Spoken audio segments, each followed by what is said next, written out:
welcome. I'm your not so horrible game director, TJ, and this is Dice of Ages presenting CrestVahllen, the Baker's Dozen. Bread for adventure. Say hi, all my little Triscuits. Hi, all my little Triscuits. I'm always that happens. All right, let's go around. We do not support. Well, we do not deny or do support Triscuits. What? We're not sponsored. Anyway, we're not sponsored by Triscuits. Did I say Triscuits? I meant biscuits. Oh. Anyway, let's go around the table and just everybody say hi. Sean, you're up first. Happy birthday to you from a guy who's all blue. Happy birthday, dear DM. Now give me a DM inspiration because I spent 12 hours writing this song for you. You took a level in Bard. We'll see. Oh. We'll see what happens. We'll see what happens. Okay, Noel, you're up next. All right. Well, Angela, and then Cam. Gotcha. I'm Noelle. Today I'm playing Mishani Ankmut, the Ma'itan ranger who is kind of getting a little bit more sturdy and hardy with fighting lately. But, I really majored in animation studies, but minored in molecular gastronomy. Whoa. Zip zap hot chocolate. Oh, yeah. Oh. I just imagine, I could just think of gas. Now I just think I have gas. Oh, well. Gastronomy. Oh, All no. Right. All right, go ahead, Angela. All right. I'm playing Nakano, tiefling, spider-like woman. Ibcast. With Ibcast. What? You're not a tiefling anymore. You're an Ibcast. Ibcast. Oh, right. That's what I am. Anyways, all the small things. Sorry, I couldn't help punk out in my Red Lion Syndicate baggy pants. Yeah.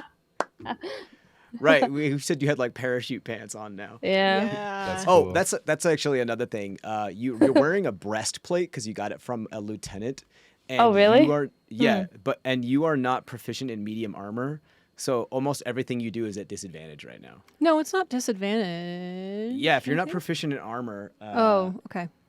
Yeah, that's pretty much how that works. Sorry, I was thinking of a different type of armor that gives you disadvantage on stealth specifically. That's like heavy armor, yeah. Yeah. That's loud armor, you're thinking. It's very loud. Yeah.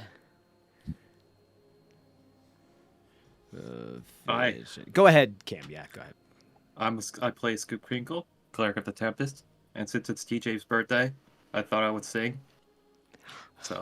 I'm extremely nervous right now. So, That's all right. I'm if I mess up. So. Oh, the baker's dozen. Oh, sorry. Oh, the bakers rise at the break of dawn to knead the dough and carry on. With flour, water, and a pinch of salt, they craft loaves with a steady assault. Yo ho ho, the bread's our treasure, baked with love beyond measure. From the ovens hot and wide, sailing on a carb-filled tide. In the galley, we break the fast, with crusty rolls that are unsurpassed. From baguettes to sourdough tangs, every bite a savory pang. Yo ho, the bread's our treasure, baked with love beyond measure. From the ovens hot and wide, sailing on a carb-filled tide, with hands rough and flour stained, we share the tales of flour regained. Through storms and waves, we brave the night. For the taste of bread, our hearts ignite. Yo ho ho, the bread's our treasure, baked with love beyond measure. From ovens hot and wide, sailing on a carb-filled tide. From bagels round to pretzels, twist world. Each loaf holds a story unfurled. A sailor's lifeline, a baker's art, binding us together from the very start.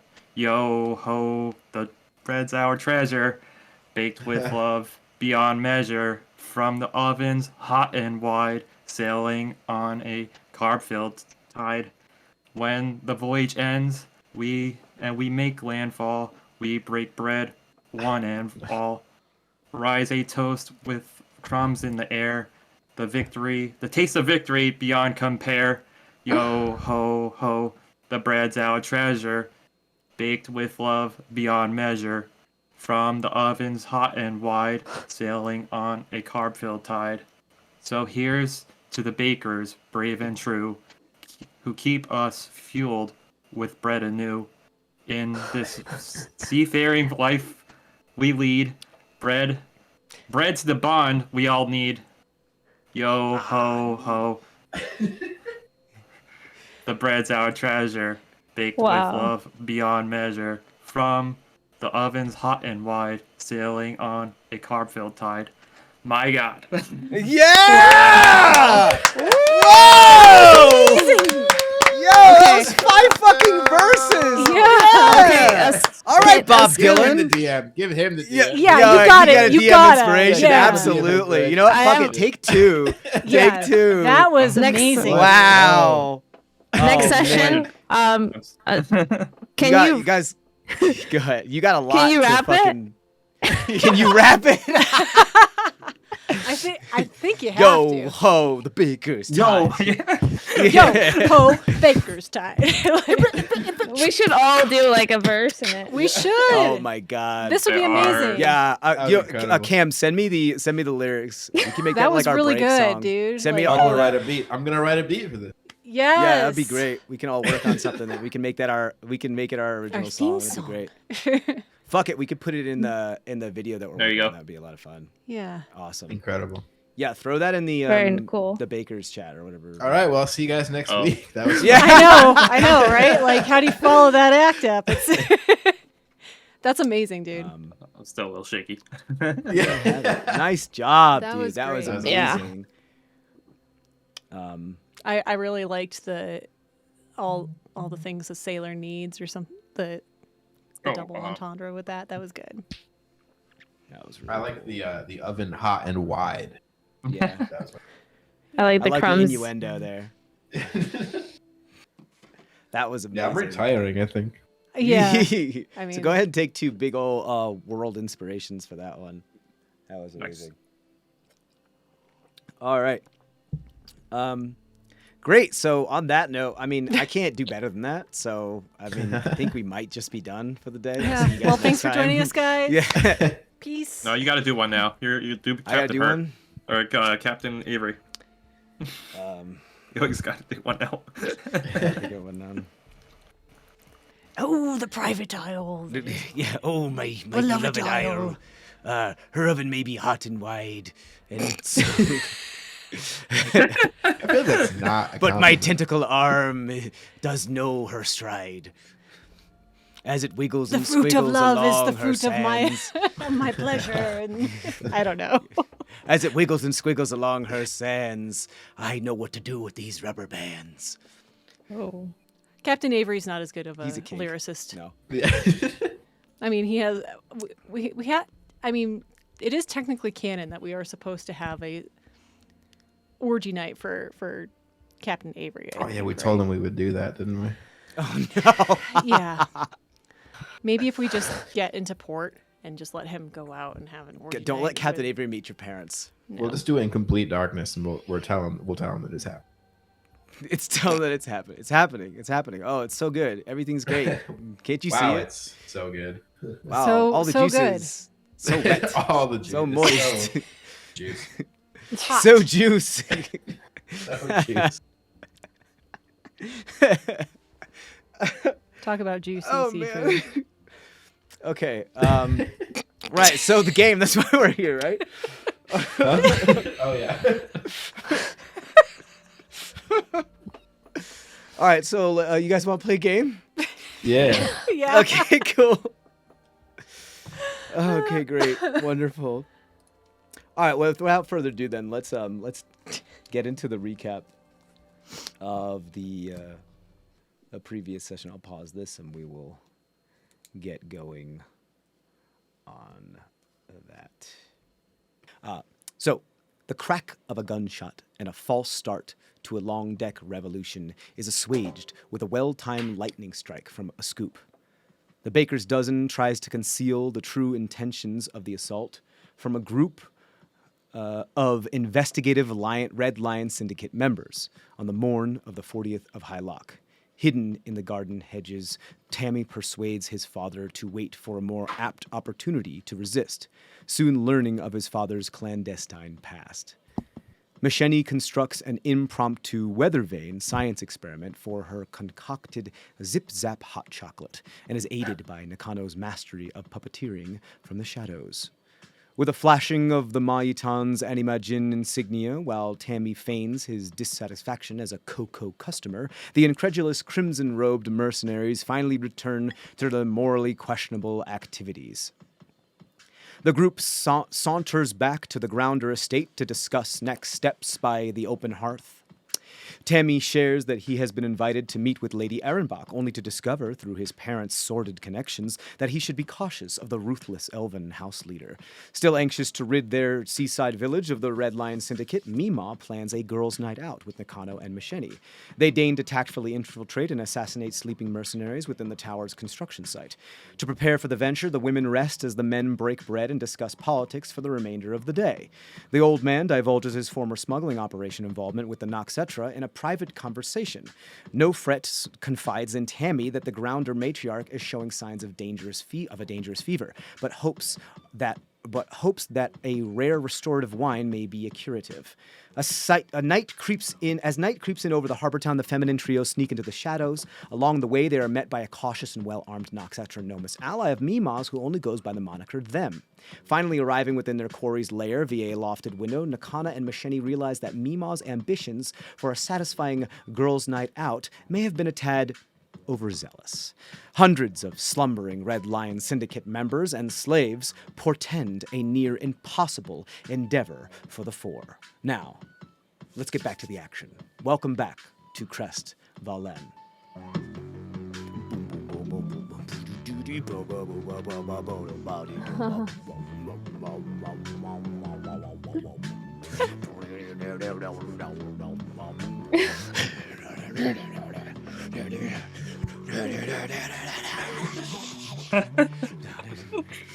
All right.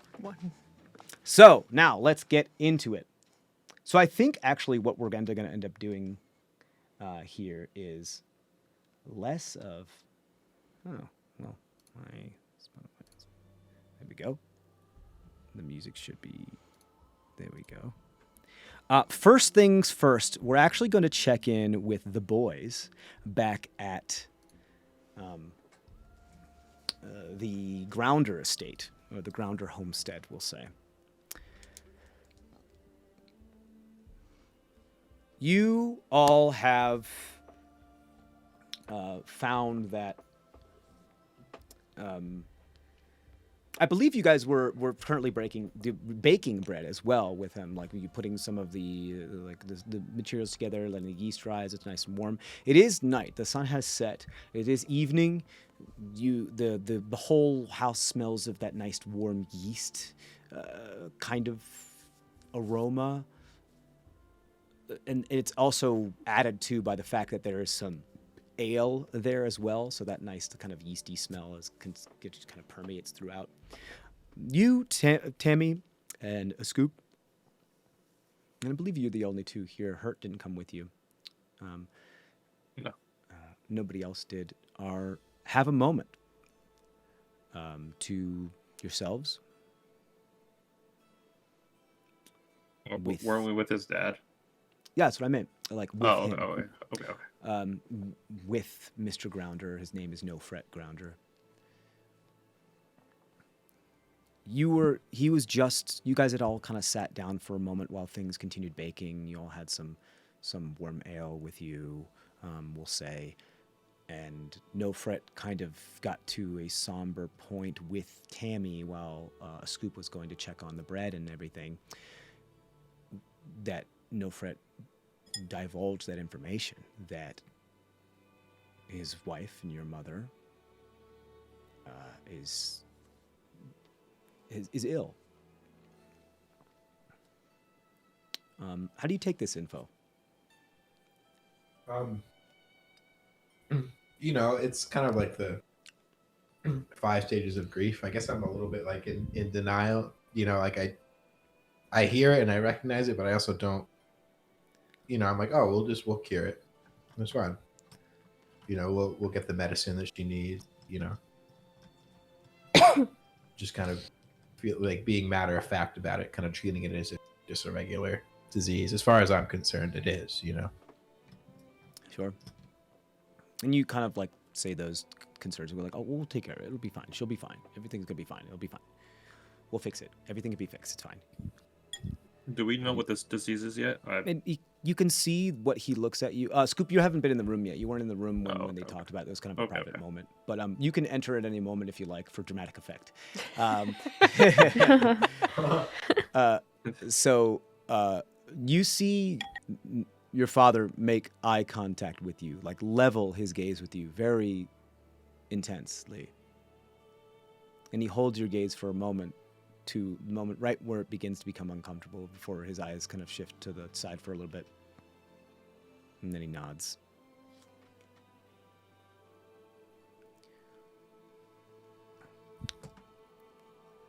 Well, that's the hope. That's the hope. Yeah. Trying to get our hands on what we need to try to. It's a long shot, but we're gonna try. We're gonna try. What kind of wine is this he's been drinking? Well, she hasn't been drinking it. I don't have my hands on it yet. I'm trying to get my hands on it. I've got a couple insider views from my friends back from my old days. That had heard from a bird, from a word, that there was some wine out there that had some magical properties to it, made of some good berries, and well, we have an unlimited supply of good. We can just make the wine ourselves. Right. This is a little bit better than that. Like it's better. The sum of the parts is greater than the whole is better than greater than the sum of the parts. That kind of thing. No, I'm saying maybe we can learn how to make the wine ourselves because we have good berries out the wazoo. I mean, if you think you can do it, I mean, this stuff apparently has been protected by a lot of people. A lot of people were after it, or like the knowledge that it existed was kept pretty under wraps, and some very powerful people went to procure it to make sure it wasn't available to the public. And of course, the Noxetra always have their hands in many pockets and many cookie jars and their ears against many grounds, and so. So you don't think it's just wine made out of good berries? Oh no, it's definitely got some magical properties. Good berries are inherently magical. It's true. I mean, I don't know too much about it. All I know is that I heard from a very reliable source that I trust very, very much that they could. I confided in them, and they confided in me, and they promised, and they said, I can assure you this is the real deal. I myself haven't seen it work, but I have someone who has, and that's what he said anyway. What are the symptoms of her? What do we see so far? There are times where she gets, as I had mentioned before, there are times where she kind of gets into fits of chuckles and laughter, to the point where she can sometimes laugh uncontrollably, even though she tries to stifle it so much that it's hard for her to breathe because she can't intake air. You know how you get really laughing and you can't breathe, but it's for her it actually becomes a condition, and she gets a fever while she does it, and that just exacerbates the situation. She becomes short of breath because she can't get air, and then her temperature rises, and she's passed out before a couple times. With more and more frequency, yes. So, does it affect her mind? Is she still like? Oh, I mean, she seems normal to me, but till sharp as a whip. She's okay, as always. she would never let anything affect her mind. She would, through will alone, she sets her mind in motion. My So she goodness. wouldn't like delusionally throw herself into a situation of high risk. Well, I guess I mean she always might. She would probably do that anyway. it might be half and half on that one. Okay. Maybe a little bit of column A, a little bit of column B. Like, should we Honestly. be concerned about the adventure this evening? I mean, she can handle herself. I trust her. I mean, I don't say if she wants to go on an adventure and try to go and like take care of some business. I just say yes, dear. Honestly, the fallout of me trying to stop her and being more concerned about her would be worse than whatever might happen to her. True. But I mean, don't get me wrong. I'm worried and I want to make sure that she's okay, which is why I contacted a friend to make sure that she's looked after. Oh, But she doesn't know about it. is that like the She probably found out. dude that was following us? Yeah. You noticed that, did you? Yeah. Yeah. They kept anonymous. They owe me a couple favors. And they just happen to be in the area doing some rum running and some smuggling, and haven't seen them in a while. It's been a while since we actually spoke, but been years, decades, more. But they said sure. Pretty eager to help too, which was nice, I guess.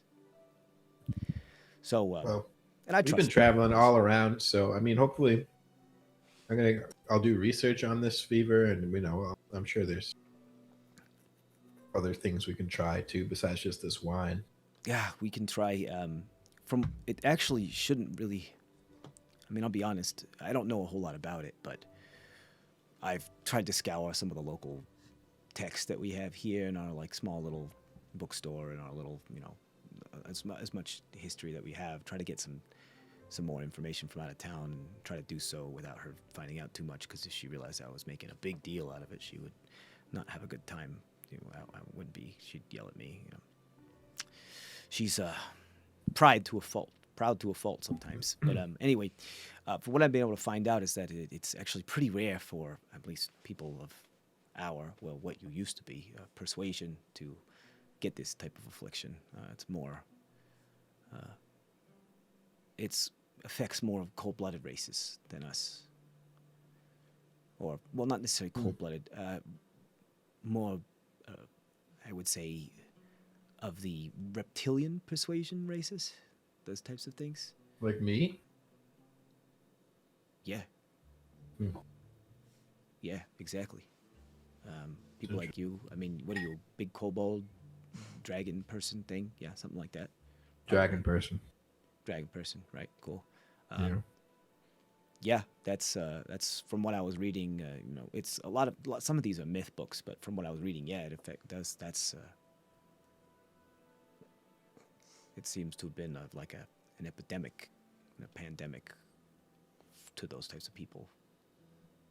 Which now that I think about it, would make sense why there's not much of them around anymore. How is it transmitted? How do you get this? Right.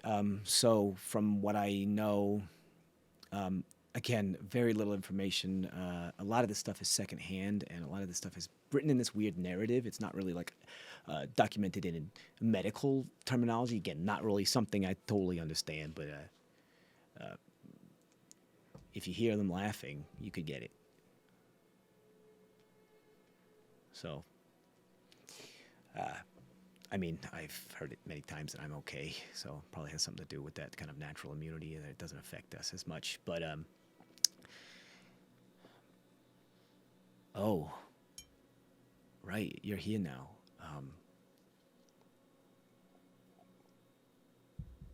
Look, I can't have two.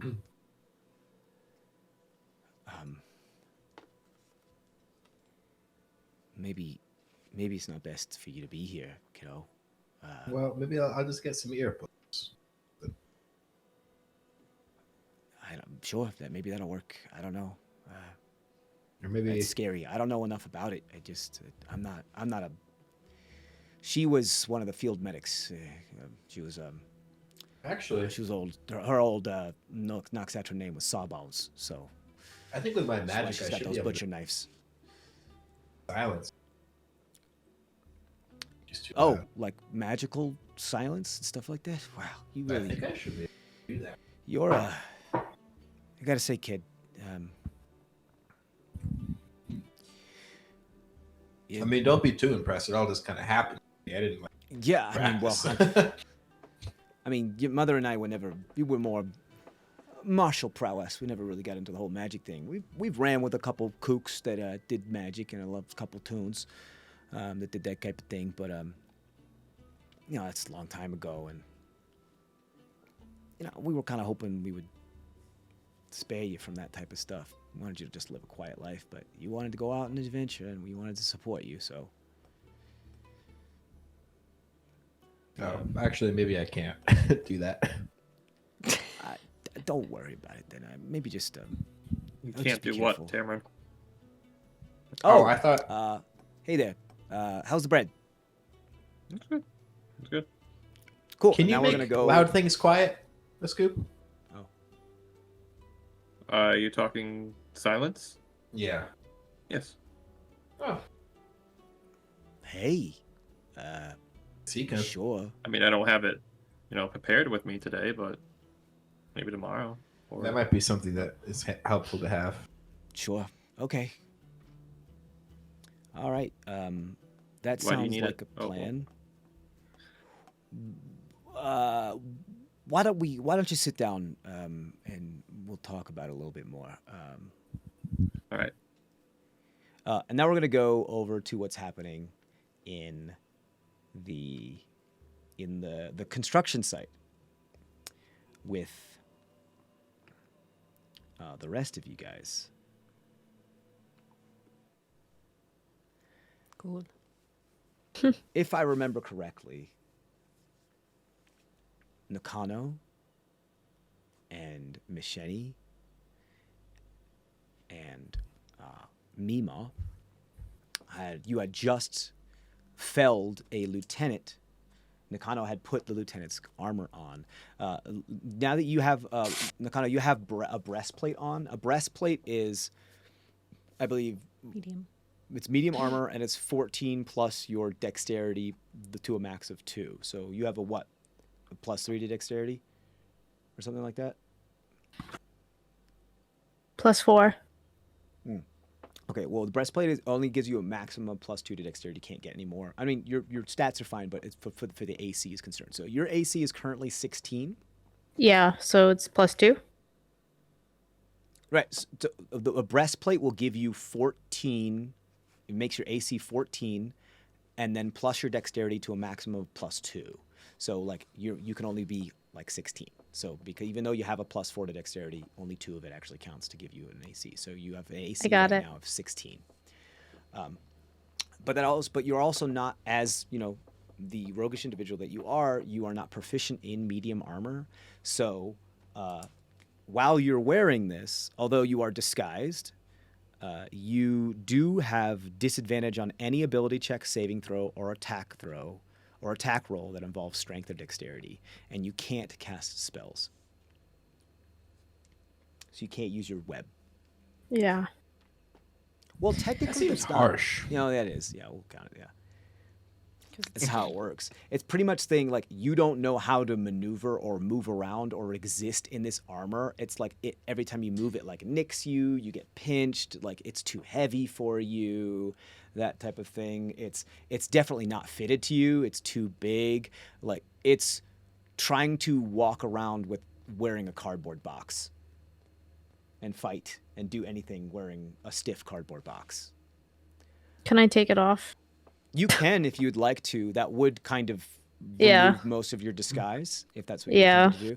If I don't, were there anybody you had put on your disguise and a couple people came up to you, right? Or did you kill the person that was there? I don't really remember. We killed so the long. person that was. Yeah, we did kill someone. Yeah, Okay, we cool. came upon them, and then we failed some sort Right. of we're just passing through kind of check, and had to kill them. So we'll wash that. You do notice that there's a few people that are awake that are doing patrols in the darkened area. There's torches about and all that jazz. But in the moment, the people that immediate around you, there's camp tents, there's a bunch of slaves, indentured servitude, people of indentured servitude, those types of things that are about, sleeping on the floor and around, and the entirety of the structure. Now, like, you guys are in the interior of what's being built of this like tower. So it's like this big old circle, and it's rather large. It's quite big. So there's a lot of people in here. There's like hundreds of people in here, and there's tents for the people that are of higher status and some of the guards. There are a few guards that are walking around. I'd say maybe like 10 to 15 guards that are walking around with torches and just checking to make sure everything's good, because there's still a military thing. So they're still mercenaries by trade. You are technically disguised right now as a member of the Red Lion Syndicate. Most of the Red Lions are humans, but there are plenty of other races scattered among them as well. It's just because of the human populace in the continent is so well spread out, and they're just everywhere. They're I would say maybe like half of the Red Lion Syndicate here, this contingent here, is human. Others are just a smattering of other races. We've got Ibcast, we've got gnomes, we've got dwarves, we've got everybody that else that's here. Same thing with pretty much about the same ratio when it comes to the indentured as well. I would say there may be what looks like an increase in the population of halflings among them. There are quite a few Ibcasts as well. And kind of, as you're kind of looking around and you've done this and you've noticed a lot of this, you've been in that position before. This reminds you of a lot of memories that weren't so great when you were in the hull of a ship, being transported in this same exact position, and they're wearing the same kind of rags that you were at that time. Those that are Ibcast have their like brass fittings on their horns so that they dull them so that they can't be dangerous. So you are surrounded by a lot of people. Granted, you're not like in the middle. You came in through a window, so you're a little bit more off to the side, closer to the perimeter, but there's a lot of other people around here. At the moment, nobody has awoken, and nobody has seen you, but if you stay in the same place, most likely you can tell that a patrol is gonna come by and it could spot you. So what are you guys doing? Mima is just kind of like ready and starts to like pull out her weapons and stuff. Did you want to take off your breastplate, or do you want to keep it on? Nakano, what can you see? Also, you don't climb as well. You make a little bit more noise than you're used to, kind of, or what I've seen you do. Do you want me to put it on instead? Yeah, I feel like I would be at disadvantage here. I couldn't climb and be stealthy. So. I mean, it still looked good on you, but I know. Just saying, I trained a little bit. I think the disguise might not. Yeah, I think this disguise might not be a disguise if I'm walking very odd. Yeah, agreed. Hey, you know what? It's just not your size. Don't worry about it. We'll get you a better size. It's all right. You can still work it, Queen. We just got to get you the right size. Let's understand. Do you know how many times I have to go to the tailors and I go like, they don't have my size. Even though I'm a halfling, I'm in wearing the twin aisles. Come on. Like, well, this is a little odd. You would think that they would tailor it to you, you know? Yeah, well, go figure. Okay, so do you want to maybe I'll take it off. Okay, and maybe we should go somewhere where nobody can see us. Right. What did you see exactly from your vantage point, Nakano? So a lot of people. How many people walking around? Huh? A lot of people. A lot of people? A lot of people. I would say there's like 80 people. Walking around? Plus maybe. I couldn't tell. But yeah, walking around. There's 80 people walking around? Maybe 50? I don't know. I mean, that's quite a bunch.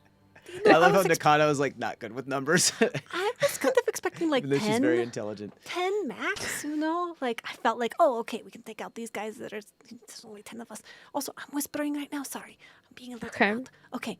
I feel like we could get rid of that many, but not 80 or however many that are out there. Like that's a lot. All right. Yeah, let's go hide somewhere else. We'll do a little swap. 80 is just like, an 8 with a fatty attached to it, a big old fat goose egg Exactly. attached to it. You can just crack that egg, and then all you have is 8. No big deal. Sure. We could take it. We can totally take him. We could take them all. I do not doubt your abilities, but I am just thinking about my own, and I can only do like one at a time, and that's just the math doesn't Come add on, up. you can't rally his girls' night out. I You can do well. You gonna keep up? You gonna keep my son safe? You gonna Of keep course, up? you know Okay, what? I can all right, always take a second win. I can always get. Maybe, my Hey, so second this win. is your proverbial chance to prove to me that you're worthy of my son's time. And, Would you want us to knock them down like bowling pins? I mean, we could do that.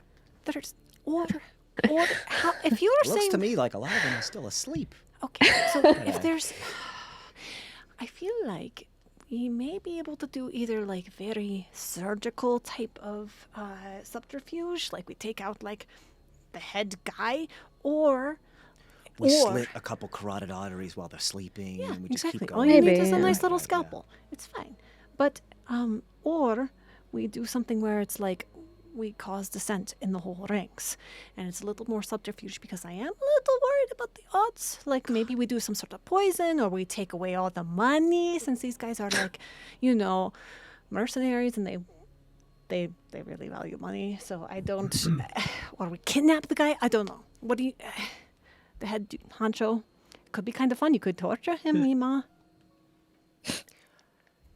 Yeah, Do we even know where this as is all much as coming? they probably deserve it. I've kind of lost my taste for torture as much. Okay, well then we'll just. But look, I used to be like. Don't get me wrong. I know. If like 5 minutes ago I said like, yeah. But I. Okay, then we just come a little waste. we just put- I don't we- know. then Nakano ties him up in one of her special ropes. We should just kill him. Well, then we Sure. can't. I mean, we could do that. Can't get money to actually or have leverage to get the city free. I don't know. All It's- right, they'll just present more people. You think? Yeah. I Bring think- them on. Let's go. I think it would. I don't. I feel like we would have leverage. I don't know. I'm. Okay. Look, hey, you know what? I may be the vet, but I'm gonna take a step back. I'm gonna let you guys figure it out. Consider Yeah, this a test. All right. Maybe we just come up with a plan and then we'll come back and Yeah, we should have really done that during our pillow talk Yeah. earlier today. Yeah. I thought we were, but it was. I was planning for like 10 people max, not 80 Yeah. or more. But Nakano, you are much smarter than me, so maybe if there's some sort of tactical kind of thing. I'm good with medicine. I'm good with bodies, whatever. But You guys are all like hunched over, like in a huddle, should we talking and whispering among each other. Like, What do we do? How should we kill these people? should we go back to the guys too? I mean, we could rob them first and then go back. I mean, that would be kind of fun, right? Like, what if we Yeah. go in, stealth, get the main payments, or like the treasury of where all these main payments are going to be, and then when they're like, oh, I need to get my payments, governor, they just can't do it, Yeah. I'm sorry, my human is very terrible, but Yeah, I like that idea. The human is very terrible. all right. So, what's the plan? I think more of a bank heist. Well, does that sound kind Sounds of fun like tonight? sounds like that sounds fun tonight. That's God, all I'm the up vault for is their tonight. Rib cages.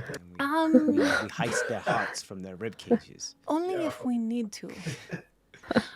Nakano, I can't remember. How good are you at like making fake documents? You know? Fake?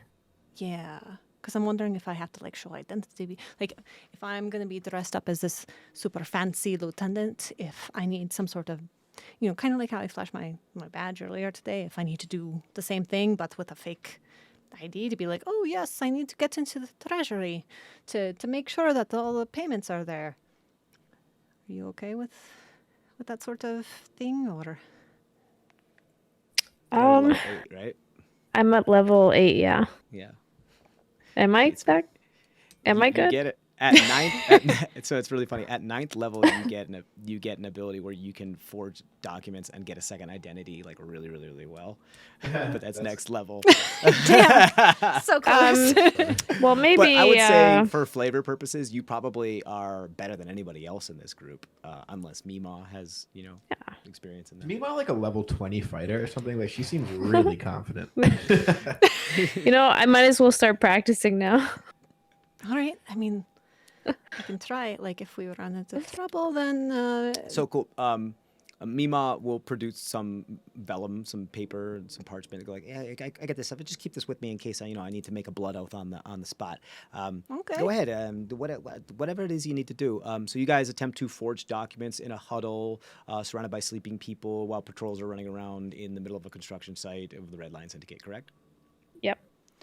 Yes, except we will go to another spot beforehand. Okay. Where do you guys want to go? A little more hidden, a little bit back down the path, maybe. Okay, so it's not really. Think of it as like there are a couple foundation spots being built. Like imagine what it looks like for some of those ruined Machu Picchu or other ruined civilizations where you can just see kind of like the foundation of it, and the rest of it has kind of been blown away by the elements and all that types. Okay. So you see a couple like remnants of walls. It's like the beginnings of walls, and the highest ones are maybe waist high. And there's just a couple around there because it's mostly building foundations so that this thing can set, and like packing dirt and gravel, and they're just kind of sleeping on that. And are there any like wheelbarrows of gravel and dirt and like little like mounds or like crates, things like that there we could are hide some behind? piles and like pallets of timber and lumber, and there's some pallets of well,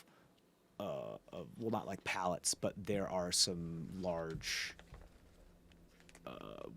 wheeled carts of stone and quarry and stuff like that, and there looks to be a mortar mixer and that type of thing. So it looks like a medieval construction site. Okay. Like there's stuff scattered about. You could hide behind things, but as far as like path, that's not really a thing just quite yet because there's not like a dirt path. They're trying to set off foundations to start to build like the first floor and start to build walls of the first floor. And really what they're doing is that they're building rooms of the basement right now.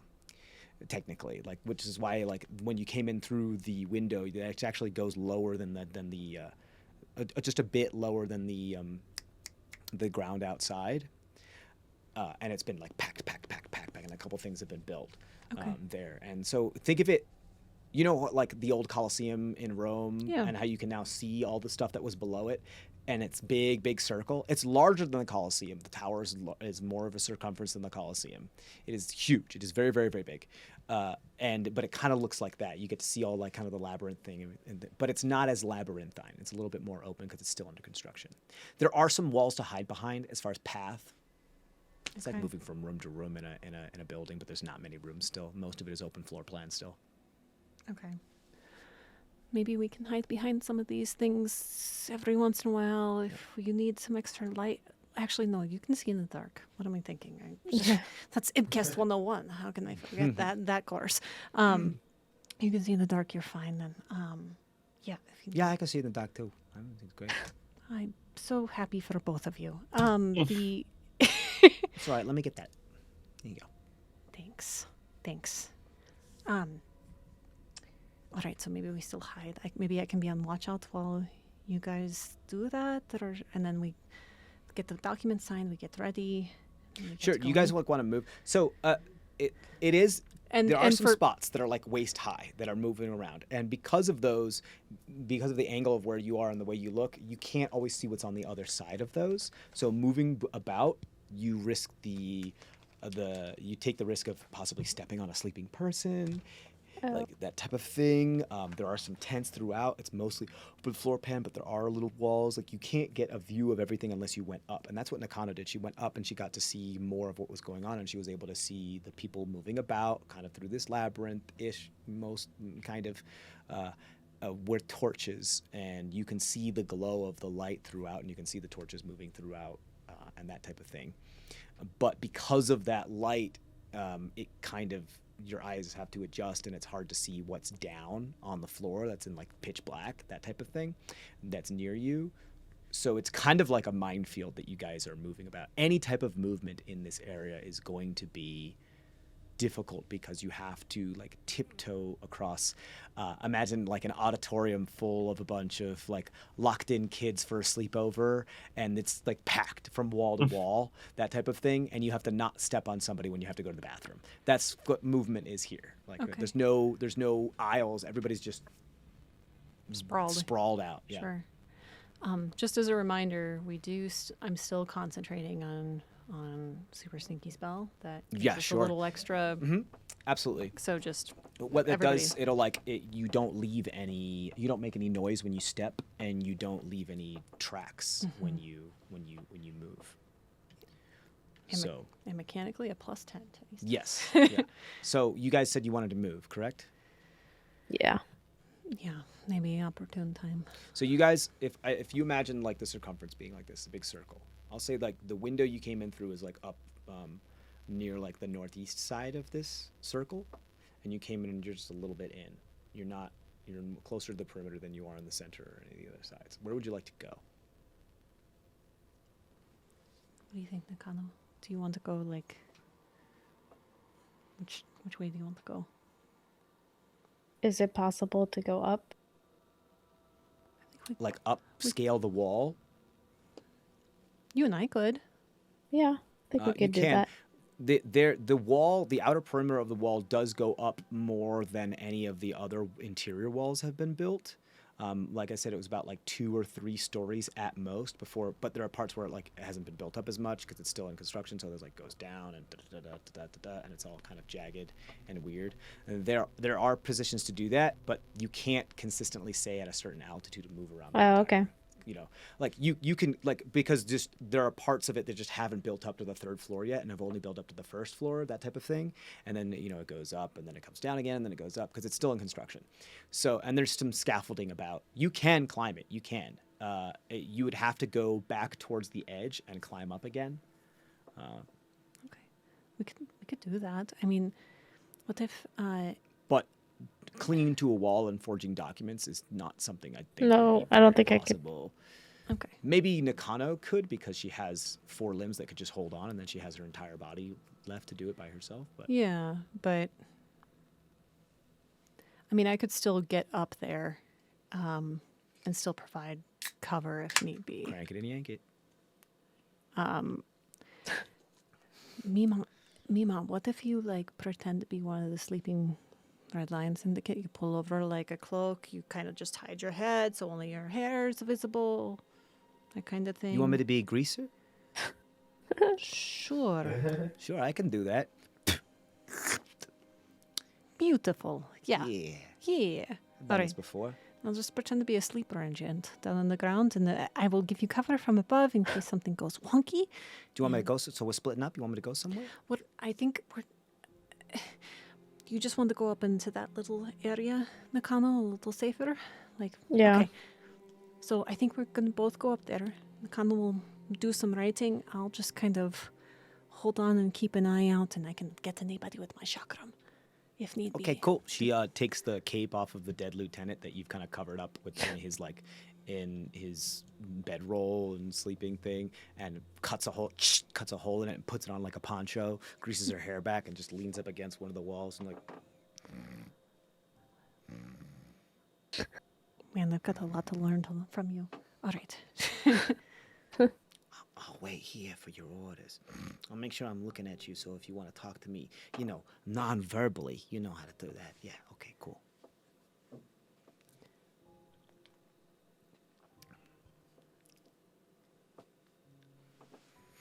She's Okay, snoring with all one right. eye open I guess as she's that's how sharpening you her do it. knife. I can't. I mean.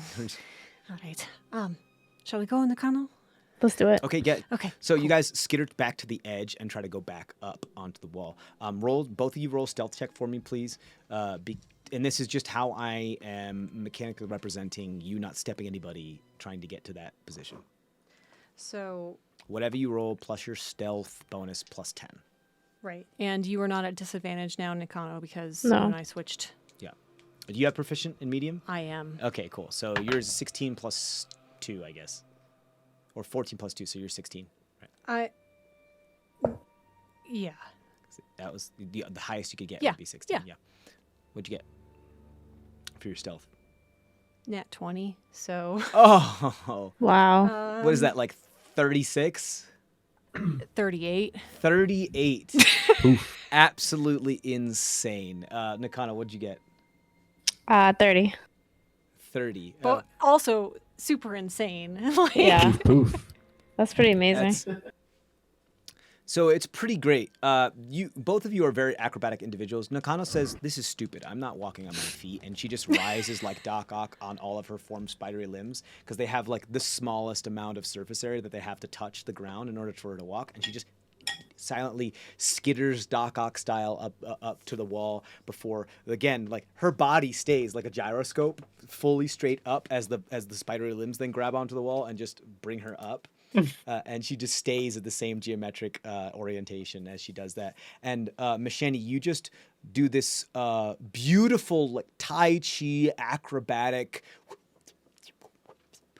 silently step on just your toes and like your thumbs as you just backflip and spin and cartwheel through all these people until you reach the walls, and then you just grab onto the wall with your claws before you kind of flip back up and upside down, grab with your feet, and then flip yourself up again. see, this is why you never wear boots. Just saying. Yeah. And so you guys are on the wall. How high do you, I would say this wall only goes up about 20 feet in this area. You're not too far from the window that was open too. What do you think, Or Nakano? the I'm following your lead on this one. What should we do? Yeah, like how high do you want to go? It's all made of like One level. brick, big stones, like big. One more level, like as if like the second floor or first floor, Okay. since we're in the Yeah. basement. You can go up to 20 feet up the wall. That's as high as you can go up. Yeah. We could almost like go over the other side of the wall. We'll be 20 feet up still, and then like you can be super secretive. I can kind of like Oh, yeah. peer over, like Yeah. this guy had no killer eye. The You wall know? is thick enough. That's a good point. I would say the wall is about 3.5 feet thick. Okay. At the thickest spots because that's just how, because it's a tower, right? It's meant to be, impregnable or that type of thing. So yeah, you could absolutely go over the top and sit and stand on the top, very like Breath of the Wild style if you want. Oh, cool. Do you think we'll be noticed though? I mean, So that's the other thing.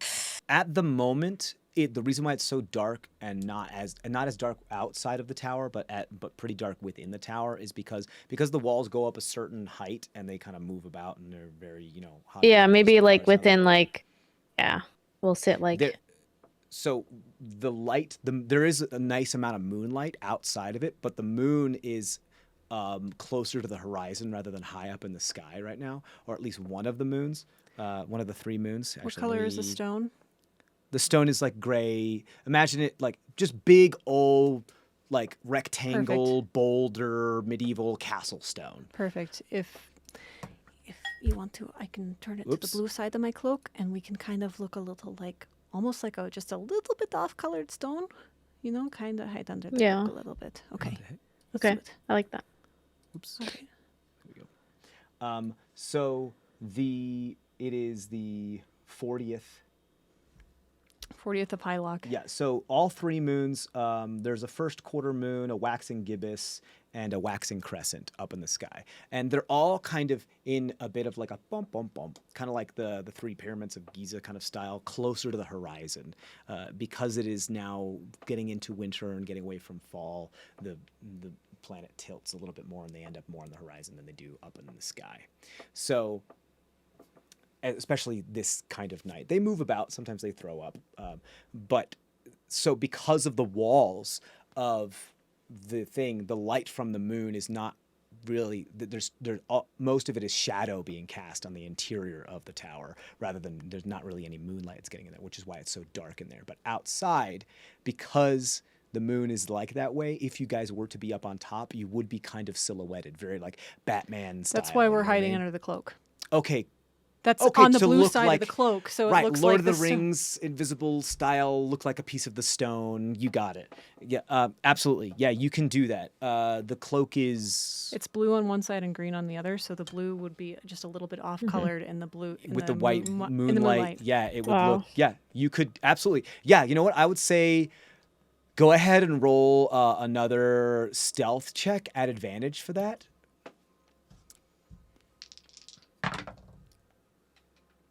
Not as good as my nat 20, but still take it. 28. 28. Yeah, easily enough. You guys stealth your way up there, look and realize, ooh, we're a little silhouetted. Pull out the cloak, put it under there, and both of you are now just under this cloak, like you do with bed sheets when you want to read at night and your parents think you're sleeping, that type of thing. Nakano has dark vision. It is dark in here. You can't see anything, Machete. Well, I would have like You're just in a 7 little, minutes in heaven with Nakano. I would just like have a little crack peeked because I'm trying to keep a slight eye out for any troubles, especially for Mima or just anybody like starting to get curious about. Yeah. I mean, odd stone that's color. so that's the cool thing. I would say, yeah, if you want to fold it up on the side that is facing the interior of the tower, that'll work because it's silhouetted. You wouldn't be able to see that, Yeah. and you'd only be able to see the edges of it. Yeah, you can absolutely do that. You can keep it up a little bit, and nobody will be able to spot it. The only way they would be able to spot it is if they actually like shined a light in that direction. Okay. And I have, as I'm doing that with one hand and holding it up, I have my other hand on one of my chakrams.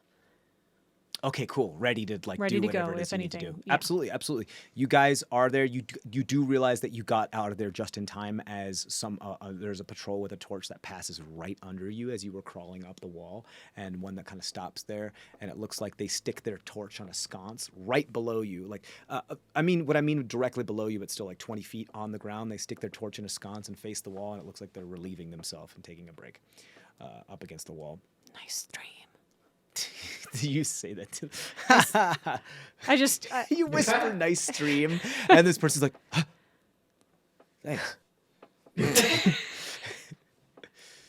they just keep like, oh, thanks. They completely doesn't register.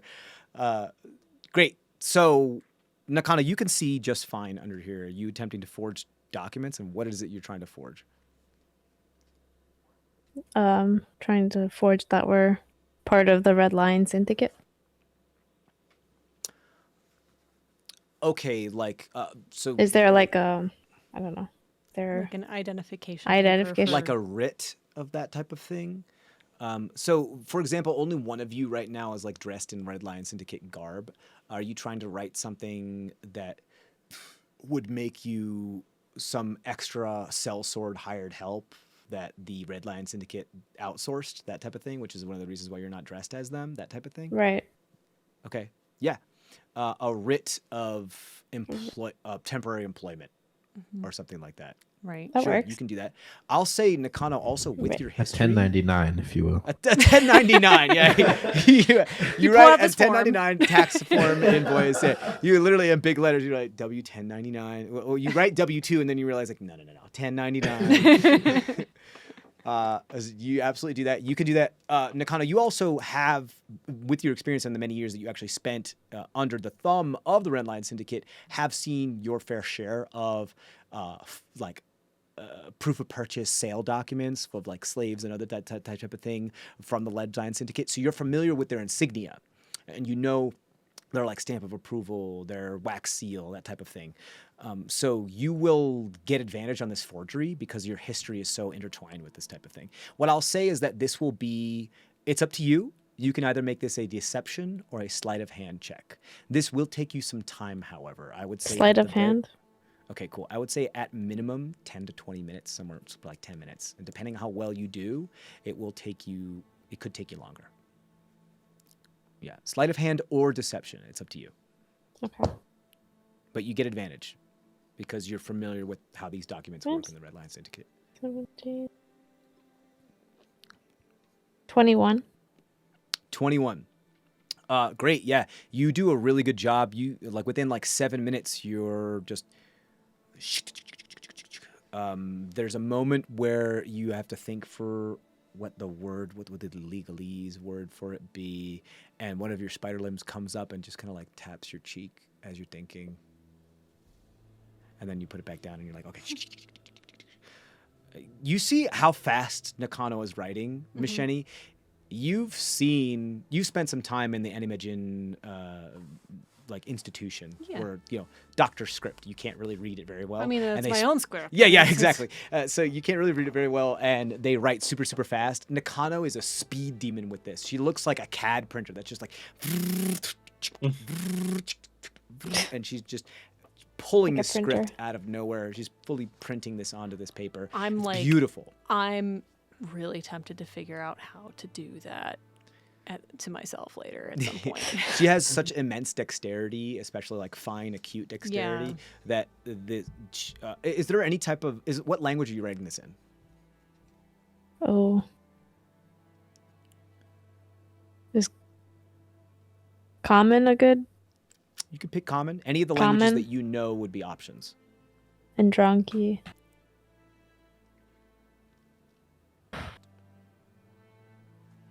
Do I know like which language makes the most sense for this forged document? In your experience, most of the documents that you have seen have been in common just because of how the Red Lion Syndicate is so continental wide, and and it's common is the most. But you also have seen that there have been certain documents, depending on who they're with, that either it's in triplicate or in duplicate in the vernacular. Like for here, it would be in Dronki. So it's entirely up to. I would say this. You're a smart individual. You rolled really, really well on this. You would know two things. One, the most common language that is used on these types of documents, these legal documents, is common. However, if somebody were to try to verify what it is that you're looking at, if somebody doesn't speak a language like Dronki would work as well because of where you are right now. It would make sense to be that thing. And it also would mean that if somebody were trying to verify your documents, if they don't speak Dronki, they would have to take your word for it. And Does Dronki that make probably, sense? yeah, because like you said, I think if they questioned it, they wouldn't. It would be harder to question it with Andronki, Yeah. I think. Okay. Yeah, I think you probably like begin in common, like your first letter, and you're like, oh, Yeah. wait. And then you start Andronki, you just turn that into one of those big fancy letters at the beginning of a document of those like medieval scripture things with like a dude hanging naked off of the side of the F or something like that. And you just turn it into this big old fancy letter in Andronki, and then you just start writing the rest in Andronki. Cool. Do you speak Andronki, Misheni? I do. Okay, cool. So you were able to understand it too. Basically, it's just a writ of it's 1099. Yeah, it's 1099. Yeah, It's 1099. like in the text it says 1099 somewhere, like What's your 1099 gross invoice. income for the year? Yeah, gross Excellent. income. All right. Taxable. Technically, you are part. You made yourself part of a You are definitely not part of a nonprofit. a warrior cleric, like a warrior cleric institution or a warrior cleric order. So you have tax exempt status, and that all type of thing. But yeah, it looks super official. You've got the right insignia. What name would you like to sign on this? Like, what is your name? What is your alias? Is this for me specifically? I think it's for both of us. Yeah. Both of us, right? Yeah, because Well, I have to have some sort You of like. can if you'd like. Right now, Misheni is dressed in Red Lion Syndicate garb. So it's up to you. Maybe you could just say my name, if you want. Like, oh, I'm working for blah blah blah. But not my actual name. You know. Not your actual name. Yeah. Also, I'll take off my headband that symbolizes being part of the Animagen and tuck that away. Good call. Good call.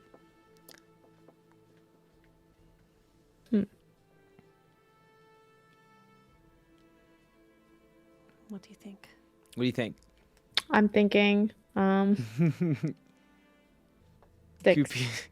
How about kiss M Kiss Ase? Like, you know, kiss him.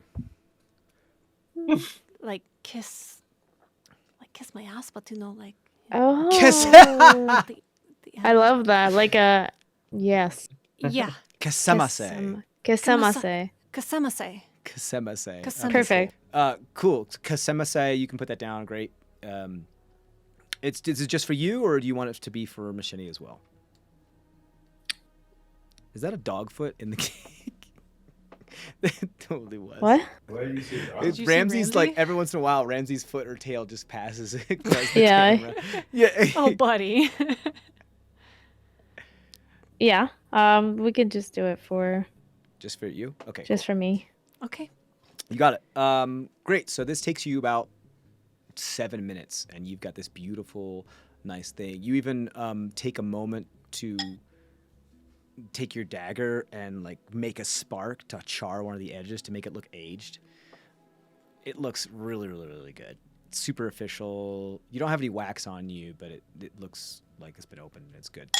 Great. So you do that. That takes a while. We're gonna go back now to what's going on in the Grounder estate and the Grounder homestead. A scoop, you just came out of the kitchen. Yep. There's a moment, there's a time where no fret will explain to you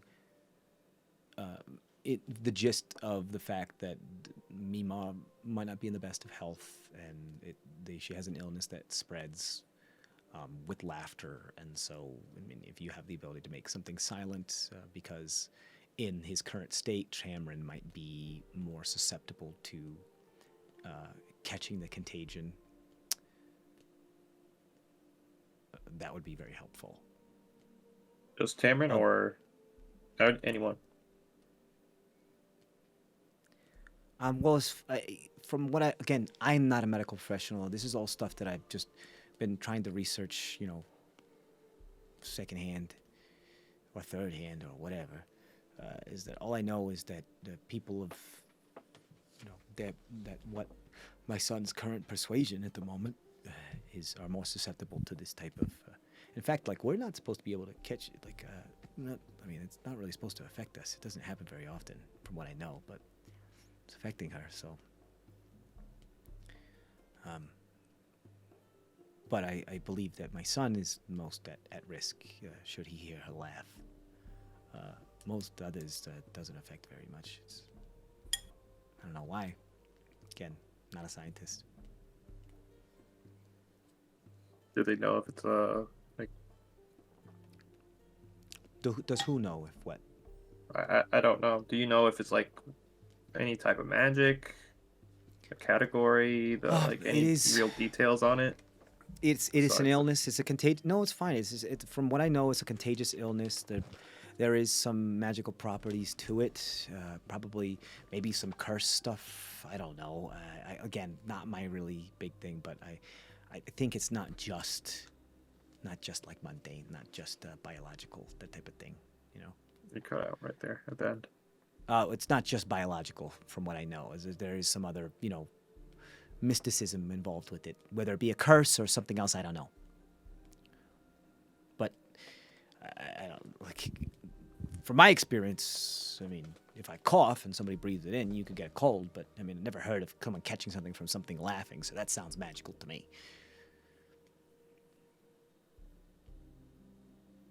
I mean, I can try a few things and prepare a few things for tomorrow. Okay, great. Yeah. Again, not a healer, not a medical professional. Okay. Speaking of which, I think that's probably. Let's change the subject. Yeah, you guys want to play a game, or you want to get drunk? You want to eat bread and cheese and just pass out before the ladies come back, or do you want to prep something? I'll take for them? option D.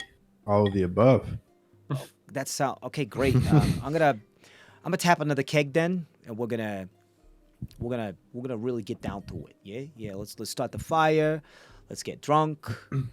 I've got a book of old pictures of old sketches of Tamron when he was little that I could show you all about. Nice. Some very Oh, boy. embarrassing stuff. It's gonna be great. Yeah. There was this time where a whole week where he would not take his big toe out of his mouth.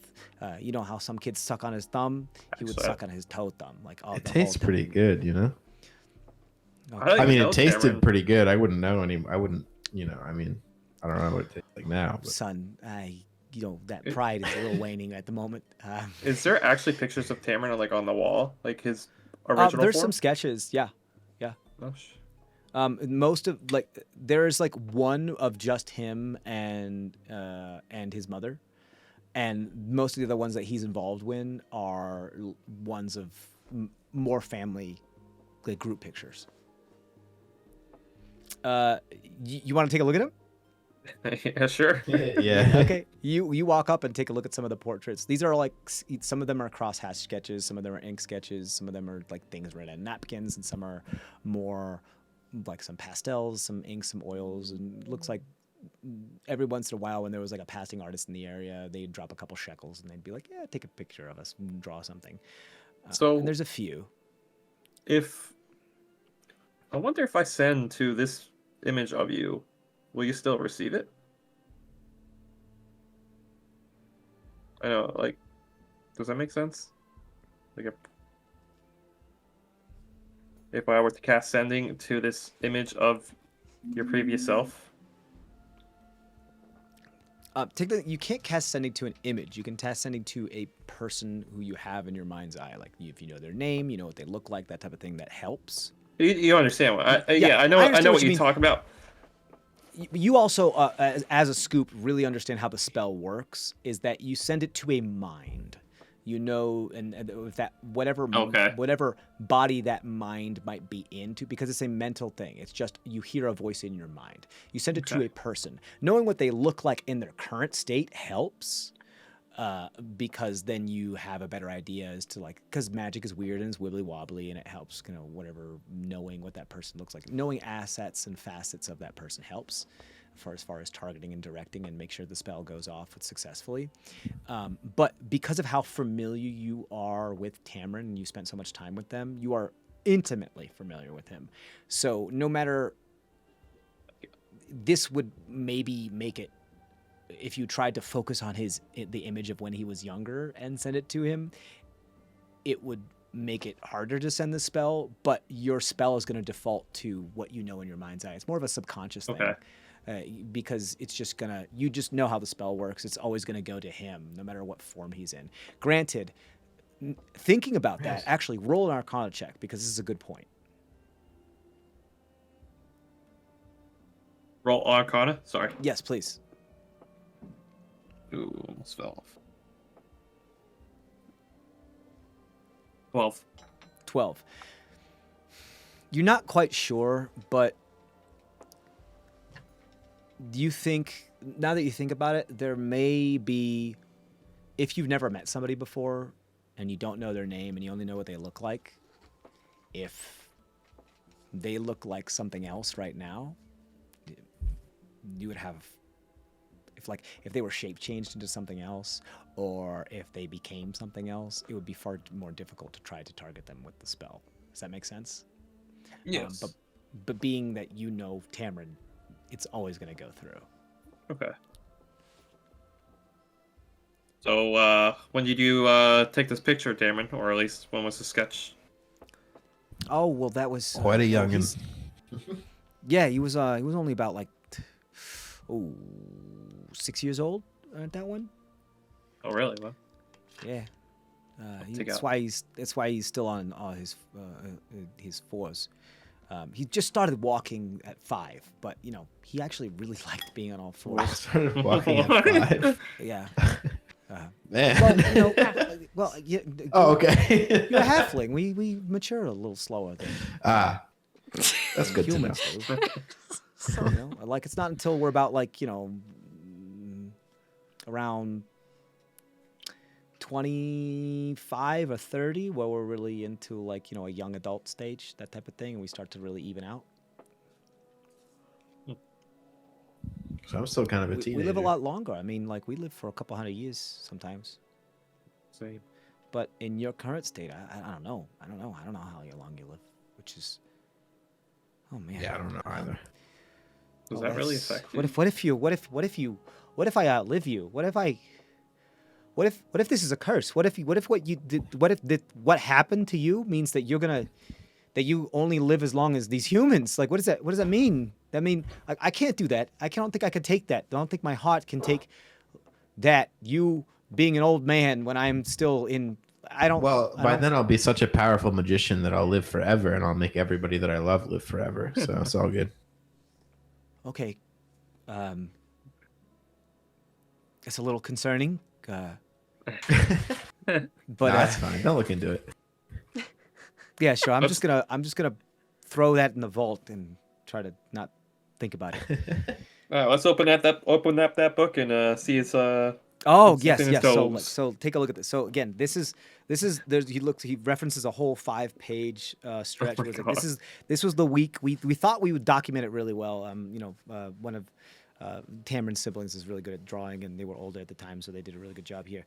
Where he was fully all about Where are your siblings? putting his Wait. toe into his mouth and everything. So we've got about 7 different photos of him in different positions. Here's him finger painting with his just one, his 2 hands while he's sucking on his big toe. Here's him. Why are there so many of me sucking on my toe? Why was this so Well, important? we Why thought was it it was worth drawn, documentation. yeah. It was like a new thing. We thought, maybe it was a skill. Maybe we'd learn that maybe you were going to walk with Maybe me. sucking We on don't know. my toe is a skill. When you're a parent, Can you you'll do it now? understand that maybe everything makes you special, okay? Look, we just wanted to document it just in case. Hey, can you do it now? Can you suck your No, toe I now? don't still suck on my toe. I mean, no, I No, I'm can't saying, still suck can on you? my toe. Try it. Try it. Oh, I can't. Try it. Oh, it doesn't. I can't. It doesn't reach. You're a horrible actor. How many how many pints of ale have you had at this point, guys? I don't know, probably like 1. We need. Yeah, you guys are like sipping everything. He starts flipping through the book and showing you it's a bunch of embarrassing pictures. Tamron, what's the next, after they get past the sucking on the toe, what's the next embarrassing picture that they come across? Can't hear you. I'm thinking. It's just like my butt. You know? Just your butt. It's just so it's you Butt. in one of those pictures where you might be like 8 years old or more, but that's still in like you're in that toddler stage where you're this halfling toddler. So all the proportions are really weird as far as what we're used to, and you just on that like splayed out like feet out, like crotch on the ground, flat butt, turning around, going like like that type of thing. On like, and it's like on a bear skin by the fire, so you're just like, and it was like very this picturesque thing. Yeah, exactly. This is our Tamlin we know. Yes. I fully agree. Look at him. He was even a lady killer back then. Look at him. Look at that. Look at that. Those little dimples on his little tush. Look at those little dimples. So yeah, so that's you guys continue to do that for a while. You guys start to get in your cups too. There's a moment where No Fret is fully, there are times to think about it was great to have another one and have a be parents again. Now we're almost empty. We still have like 3 or 4 kids that are around the area, but they work nights, so they're not here right now. But it's just like it'd be nice to have a babe and the kid again. But it's just I don't know. It's like I was just living a simple life, and everything after all the the killing and sneaking around it was really great. I just wanted to say what's he doing. The Tamron's here, and he looks so different. I'm just like he's a big boy. He does magic now, and I just don't know. Like look at these pictures. Look at these pictures. It's okay. I'm still Tamron. I'm still the same old no, Tamron. you're Tamron, Look, I but can you're suck big my boy, toe. you're Look, twice as much, I you still could can die suck before my you- toe. See, I can suck my toe still. You like try to pull up, roll an acrobatics check to see if you can get your toe in your mouth to see how This is limber my you first are. rule of the day is putting. And also, if you're inebriated too, this makes it so much funnier if you fail. Yes. All right. Are your siblings still local?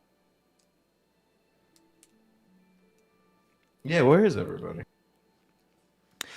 So they have their own exit to the house. They didn't want to bug you. There are a couple people that are in their adult age that have children that left to go do their own thing.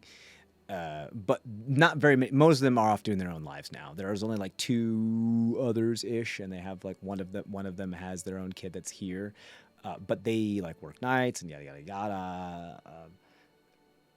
it's like they have like a guest house apart from the house that's like in the backyard, so like there's no reason for them to come here and everything. And you know that once you get old enough, you don't want to live with your parents anymore. They're kind of in that thing where they're like, I know I'm in the guest house, but I just want to do my own thing. So they're kind of doing that. You can attempt to go talk to them if you'd like. We'll see. I rolled a 14 for a toe. 14. Mouth. Yeah, you're able to.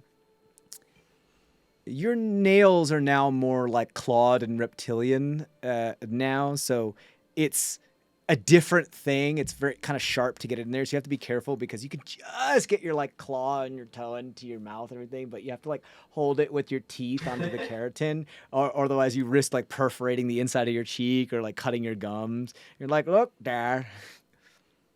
It's like, look at you, you're doing the thing. Like, do what you used to do. Say the thing you used to say when you had it in your mouth. Ooh, sucky good. Are you sure You see Nofrit just like, "Nah!" and starts just bawling. It's like, you said the thing. Oh my god, I'm remembering. Okay, I have to, so we're just gonna move back to the girls. Oh my god. Okay, so we go back to the girls. You have finished forging your document. Sucky good. Okay.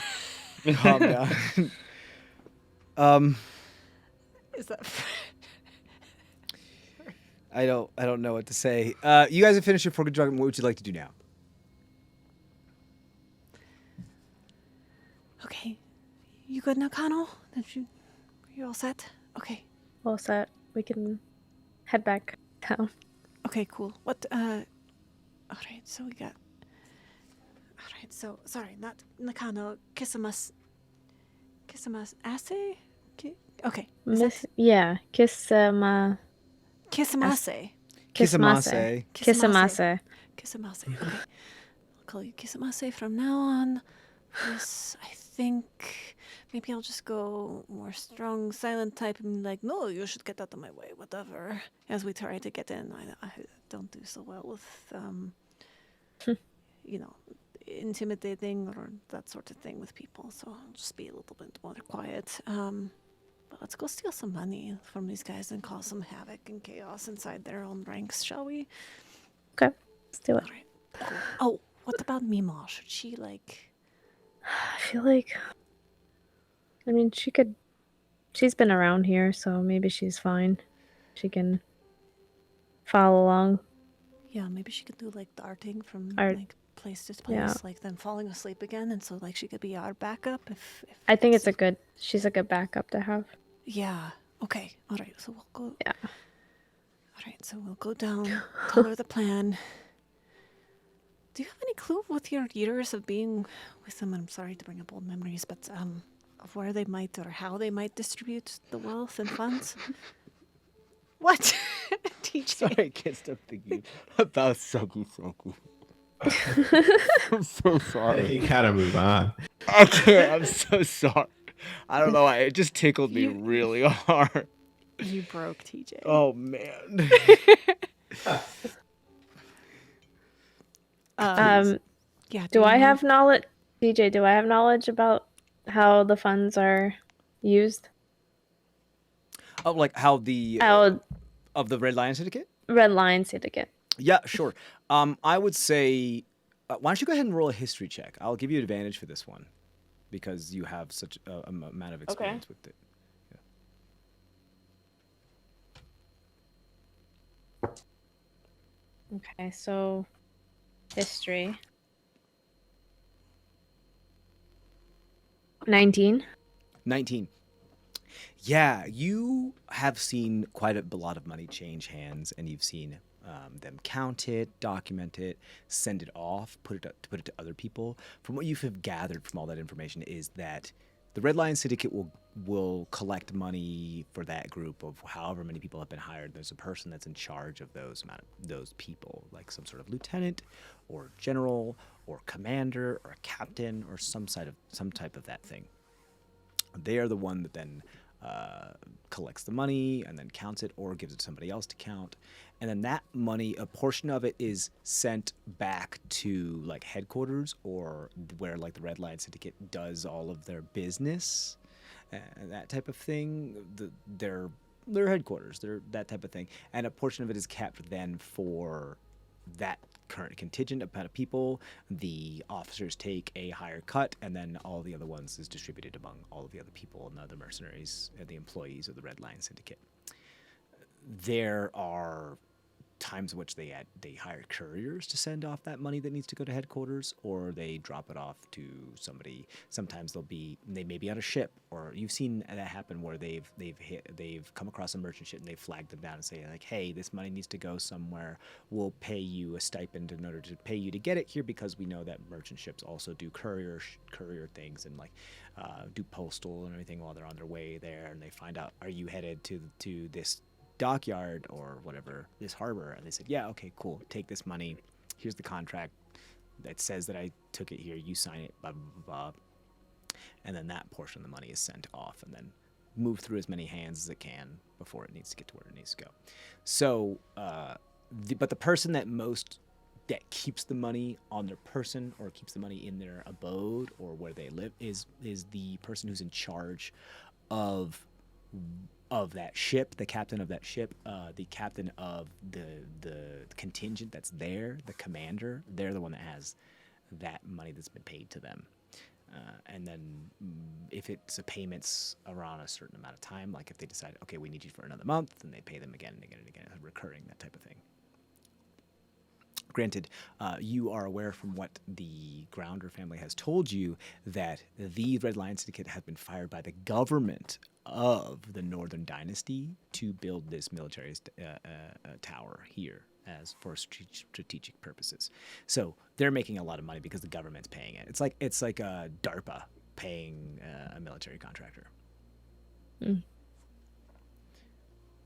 So yeah. So they definitely have money here. Oh yeah, they probably have quite a bit of money here. Unless they've sent most of it off and most of it has been distributed already, they most likely have money. Your best bet to find that money would be within the captain's tent or the commander's tent or wherever they happen to, because I doubt they probably carry quite a bit on them, but not the probably chest full or more that is being paid to this large group of people. That's probably kept wherever they rest or what they think is the most secure.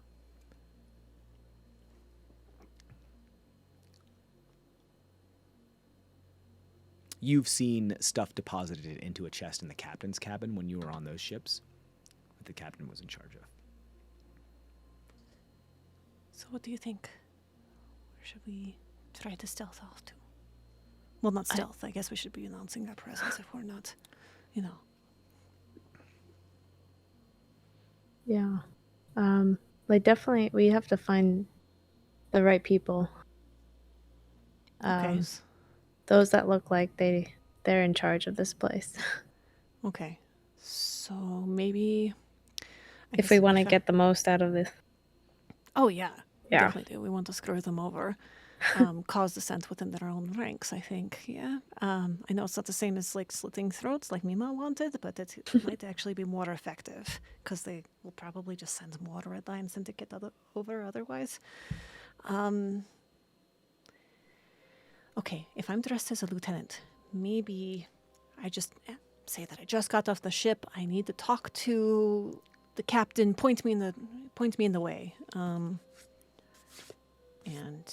I'll be very stern. I'll channel your just badassness, that you've shown before during that like interrogation scene before. And if you can just give me backup and also look menacing, that'd be awesome. I think. Okay. Yeah. All right. We got this. Cool. Let's do this. Okay, and then we'll. So you guys are trying to sneak.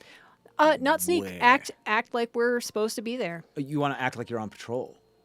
Act like we're trying to find where the captain is. Okay, Because cool. I have dire message. From to your send experience him. of what's going on right now, you see that the only people that are awake are people that are holding torches that are moving about that are on patrol. If you're trying to blend in and that thing and be a person that is awake, that is moving about, your best bet is to have a lit torch and split up. And split up? None of the guards seem to have accompaniment. You could, if you want to, try to do that. Okay. It's up to you. Would it be weird for somebody in my station just to be by themselves? Come on. Not weird for somebody in your station to be. That's entirely up to you. You don't really know. You'll find out. I mean, you could have a bodyguard that you've hired that. Yeah, that's what the documentation. Somewhat believable. If at any time someone may ask you, you might have to present it or something like that. But I mean, Okay. well, or you could just be like, "No, I'm in charge. Blah, blah, blah, blah, don't question me." I mean, there's a bunch of ways you could go about it. I'm just wondering what it is that you are doing. All right. I still feel safer with you nearby, Okay. Nakano, if you're cool with that. Where are you Yeah. headed? Just gonna try to. We'll get off the wall, get down, light a torch. I'll use Druidcraft to light a torch. We'll just walk along like we're on patrol or we got through one of the doors, and try to head towards the center, towards some patrol in the center, because I would imagine that at least that they could then give the correct access, or correct directions to the. So you want to find a patrol person to ask for directions. Yes, Okay. Cool. All right. moving towards the center Okay, with cool. purpose, being like Moving towards the center. You got it. Looking like you Should be there. You belong there. You got it. Easily enough. So here's what I'm going to say is that you're not trying to be stealthy. You're trying to look as though you are there. Your best bet would be to have a torch lit to make it look like you are a patrol. You have torches in your thing. I'm just going to say you can. I just said that I was going to Druidcraft and light a Great. torch. You can Yeah. do that. No big deal. You guys skitter down the wall. No problem. Make your way in there. You guys had amazing stealth checks, so we're just going to have that be fine. You light a torch and you begin to walk, try towards the center, try to intercept another patrol that is near that area. You got it. Here's what I'm going to say. First, I want both of you to roll deception checks to see if it looks like you are good at looking like you belong. For this, I'll say, Misheni, you get advantage because you are wearing Red Lion Syndicate garb. Okay. Thank the gods.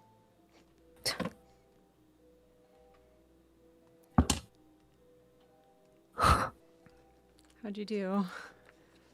Not so great. I also, it's balancing like this. I'm not sure if I should count it. If it's cocked, it's cocked. Put it on I something mean, flat. It's cocked. I don't have a flat because this thing is like not really. uh, Just roll on the table. I need to get one of those. Yeah, I don't have a box. Take one of the tops of a box of one of the board games you have. No, it's Oh, so. it is full of It's got a little bunch of things in it, like it's engraved and embossed. That's not it. That's what you roll. so many D12. cocks. All right.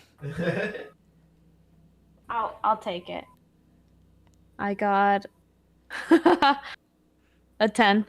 A 10. Okay. I think in this instance, Nakano forgets to actually alight herself among her bipedal limbs, and she's just walking with you with all of her formed spider limbs, very Doc Ock style, because it's just what comes supernatural to you, and that's you like, yeah, I'm supposed to be, look tough and Intimidating. everything and intimidating. So she definitely sticks out quite a bit as she's moving with you. So she's like now a good 7.5 feet tall, just moving with you as you're holding the torch. I mean, that is intimidating. I'm Yeah, not it's gonna very lie. intimidating. It sticks out. It's very intimidating. Eventually, you guys come upon another patrol that looks at you and, what are you doing? I got a 17, by the way. TJ. You got a 17? Yeah, okay. You look like you belong. You got that whole strut where like you Yeah. you got that Right. whole like cock forward, that type of thing. Yeah. Cool.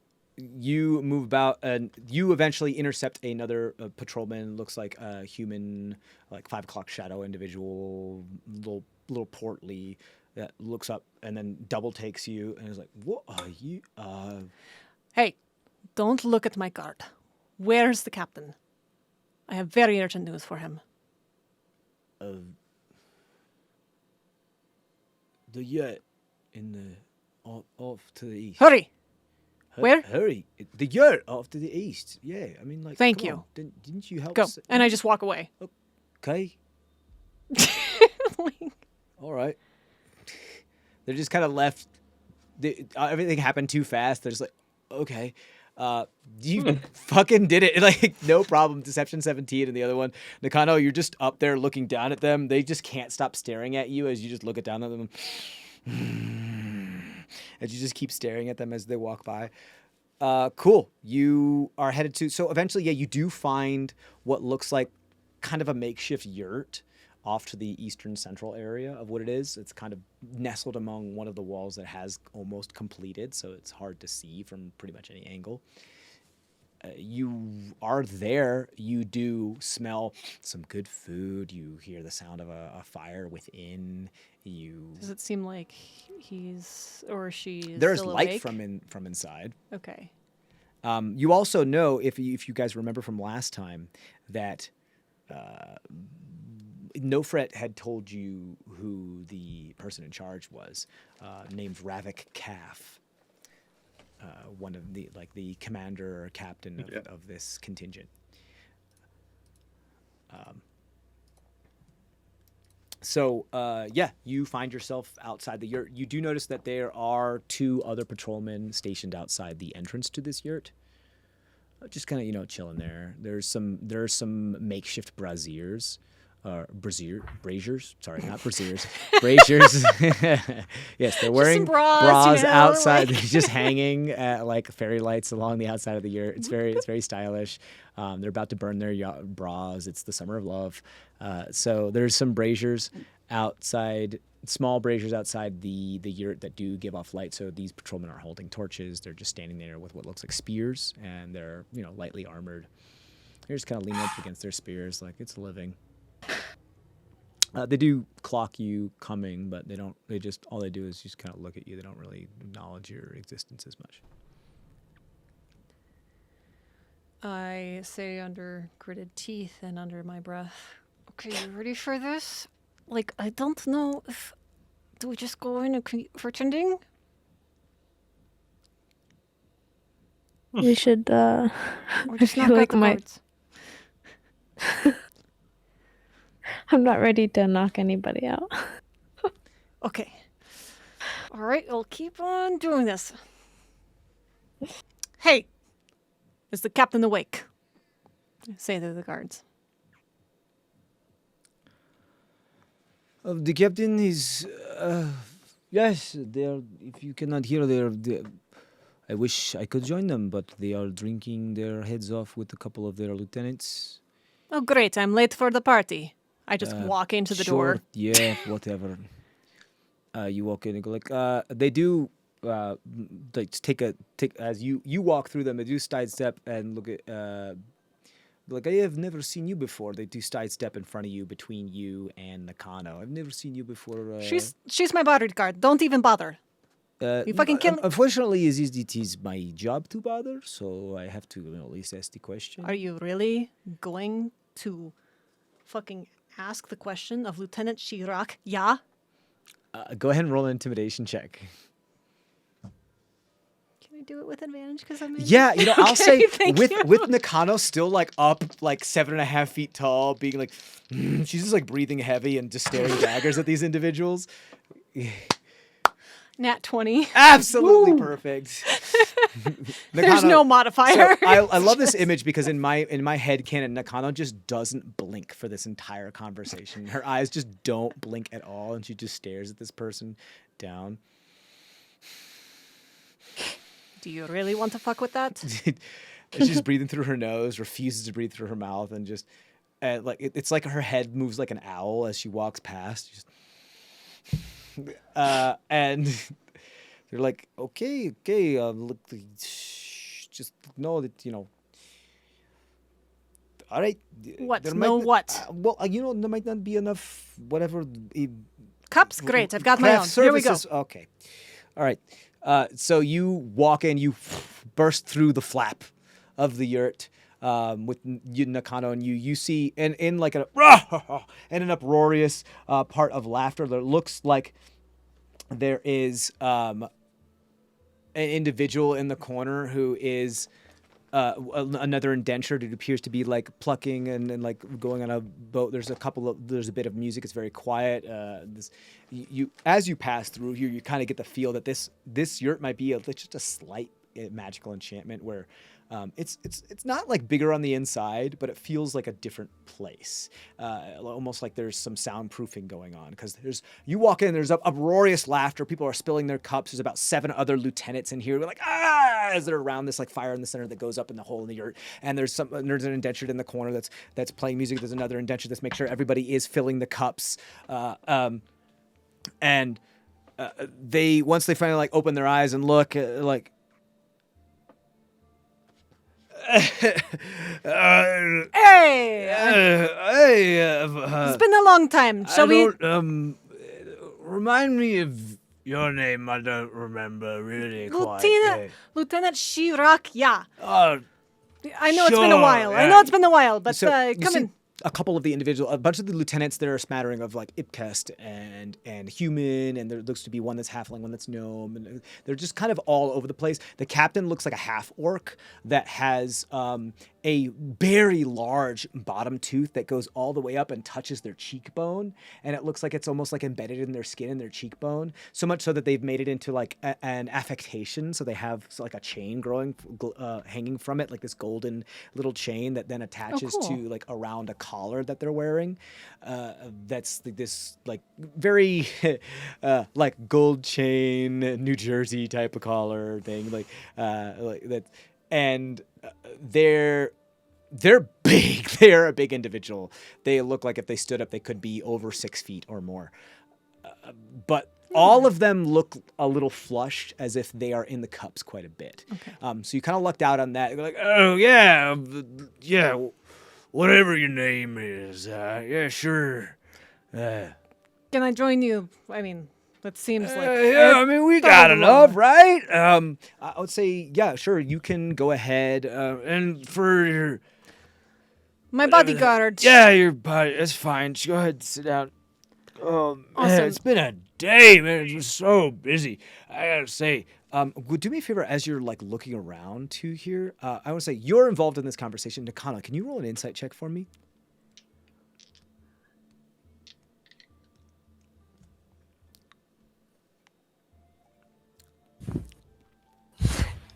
Dirty 20. Dirty Wait, 20. Natural, Okay. Oh, natural 20. Sorry. Nat 20. So go ahead and add your insight bonus. I got 4 plus 4, so 24. 24 nat 20. Okay, so Hell you yeah. notice 2 things. The first thing you notice is that it's more perception, but this is insight because there's a couple other things that are going on. You look around and you see, like, this place is filled, like, there's kind of like a Bedouin style to it. There's some chests, there's a bunch of people are sitting on the ground, there's cushions, there's rugs about. It's very, very nice. There looks to be like a juice bar on like a rolly wooden cart. There is a veiled bed that has a bunch of like a bearskin and other stuff on it. And at the foot of the bed, there appears to be a locked chest that is quite opulent because of the studs are made out of brass with gold fittings. So it looks like this, you kind of get the feeling it does have a lock on it, but the lock is made of gold. And you know that gold is actually kind of a soft metal too, so it doesn't really make sense. It's not very secure, but it's meant to be there being like, look, I have a chest that has gold fittings on it, and the lock is made of gold. Look at me, I'm showing off, that type of thing. And that looks to be like, that's probably my best bet for probably where the money is. You do see a couple other places where there's a couple pouches about. There's a couple pouches on these lieutenants individuals. These lieutenants persons. There's one on this captain's person. We'll just call him captain from moving forward. Captain Ravik Calf, who's this half-orc individual. There's quite a large pouch on their belt that's kind of jingling about every single time they do some raucous activity. The other thing you notice is that one of the lieutenants, who is also another Ibkest of a more like forest green complexion, is fully not buying this charade. They look to be far more sober than any of the other individuals here, although they have a cup that they are holding. It looks like a pewter cup that they're holding that looks to be full, with the head that appears to be simmered down to the point where you can see some of the foam from the ale that was on it has dried to the inner lining of the cup, meaning that it has been filled a while ago and they haven't touched it. This individual is fully not buying it and sees right through that you don't guys belong here, but at the moment hasn't said anything. And that's where we're going to take our break. We're going to be back in a little bit, guys. Thanks for watching. Stay safe out there. Stay tuned. All right, and we are back. So there, the girls are in the tavern. Or the not tavern, but in the yurt, there's somebody playing some music there, while the rest of them are surly and whatever. And there's an Ibkis that you notice that is fully not buying your shtick, like fully not buying the fact that you guys belong there. They seeing right through you. And Nakano, you have noticed that they know that you guys don't belong there, but at the moment, they're not saying anything as far as you know. Like, there's only that split second moment where you're like, oh shit, we're made by this individual, but that's it.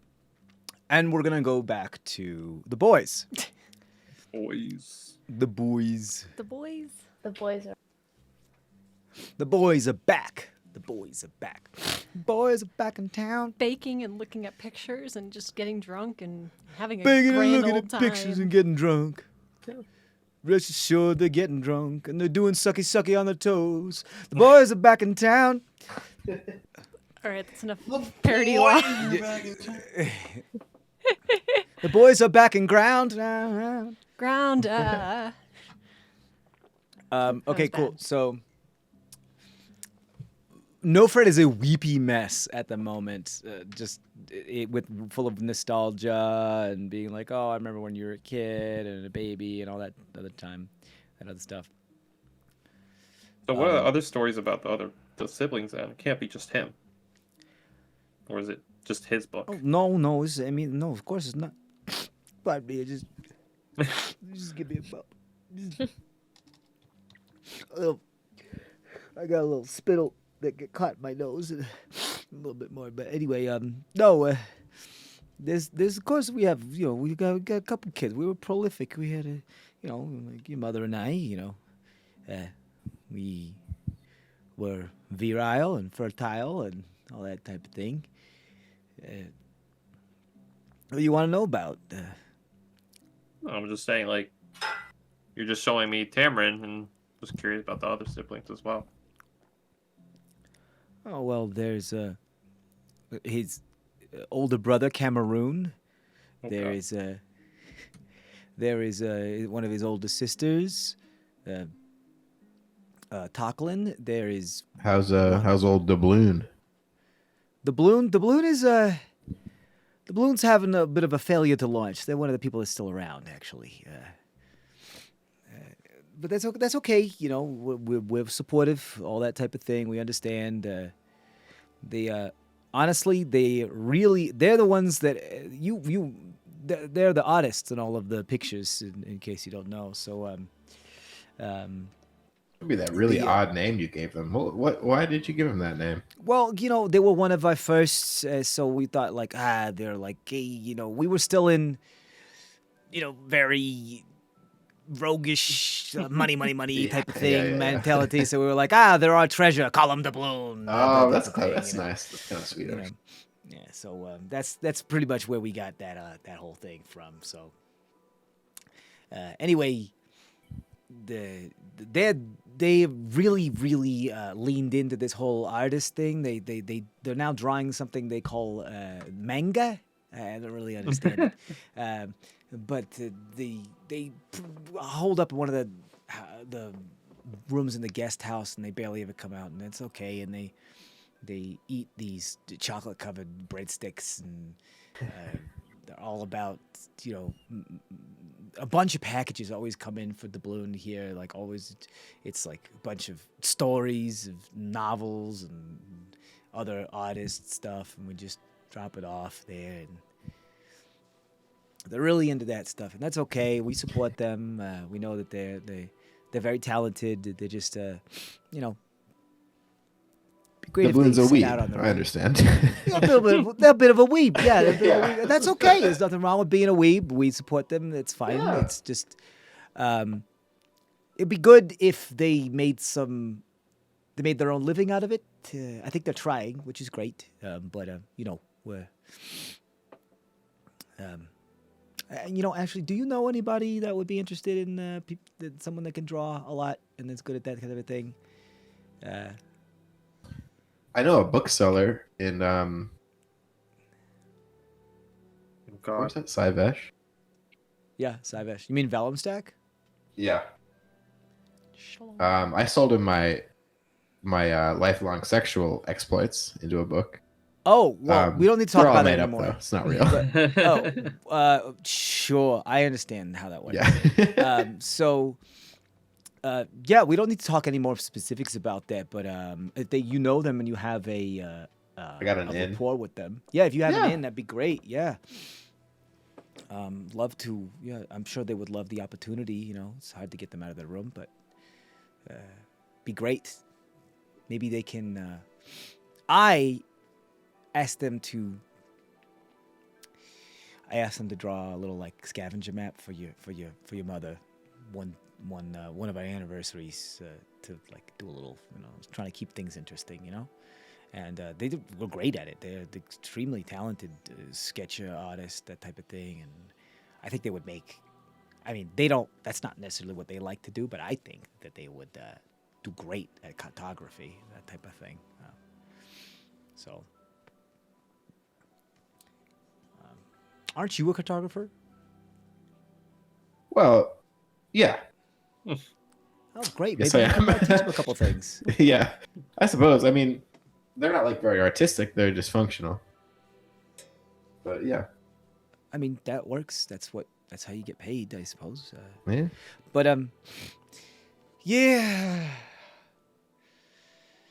I don't know. I'm just. Look, I miss you, son. I miss you too, Father. I miss all of our kids so much. Yeah. Those are the salads. It's odd because, you know, some of them, they're around too much. I'm like, well, why don't you get your own life? But then as soon as they leave, then I'm like, oh, well, now I miss them again. So I guess I'm at that point where as a parent, I'm starting to realize that that's like just the way life is. I'm not sure if I really like it that much. Well, you got a pretty exciting thing going on here. Insurgents and rebellion. I mean, That's pretty, you know, you're doing stuff. the sickness notwithstanding, I suppose you're right.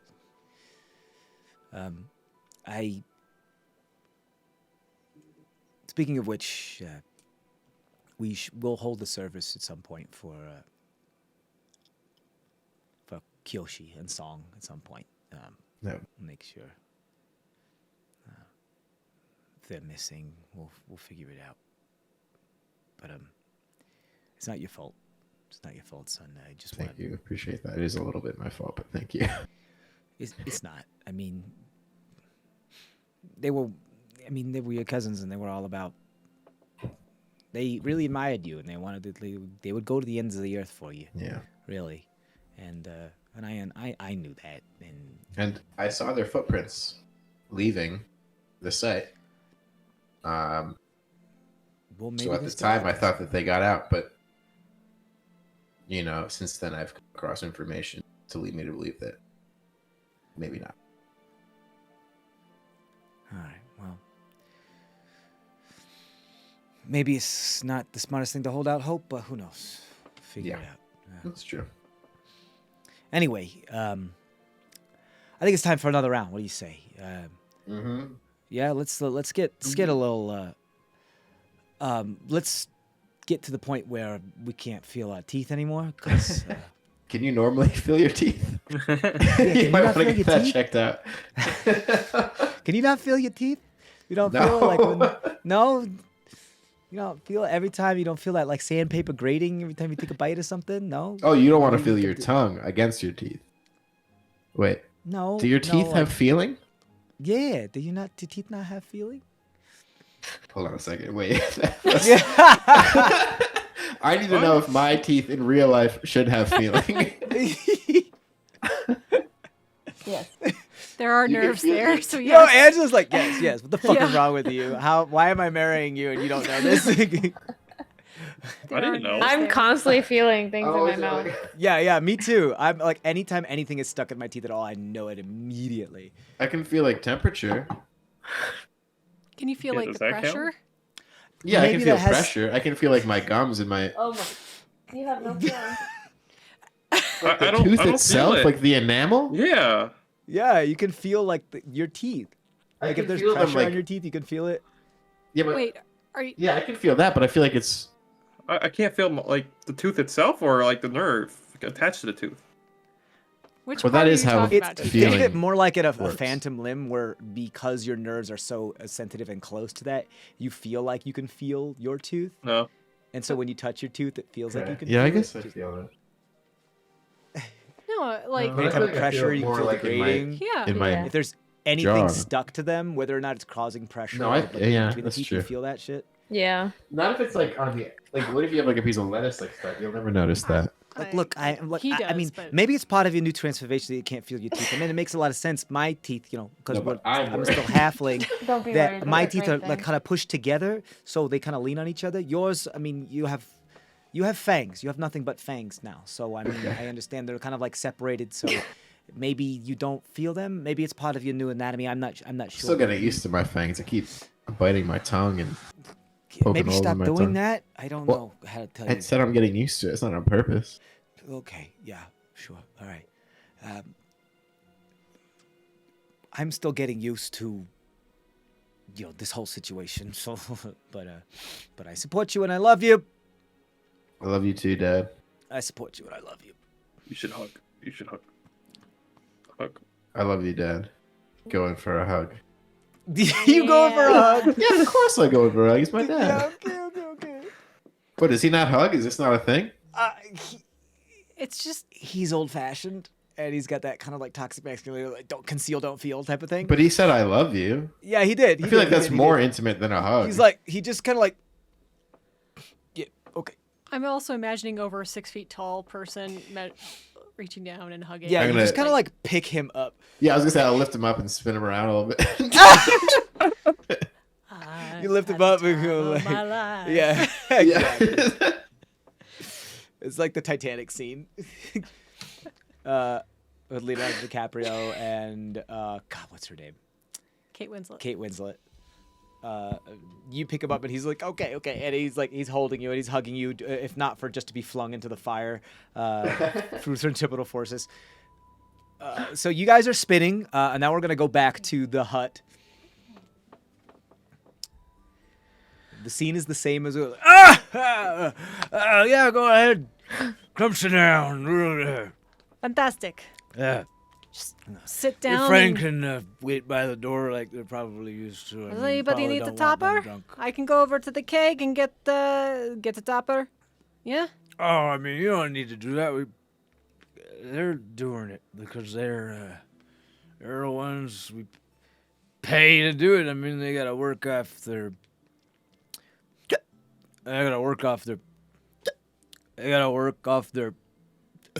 Yeah. Sure, So, sure. All right. Keg wench, get me a beer. The dude looks at you and is just like,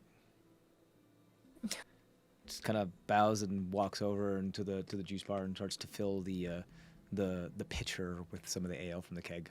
Wonderful. I continue just trying to blend in as much because I know that like I have to do this kind of schmoozing. Sure. You guys sit down. Nikana, you're kind of like more told to like just stand by the door, be the bodyguard, that type of thing. I'm standing. You are the only one that has noticed that this other Ibcast here, like of this kind of forest green complexion. They also have some rings about. They have some bands of like gold and silver around their horns, just for affectation purposes and jewelry and that type of thing. You are the only one that noticed that they see right through you. They know that you guys aren't supposed to be here. But again, they just kind of sit and stare at both of you, kind of going back and forth between the two of you. They seem to be making more eye contact with you, Nakano, as they just take a very, very small sip of their drink before they put it back in their lap as they're kind of like leaning sideways and sitting on their hip bone. They're wearing Lieutenant Red Lion Syndicate garb. And they are like staring, I don't want to say staring daggers at you, but they're staring at you a lot.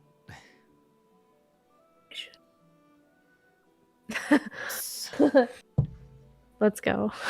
Do you say that? No, I said maybe we should go the other way. I'm like, I have an idea. And I point to the vial that contains the opium.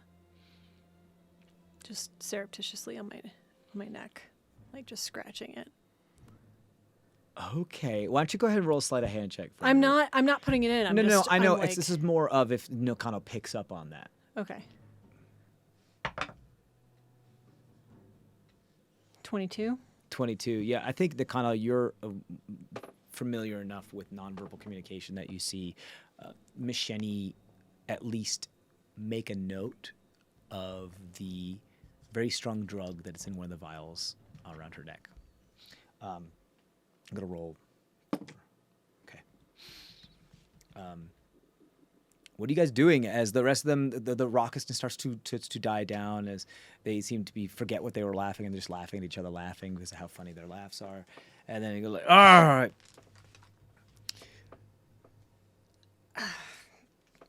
How'd it go? How did you do with your? I mean, You know what I'm trying to say. you know, it was a normal Gondar. It was. Gondar already? Dang. I Can't keep straight anymore. I know, and if I misspoke, it's I had a couple people coming over here. I'm a little bit of a lightweight. Drinking on duty, eh? No, it was after my. I shift. don't care. Give a shit. Nobody gives a shit. All right. Nobody cares at all. That's good. That's good. Well, that's fine. We get paid enough. It don't matter. What are they gonna do? Try to hit us with their fists? Don't matter. I'm gonna do the thing. Yeah. I mean, like, but seriously, can't we get any faster with this? I mean, I don't want to be in this. That's what I'm saying, right? They have to take breaks to breathe and drink water and eat and everything. They can do that after. That's why we have times to do that. You don't need to do that during. We put the balls down for you. You're just fine.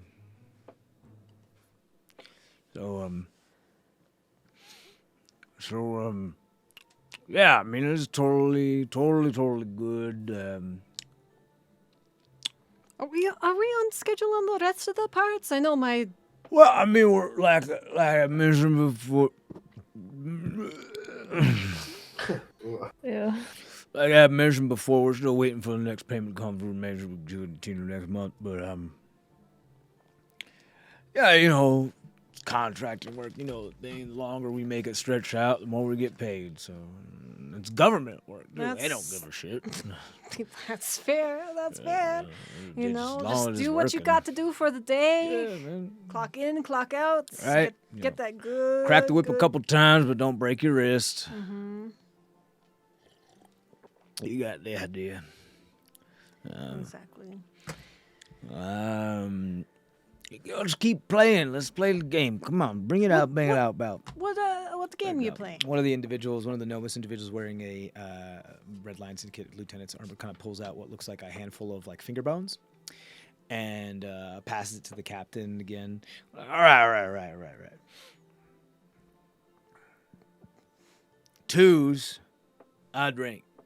Okay. Fours, little of y'all drink. Little y'all drink. Except if it's double fours, you have to drink upside down on your head. Okay. That's pretty funny. That's pretty funny. That's good job, Captain. That's pretty funny. This is one good from the part of this other human guy that's like looks it looks like they're trying to fake that they're drunk because they can't seem to be like they're not drinking that much. They don't seem to be enjoying the alcohol as much, but they're still a lieutenant and they're like, that's pretty funny, Captain. Yeah, that's good. That's a good one. Yeah, I knew it. Yeah, I knew it. Shut up. All right. I druid-craft a fart sound coming out of them. You kept a fart sound coming out of him? Exactly. Okay. You have to do a somatic, right? Okay, cool. Yeah, just roll a sleight of hand check just for funsies. I mean, this is literally for a fart joke. Yeah, sure. Fart check. 15? Yeah, sure. So you like make it like a fart. So hey, too many. You get up on that bean juice, ain't you? Everybody else is like, there's a couple women here, there's men, all this thing. There's everybody. Nakano, again, you notice that this individual is just like, still staring at you. Every once in a while, they like hide their eyes behind their cup as they take the smallest sip, and they just keep staring at you. The only time they're not staring at you is when they like check in on the captain, they check in on other people that are doing it, check in on Machete just for a quick second, and they stare back at you, or when they blink, which is not very often.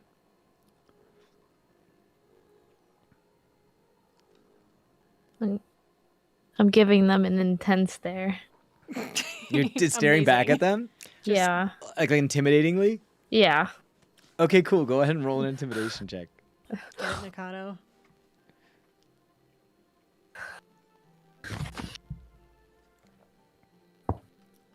$19 plus 3. 22. 22. You do that. You like rise up just another like 3 inches from your limbs, just get like a little taller, straighten yourself up, and you do that whole superiority look where you look down across your cheekbones at them, and you just tilt your head back, and they're just like. They don't look at you as much after that. They kind of just like, okay, all right, and just attempt to kind of blend back in with the group. But every once in a while, you do catch glances going in your direction. This individual, at least from your knowing from your insight, is keeping very hard tabs on you, Machete, you and Machete, and the captain. They appear to be like really intent on making sure they are aware of all 3 of your every move. The music continues in the background. One of the human individuals takes the finger bones and throws them, and they go, odds 3. Wait, What's Captain, that what does that mean? What's that mean? Right, yeah, what she said. Yeah, the new person gets it. I don't know. Someone burp real loud until they fart. No? All right, let's try something else. Nobody can... I don't know. You, newbie, you come up. What's the new rule? 3? Okay. All right, I take a sip. Well, where I'm from, 3 moons, 3 things. You got to do 3 howls at the moon. And you take a big old gulp of your Oh, drink, that makes of course. sense because of what you are. That's funny. All right, cool. So So you got to howl. You have to do it. I mean, okay, everybody howl. yeah. Ooh. Yeah, you have to howl. Ooh. Ooh. You see the human go like, howl, howl, howl. No. You No? make Is more that of not a, it? No? Ooh, what kind of sound? Can you? anything. A I woo, can a only woo, do a one woo, sound. a woo. We'll work on it. We'll work on it. A couple Okay, more that's all drinks right. for you. You'll get it. It'll be It's fine. true. Everybody, you two, Points at Unicano. do the thing. Yeah. That's good. Yeah, cool. She got it. Where'd you Yeah. get this one? This is pretty fun. She's fantastic. She's been a telling me. wonderful right-hand woman. You know? We've played this game a little bit before, and that was one rule that we played with. And so that's why her Oh, rules you are shit so where you good. eat. We've all been there. Exactly. So, all right. Next person then? Oh, yeah. Here, you roll.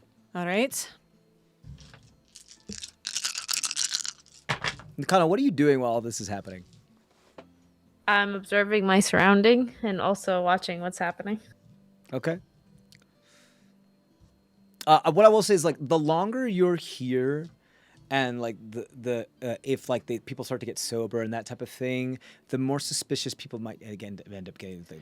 So like you're on like you Nakana, you've spotted where there could possibly be coin that you're trying to get for like what is it you're trying to do? Because at this moment, like things will continue until people start to pass out, people start to leave, things start to happen, questions start to get asked, things start to get harder to be deceptive about. So if you guys want to make moves, Yeah.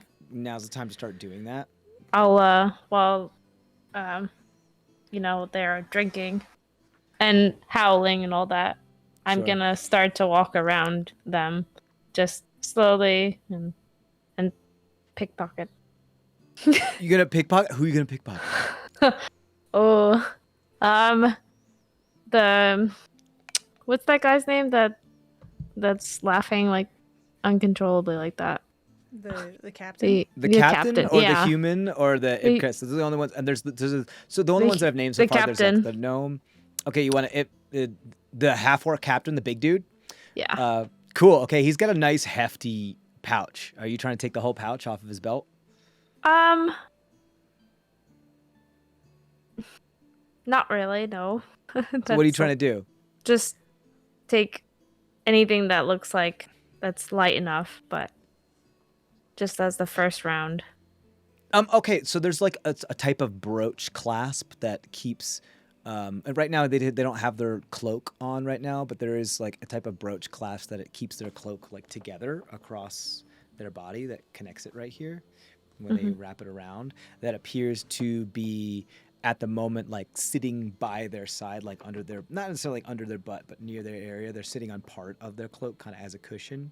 But the brooch is still available there, so you're trying to like that's something I would say that would be like light that you can try to like unfasten and really grab everything. It looks like it's made of gold with like a platinum filigree within it. Okay. Go ahead and roll a sleight of hand check while people are howling and Misheni is rolling finger bones. What'd you roll? I mean, what should I roll? I would say why don't you go ahead and roll 4d4. Tell me if it's a multiple of 3, a multiple of 4. If there's any 2s in there, or if they're all odds.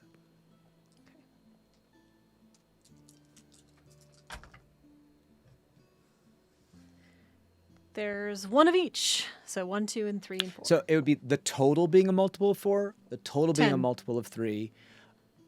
There to be a 2 in there. So There if, is a 2. If there's any 2 in there, it trumps everything else. Okay, there's so 1, it's 2. 2s. So what did I say what 2s was? Drink. The little people have to drink. Yeah. That's what I said. The little so you see the gnome and the halfling and one of the shorter humans start to drink. There's 7 lieutenants in here. It's like it is a whole round. They start drinking like 2s. You gotta drink. I ain't small. You guys are small. You guys are puny. If I sat on you, you go squish. All right, drink. And they start to drink. People are getting in their cups right now. You notice that the Ibkest, again, it's like, a little bit on the shorter side. They take a little sip, but they don't really, they try to like make it look good. Actually, you know what I'm going to say? Misheni, go ahead and roll a perception check for me. Hold on. Sorry, I'm checking if it's... No, that's cocked. Same number. Excellent.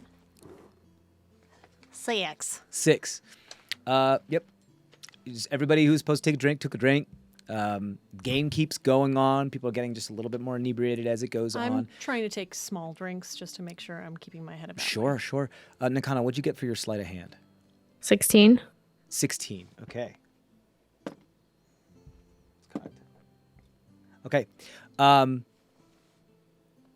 You start to move around the circle in like a clockwise fashion and kind of alight on your feet for a moment to get close enough to try to unclasp that from the cloak there. And as you do, it kind of like snags. You didn't realize it was like fastened in that certain way, and it kind of tugs and pulls at it, and you see like Captain go, What? I'm sitting on that. What are you? That's mine. Don't touch that. What are you doing? She's just getting frisky. She gets like that a little bit late in the evenings, if you know what I mean. All right. and he grabs your arm and pulls you in, tries to pull you into his lap. What are you doing?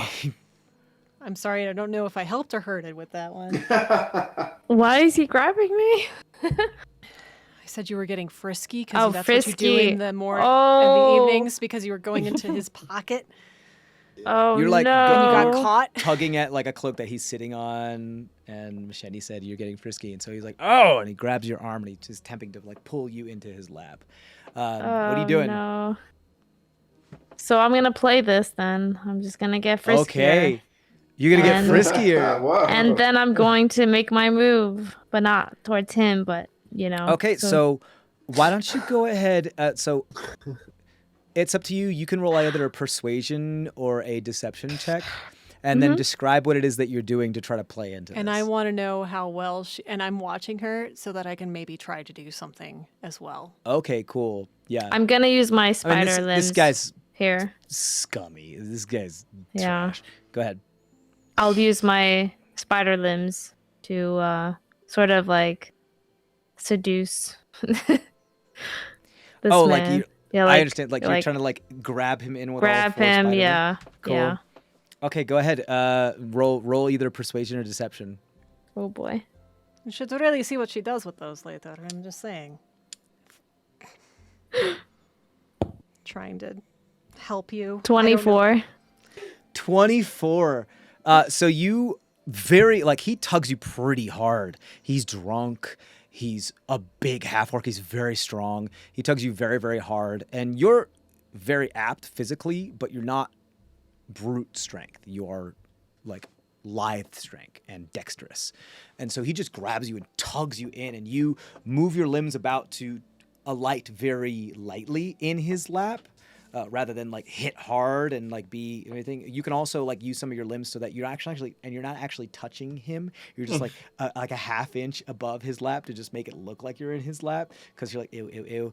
And you take a couple of your other limbs that you have and everything, and you like kind of wrap them around him, and like as you're wrapping around him, you're like using that as leverage to hold on to his back, so you're not actually sitting on him. And he's like, oh. Think about the fun we could have with this many things flailing around.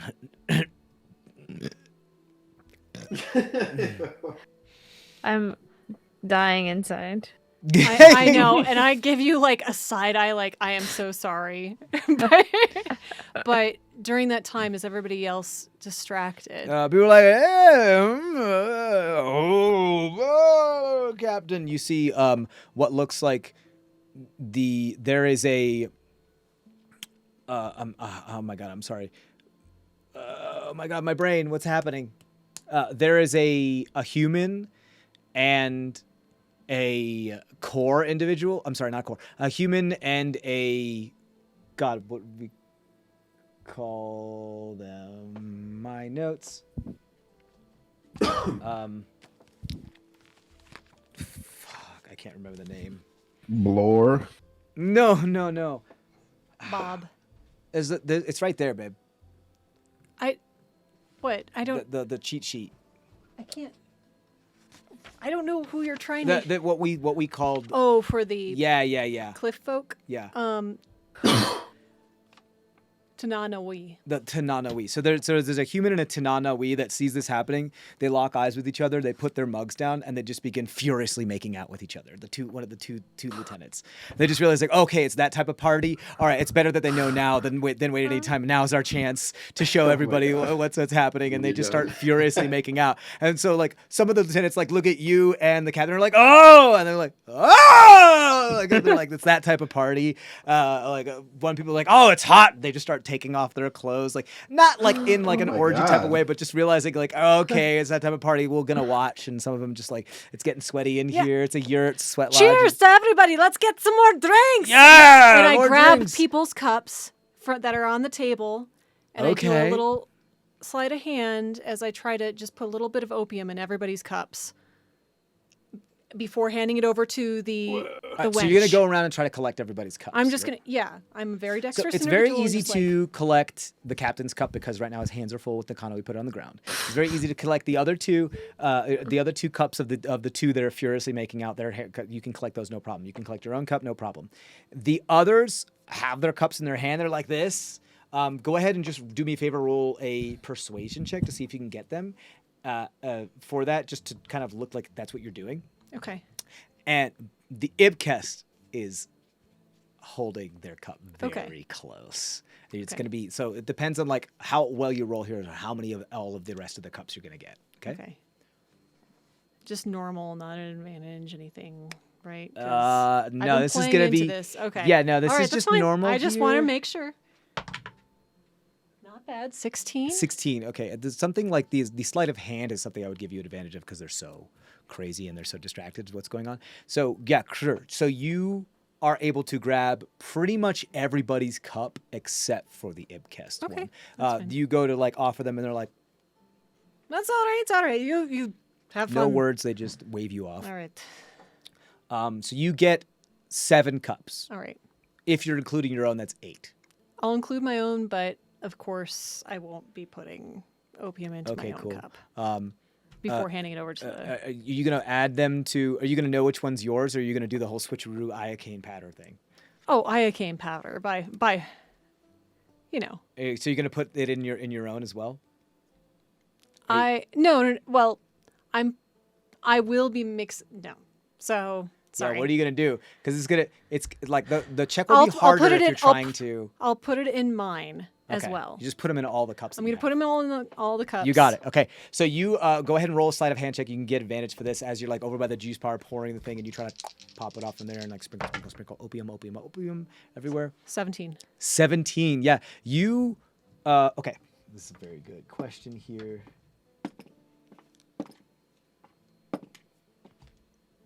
Whoops. Okay.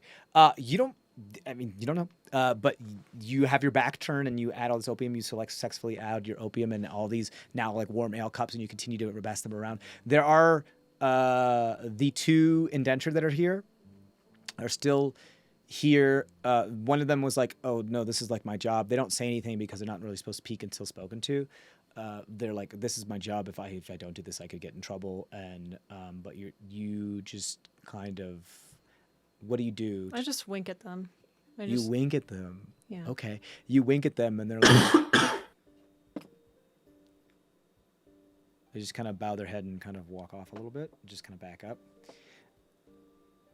Hey, all right. See how many drinks I can hold and fill at the one point. All right, here we go. Whoosh, and then I just pass it around to everybody. Sure, you pass around the drinks, people are grabbing it and everything. People are busy, like you see a couple of the lieutenants like now experimenting. Some hands are on other people's knees being like, is this are we doing this? Is this happening? And some are like, no, this is not happening. Stop. And others are like, whatever happens, happens. And some people are just doing the thing. It's not like an orgy. It's just a bunch of people are drunk of adults that are drunk, that are bored, just having a good time. Sure. And there's no inhibitions, that type of thing. These other 2 that are furiously making out looks like they've had like a secret affair for the longest time, and now they're like, "This is our chance. Like it's gonna be okay. Like we can be public now," and they just are just going at it. I'm gonna try to make eye contact with Nakano and be like, you okay, or do you need me to rescue you? Yeah. Kind of like look. You look at Nakano, and Nakano, before you can like really give her any type of nonverbal response, the half-orc captain like throws his heavy arm around your shoulders and pushes you down onto his lap and starts to like grab the back of your head like from your neck to like make you face him, and he like his palm is so big that your whole head is just like in the palm of his hand, like how Shaq holds a basketball with one hand. That's how big his hand is.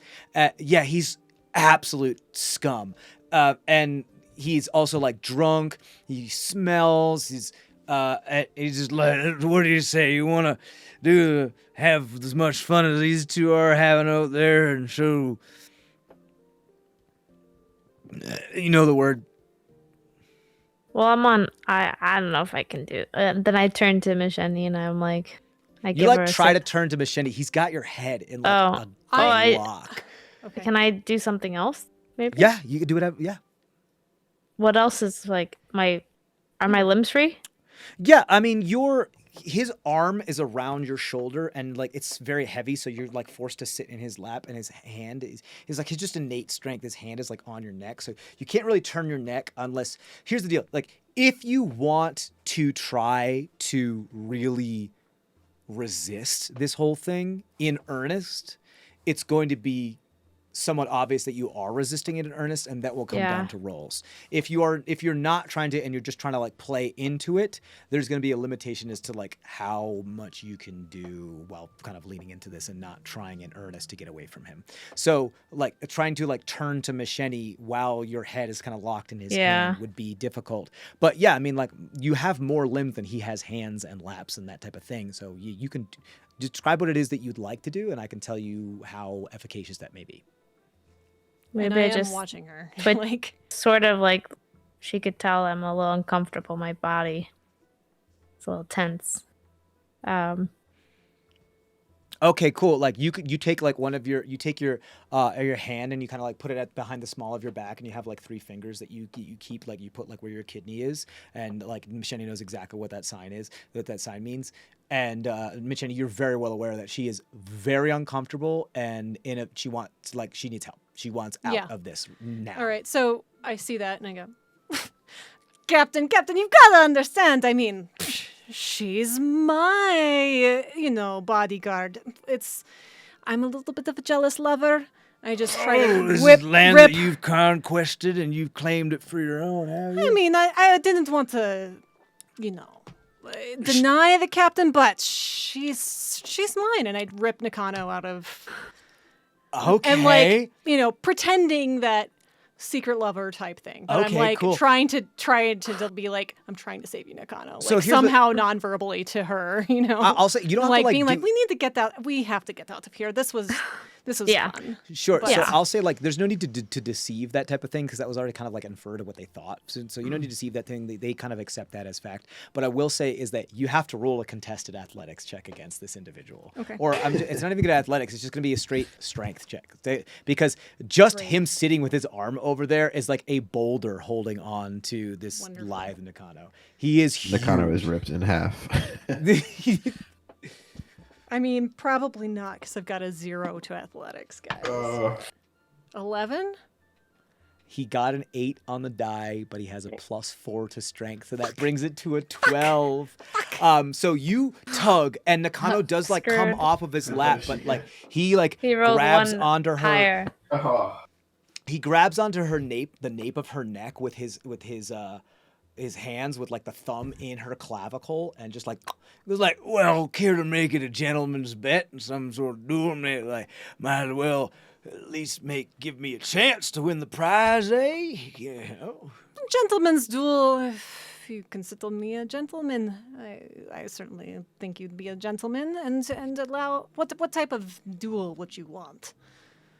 I just try to hold on to Nakano a little bit harder. Sure, like I mean, he's like slowly pushing her back down onto one of the cushions as you're like trying in earnest to pull everything, but like you're shaking and you're really trying, but you're trying to not make it look like you're still pulling, and he looks like he's just staring at you super hard. There's not a single sweat of brow on his face, and he's just slowly pushing her back down. He's so much stronger than you. How about, as we both know, you need to be dexterous, right? With a lady. Perhaps we do a little bit of archery, something like that. Something very fine motor skill. We can maybe put up an apple over there and have a little shooting contest, yeah?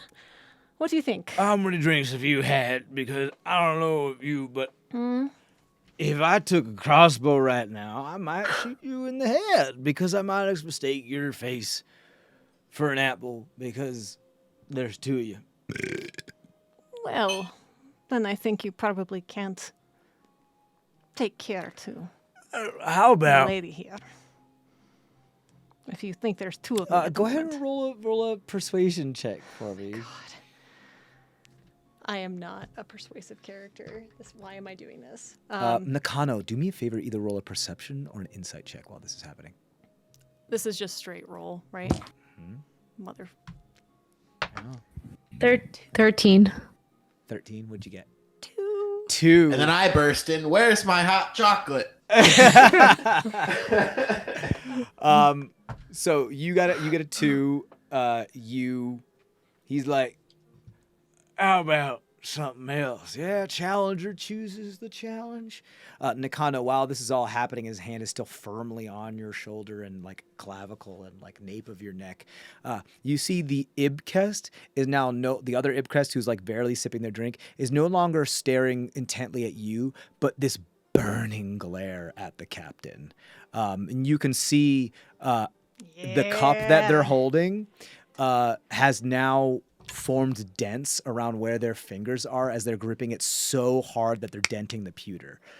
This individual doesn't look like they're happy with what's going on right now, but they're holding back as hard as they possibly can because they don't want to make a scene.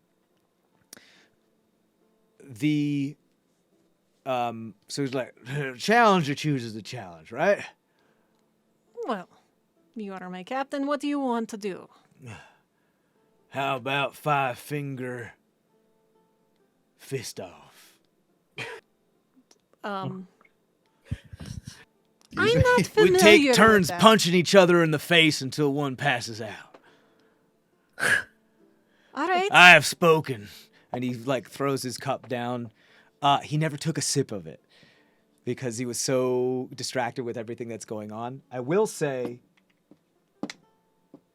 Would I have noticed that he? everybody else except for one other lieutenant other than the Ibkest has been sipping their drink, and the 2 that have been making out. So we have the Ibkest, the 2 that's making out, and the captain, and one other lieutenant. So 1, 2, 3, 4. So 3 other lieutenants have drank the opium ale. I would have been watching him like a hawk and posturing this whole time. So Sure. I take my glass and the gentleman's bet, eh? And toast and Okay, cool. Yeah, he grabs his drink. Yeah. Gentleman's bet. there we go. He drinks it all in one swig and then puts it back down. And he looks like he crushes the pewter and then bangs it down. All right. He starts to he pulls himself up and he begins to stand. And you see him like waver, and then he puts all of his weight on you, Nakano. And you just feel like, oh my god, because he's just so heavy as he uses you to push himself up. And you're just like, you hear like your neck and your shoulder go like, ah, as he's just so heavy. And he just pushes himself up on you and then puts his hand on the top of your head to like stabilize himself before he stands. It is nasty. This guy is horrible. I am what I do. I didn't swallow, but I did take it all in my mouth. Oh, that's a very good point. And then I just growl and do the thing where dogs just drip all the water out if they're drinking. Okay. To make it look like I'm Go ahead and angry roll an and- intimidation check. Depending on how well you do this, it's depending on how if this passes off as something intimidation or if you're just being really weird with this. Not at advantage, I'm sure. Not right now, no.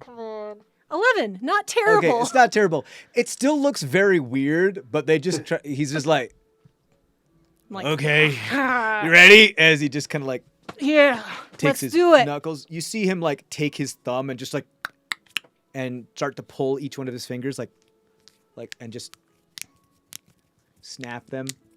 And you see, like, as he's pulling his fingers, they'd almost like they get one full digit longer as he like pulls them out of his palm that they've been like sitting in.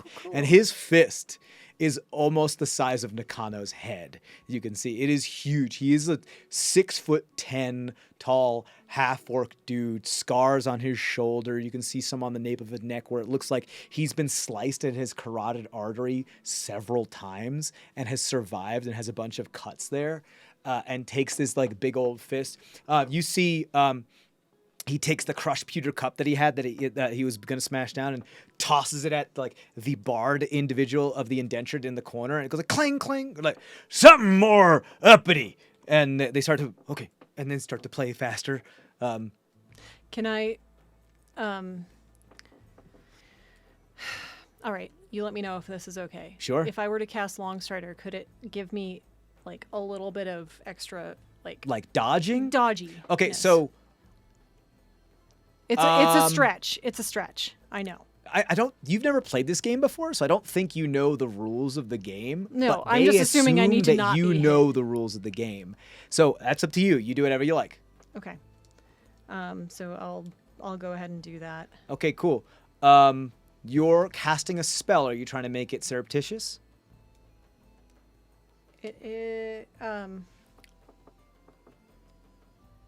Yeah, I mean, that would be weird if I... Okay, go Oh, ahead. awesome. Do sleight of hand. Nakano, what are you doing? I'm still forced down. No, I can't move. He doesn't have his hands on you anymore. He's Oh. focused on Machete right now. But you're sitting cool. down. But you're also like the prize to be won here. So if you like start to move, that's going to attract a lot of attention. Yeah.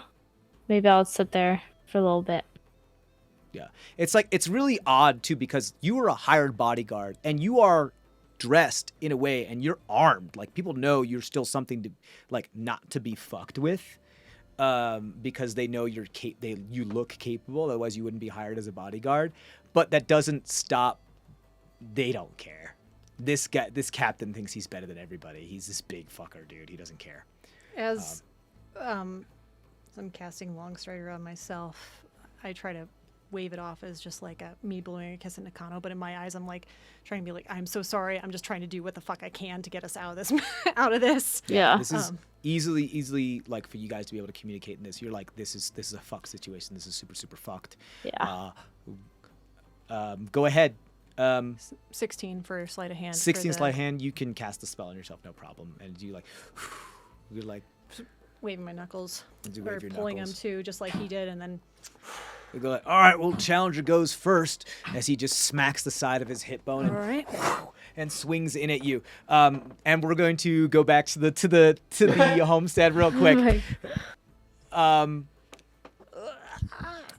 You start to hear. By the way, Nakano, one of the things that you have noticed. Oh, well, that's okay. Good to be. One of the things that has been noticed from the yurt, by the way, is that the guards that were outside have started to peek inside and hold the flap open because like something really cool has started to happen, and they're super interested. Tamron, a scoop. Please roll perception checks for me. Oh, This is a very, very, very hard roll. Back at the homestead? Back at the homestead.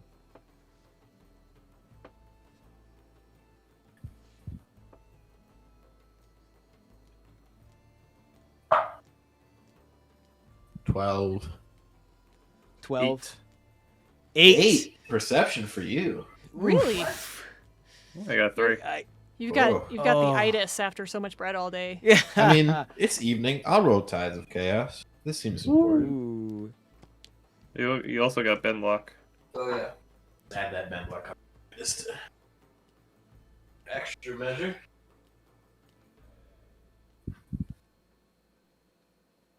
Can I do anything? No, I don't think I can. No.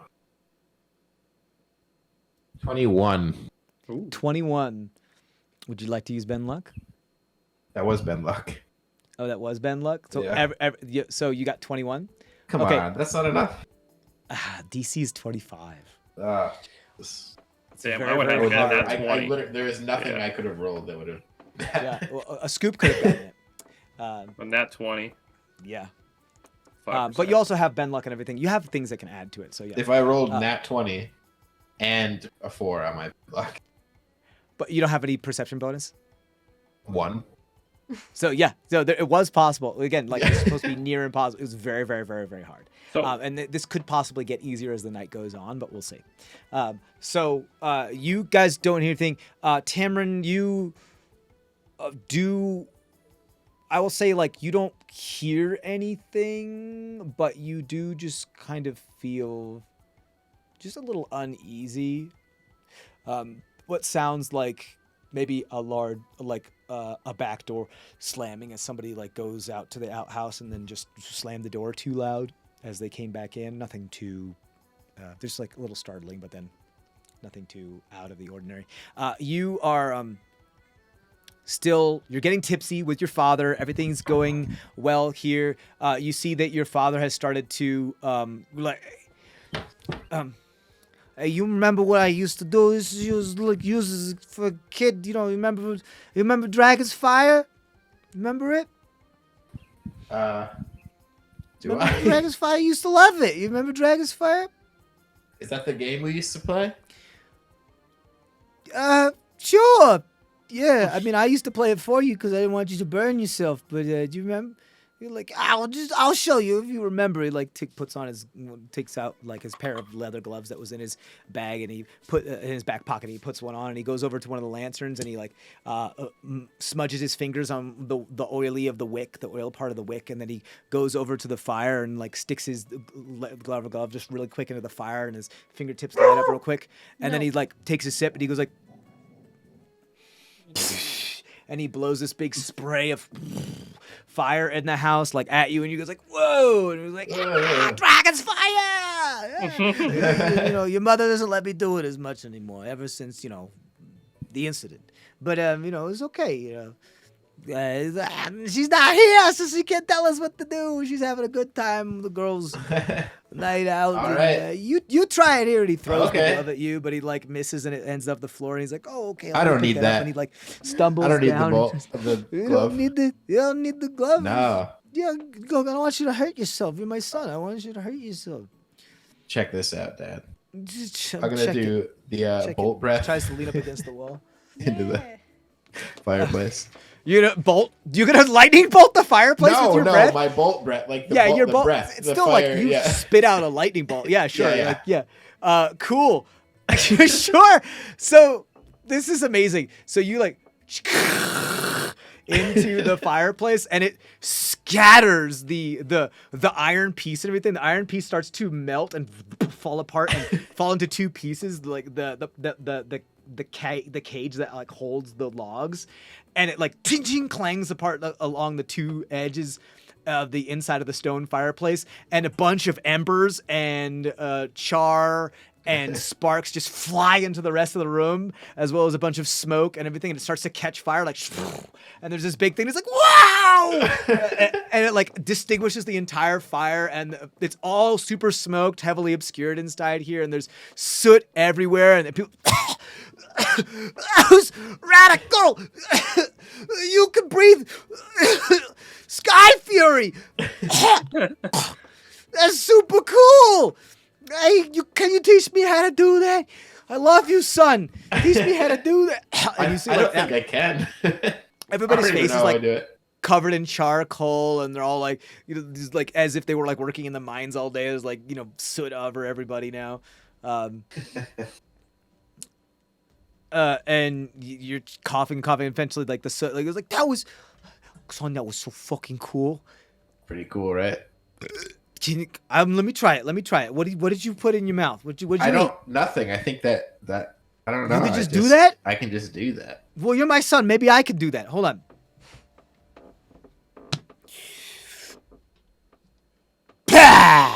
Did it work? No. Nothing comes out of his mouth. A little spill, like a little loogie come out and like kind of hits the floor. He's like, I didn't work. Okay, hold on. I'll try it again. He like tries it like 3 or 4 more times. Maybe I'm not doing the diaphragm. Show I me. think it's Do it because again. I'm a Do it dragon again. person. I think it's because I'm Oh. a dragon person. I don't think But you're my son. Yeah, I know, but You're my son. Oh, it's my dream is to see my son surpass me in ways like this. Dragon's Fire, look at you now doing the Sky Fury. Do you see this? I'm still learning how to do it out my see it. ass. You see this? You can do it out his ass. Did you teach No, I him said this? I'm learning how to do it out my ass. This Can I do it deserves out for my ass? another shot. Everybody, shots! Shots! Shots! He just starts screaming as though like We're the only like, people he here. thinks Dad. his wife and his like other family members are here. He's like, why is nobody bringing us shots? And there's nobody there. And then we're gonna go back to the construction site now. Your dad is fucking toasted. he's faded as fuck.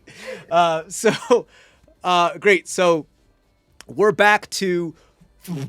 Okay, you're attempting to dodge this, Michelle? Yeah. Okay, here's what I'll say. Go ahead and roll just a dexterity check here, because Okay. normally I'm going to run this by AC, but you're attempting to actually do a dodge type of thing here. So Right.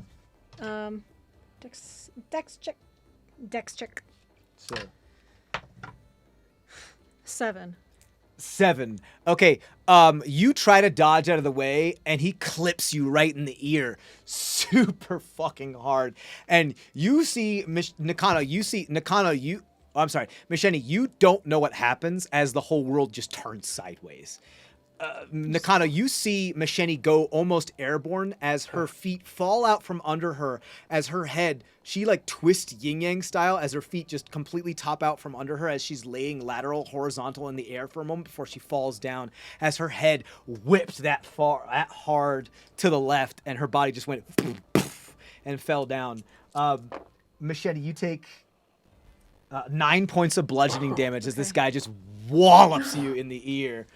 And he does like stammer over you and kind of step on your tummy as he walks over you, because he put so much weight into the thing that he's kind of lost his balance, and he does like stammer and tumble out of the yurt and into one of the guards that was peeping in there, and like shove him out of the way before they finally regain their thing. And he's like, he looks at you from out there in the light of the braziers, and he's like, "It's your turn.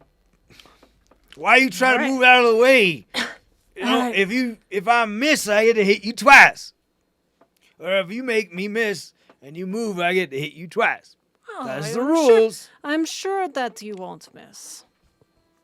All right, your turn. All right. You see that the 3 lieutenants that weren't that had drunk the opium laced thing are starting to like fully like get faded and lean back and be like, and like they're headed. And to I'm be not away. doing They're gone. like I did enough to make it like Yeah. Yeah, You made them I- so that they melatonin sleepy. yeah, Sure. because You didn't have a lot to begin with. That's as much as you. I'm get not nefarious. I had 9 doses. for of sure. opium You for just medical purposes. it was a very strong sleep aid. Yes, exactly. That's totally fine. 3 of the lieutenants are like they're on the way to be totally out. Okay, Like in so the next couple knowing- seconds they're going to be out. The 2 that are making out are still furiously making out. They're not moving. They're there. They started like they're not doing like heavy petting. I'm not worried about them. They started like slow down, just like the yeah. type of thing now. The Ibkest is there, begins to stand up and stride out, as well as I believe 1, 2, 3, 4, 5, 6. The other 3 individuals that were, I can't remember what they were doing. Yeah, but there's 3 lieutenants and the Ibkest lieutenant, the human that was very weird, and one of the gnomes.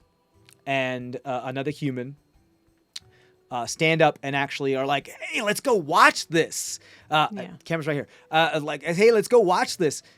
And they start to get up and like stammer and begin to go outside as the thing is now outside the yurt. The musician that was playing begins to follow as well, and so does the other indentured that is out there that's still holding the pitcher. So the 2 that are making out and the other 3 lieutenants are still in the yurt, and they're staying there. They're not going anywhere. So you have 3 lieutenants now and the Ibkest that are following. The Ibkest is still very, very upset. Nakano, Where's Nakano? you are the captain goes like, "You make sure you bring her out, and so we make sure that we know which one she likes the most, and keep an eye on her." And points Could to the Ibkest individual to bring you out. Could she just watch from the curtains as it is nice and warm in there? And I'd certainly want my lady to be warmed up when I win her over. I like 'em cold. And he puts, it's fucking weirdo. So I just clock him at that point. yeah, I'm like, sure, go ahead and do the thing. He does point at the Ibkest to bring them. Go ahead and roll your dice while that's happening. The Ibkest does come up to you, does not make eye contact with you, Nakano. And is staring daggers at the captain with still their like bent cup in their hand, but just reaches down their hand like very lightly to you to like help you up if they'd like to, but they don't stare, they don't look at you at all. It's just like a no look, and they give your hand. There's a moment like they nod, but they're not looking at you, but you have a feeling like your passive insight that they are nodding for you, but they're not looking at you. What do you do? Oh, sorry. Go ahead. Nakano, are you going to take their hand? Yeah. Okay, you take their hand, you stand up, you go outside? Yep. Okay, cool. You stand up, you go outside, you stand outside the yurt with the other Ibkest next to you. They stand there, their hands like kind of crossed in front, like making sure they're within like a very close proximity of you. As you see Masheni swing her arm. Nice. Go ahead. What? I forget, GM. So I have my Unarmed, you're proficient. Everyone's proficient in unarmed. So you add your proficiency and add your strength modifier. Excellent. I'm so strong. It's 14. Total. 14. Okay, 14 to hit. Okay, you hit him, but he goes like, "Tsh," and just sits in his cheek, and he's like, you. I just hit- scratch his jaw. Yeah. playfully So with like my the nail. tooth that was coming up and hitting Yeah. a thing, you like hit that, and it like sits in there, and you're like, ow, because you straight up hit his bone of his tooth, and he just laughs at you. Go ahead and roll your damage. It's a D4, right? For unarmed. Yeah, Cool. a D4 plus your strength modifier. 1 No- point of damage. Yeah. 1 point of damage. You just and it just sits in there, and he's like, hey, I might need a makeover after this. Can I bonus at my the thing where I do an action surge and I go for a nut kick?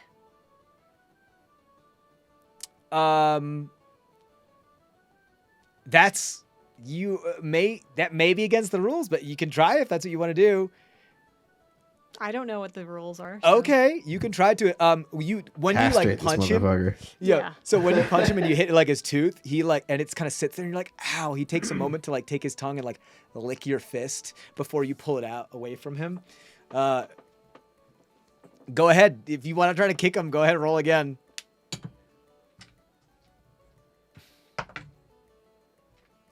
That's a dirty 20. A dirty 20. Okay, you do catch him unawares and are able to nut check this guy. Go ahead and roll a 3d4.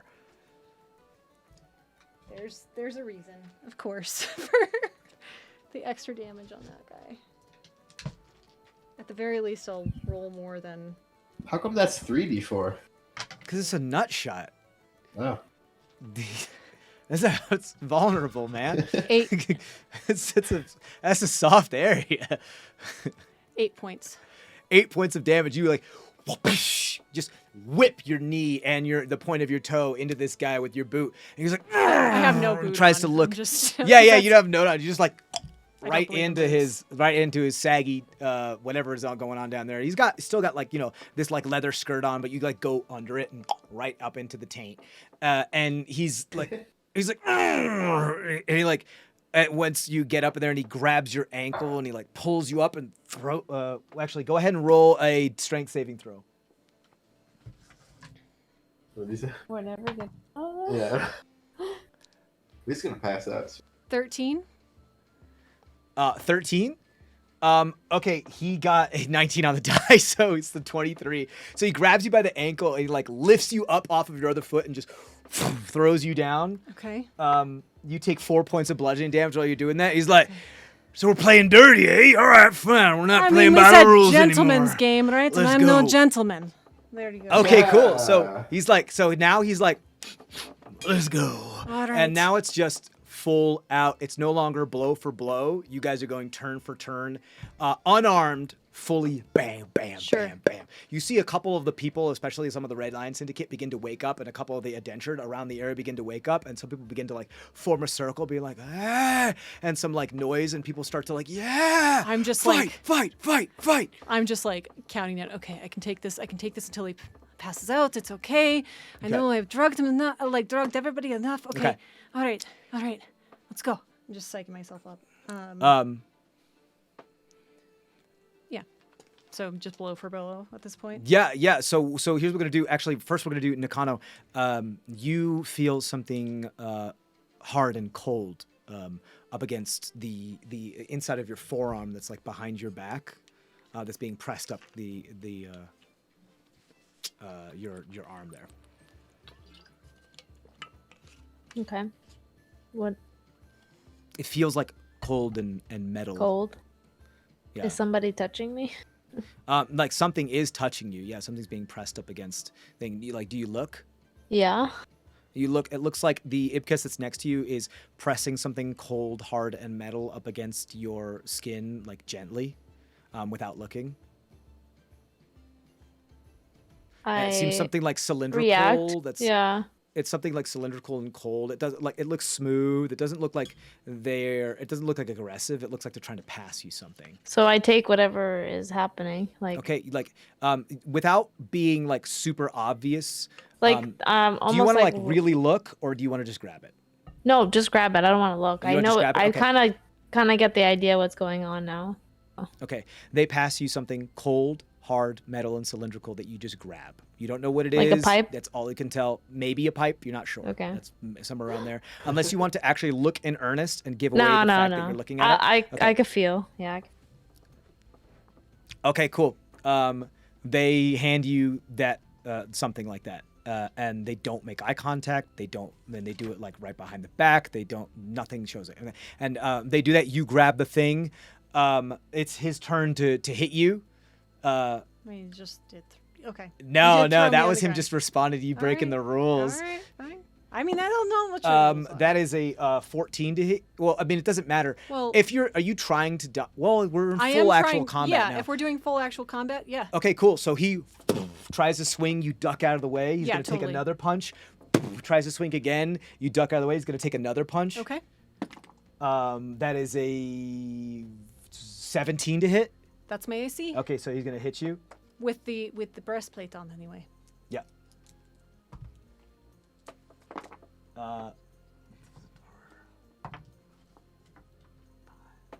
It's there are 9 points of bludgeoning damage. Okay. He's then going to go and try to swing one more time. Okay. That is a 15. Miss. So it's like you like dodge out of the way and it hits the breastplate and it ting, glances off the breastplate and he shakes his hand and he keeps going as he and he tries to uppercut and you're like backpedaling out of the way as you find yourself pushed up against the edge of the perimeter of the people that are now like going fight as you fall into them and they push you back in. And then we're gonna go back to the grounder homestead. Both of you roll perception checks for me. Gotta bring my dice closer to me. Yeah. But 24. Ooh. I can see your kidneys, Sean. See your kidneys from here. 18. 18. What'd you get, Scoop? 24. 24. Okay, Tamron, you're just like, so fucking cool. Shots. You see, that Onofre kicks in a piece, like a panel of wood that's next to the fireplace that just goes, knocks in, and he moves it aside and he digs his hand in there and he pulls out this super long bottle of what looks like clear liquid with a cork stopper on it, and it is thick like syrup. It is, and he's like, "Let's go! My son is home!" And he just takes one of the cups that's nearby and just pours a bit into it and hands it to you, and pours a bit in it and hands it to a Scoop, and then just takes the bottle and just starts to drink it like syrup for a little bit. Are you gonna drink it? Yeah. Okay, Yeah. drink it. This shit is like Sambuca on steroids. This is Nice. insane. I love It's like Sambuca. alcoholic, syrupy, mellifluous. Like tastes horrendous. You also have the feeling that this is whatever this is. It's almost like petroleum jelly as to how flammable this could be. It is so alcoholic. This is straight up syrup poison. And so, Scoop, do you drink it as well? Yep. Okay, cool. Both of you guys roll Constitution saving throws.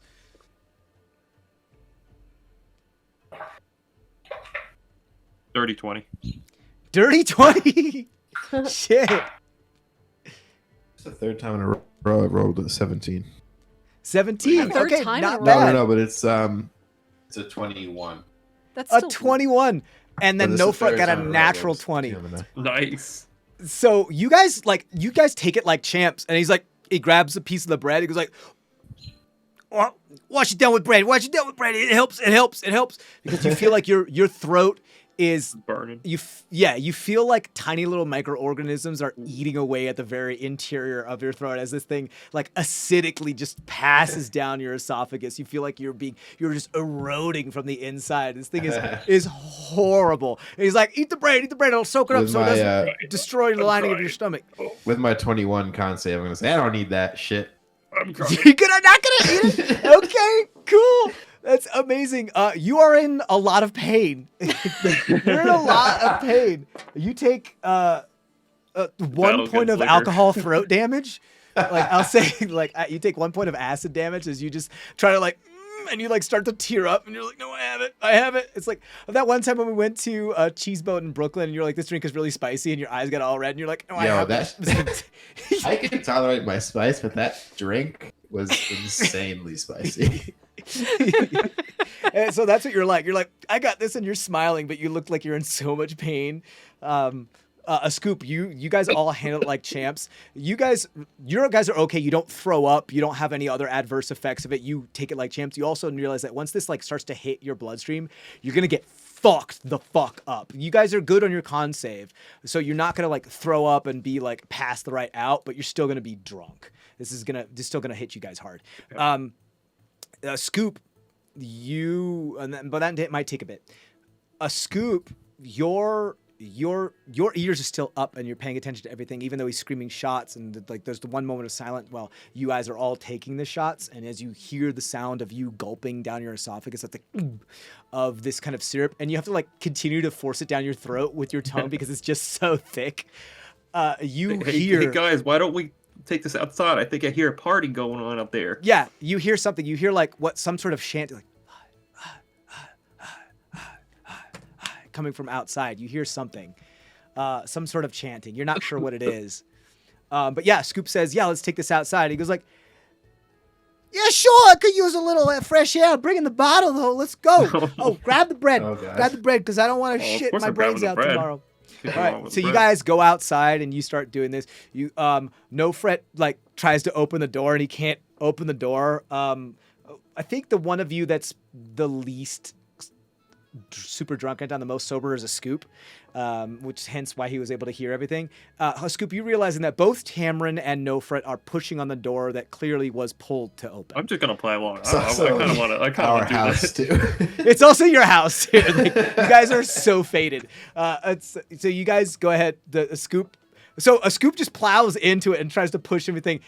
Doesn't try to pull it. So the Scoop, all of you, boom, boom, boom, all the way just knocks the door off Cartoon. the hinges and just pushes through. And so you just and the oh, door shit. just knocked off, and you guys dog pile and fall off into the walkway towards the door. As you guys are all like, you take a look at, you're like, oh shit, we broke something, and then do the whole thing. and you I'll all fix it when start we like, get back. It's okay. We'll fix it. Don't worry about it. I'm good with my hands. Ask my wife.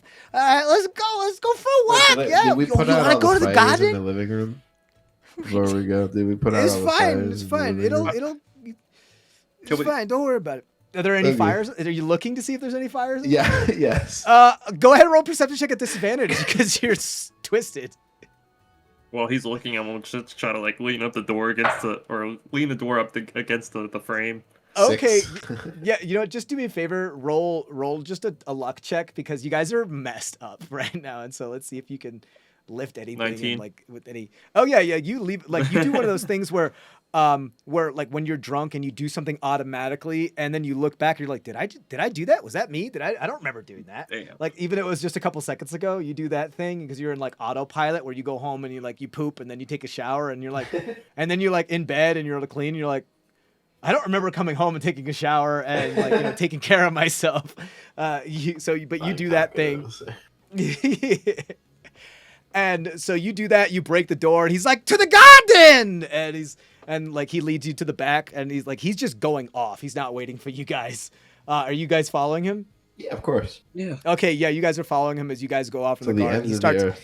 He starts singing to the ends of the earth. He starts singing a sea shanty. As you guys continue to move off, and then we go back. Misheni, go ahead. You're doing your strikes. All right. I What the heck? get up.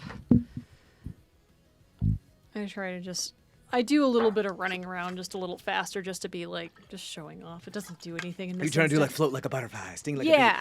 bee. Yeah. Switch your feet. Good crisscross. I guess I should have been doing concentration checks for a few of these. Oh yeah. Sorry. You still got pass out trace on you. I think all of the. Okay. One of them lost. All right. So pass without a trace is not on there anymore, but we were getting close to the end anyway. Sure. Okay. So now, hitting him. 17 to hit, unarmed. 70 to hit. 17 just hits. Excellent. Oh wait, yeah. 3 points. Because now that he's in like full thing, Yeah. he's in like a battle stance, which gives him extra AC, and he's Sure. like raging right now. So Sure. 3. 3 points of damage. I have no modifier. Yeah, sure. to 3 my points of strength. damage, half to 1, Cool. And then because he's missed he's the a second one. barbarian. He's fucking I'm literally just trying to tire this sure. Yeah, buddy out. He's rolling so- Constitution saves every round to see if like how faded he gets. Go ahead. Oh, the other you one did. missed. You did two. The other one missed. Yeah. All right. So you like punch him and you like get him in the pectoral as you hit like rock, and you feel like you did make impact. It probably hurt, but you're like, ow! You didn't hurt yourself, but it hurt him. But he's completely unfazed as he's like, ha! And he slaps your arm away and like backs up 2 steps before he goes, All right. and he jumps up in the air and it's gonna like go down and try to hit you over the top of the head with his elbow. Sure. That is a 19 to hit you. Oh yeah. Even a normal AC that hits me. Yeah, 19 to hit you. should He's do something. elbow striking you. Okay. So you need to roll a Constitution saving throw or be stunned. Okay. Yeah. I gotta stop. Wait. How is this dude able to take 4 swings? All right. That's even worse. He's got multi-attack 3 and bonus action hit again. 5 for my con save. 5 for your con save. Yep. So you get 5. completely dazed and like you are stunned. So you're stunned until the end of his next turn. So he gets to beat on you for a whole full Okay. round. Can while I you can can't I anything do about it. something? Sure, you can do something. You also do take 12 points of bludgeoning Okay. damage from that strike as he hits the top of your head with his massive elbow and just drives you into the ground. And your face just hits the gravel and dirt. Okay. He's like 3 times your size, and he's just I'm absolutely you're a literally ragdoll in his grasp. I'm just waiting. Sure. Go ahead. He does after he does that and he like gets his fitting back, he's like he's gonna Nakano, you wanted to do something? Yeah, Nakano's getting angry, so I'm ready to whack this guy in his head. You wanna intervene and do something about Intervene, yeah. it? Okay. You get the sense Yeah. that like if you do that, it could be a free for all with like everybody. I completely get that. Okay, cool. Let's go. Are you Chaos. interviewing with unarmed or are you like using weapons? Well, You like I'll save you some time as for part of figuring this out. Is like you get the sense that if you start to pull your weapons, other people are going to start to pull their weapons. If you stay unarmed, other people are going to probably stay unarmed. yeah, I'll stay unarmed. Okay, cool. Go ahead. Are you just whack, trying to hit this guy in the back of the head, that type of thing? Yeah. Okay, cool. So roll an attack. Roll d20 plus your proficiency plus your strength modifier. This guy, he's like trying to keep himself awake. He looks like he's like shaking his head. Nakano, you're like fully fucked. I'm sorry, not Nakano. Machete, you're like fully like stunned. Sure. You're dazed. Your eyes blur. You're on the bottom. He tries to hit you once and misses and hits the ground, and tries to hit you again and misses again. And he puts both of his fists together and hits the back where your lumbar is, and you hear like cracking of the spine as he hits you while you're on the ground. And like your eyes are like full white in the back of your head because you're fully stunned. You take another 9 points of bludgeoning damage as he does that. Nakano, you come up. You're trying to punch him. What'd you get? 21. 21. Yeah, you can go ahead and hit him. I will say, you know what? Go ahead and roll it for advantage because he's fully not expecting this. Actually, no. It wouldn't be advantage because other people are watching and everything like that. But you do have. You know what? Fuck it. You can get sneak attack on this. I was just going to ask. You can get sneak attack on this. That's totally fine. You can add your sneak attack to this if you like, because you are like going for a very vulnerable part. You're like trying to punch him like in his ear or like in his carotid artery, somewhere where it's going to be like a very vulnerable like key I'm point. coming from behind, so he's not going to see it coming. Sure, yeah. So go ahead and roll your sneak attack. So you're going to roll a d4 for the punch and then all your d6s for sneak attack. D4 for the punch. Okay.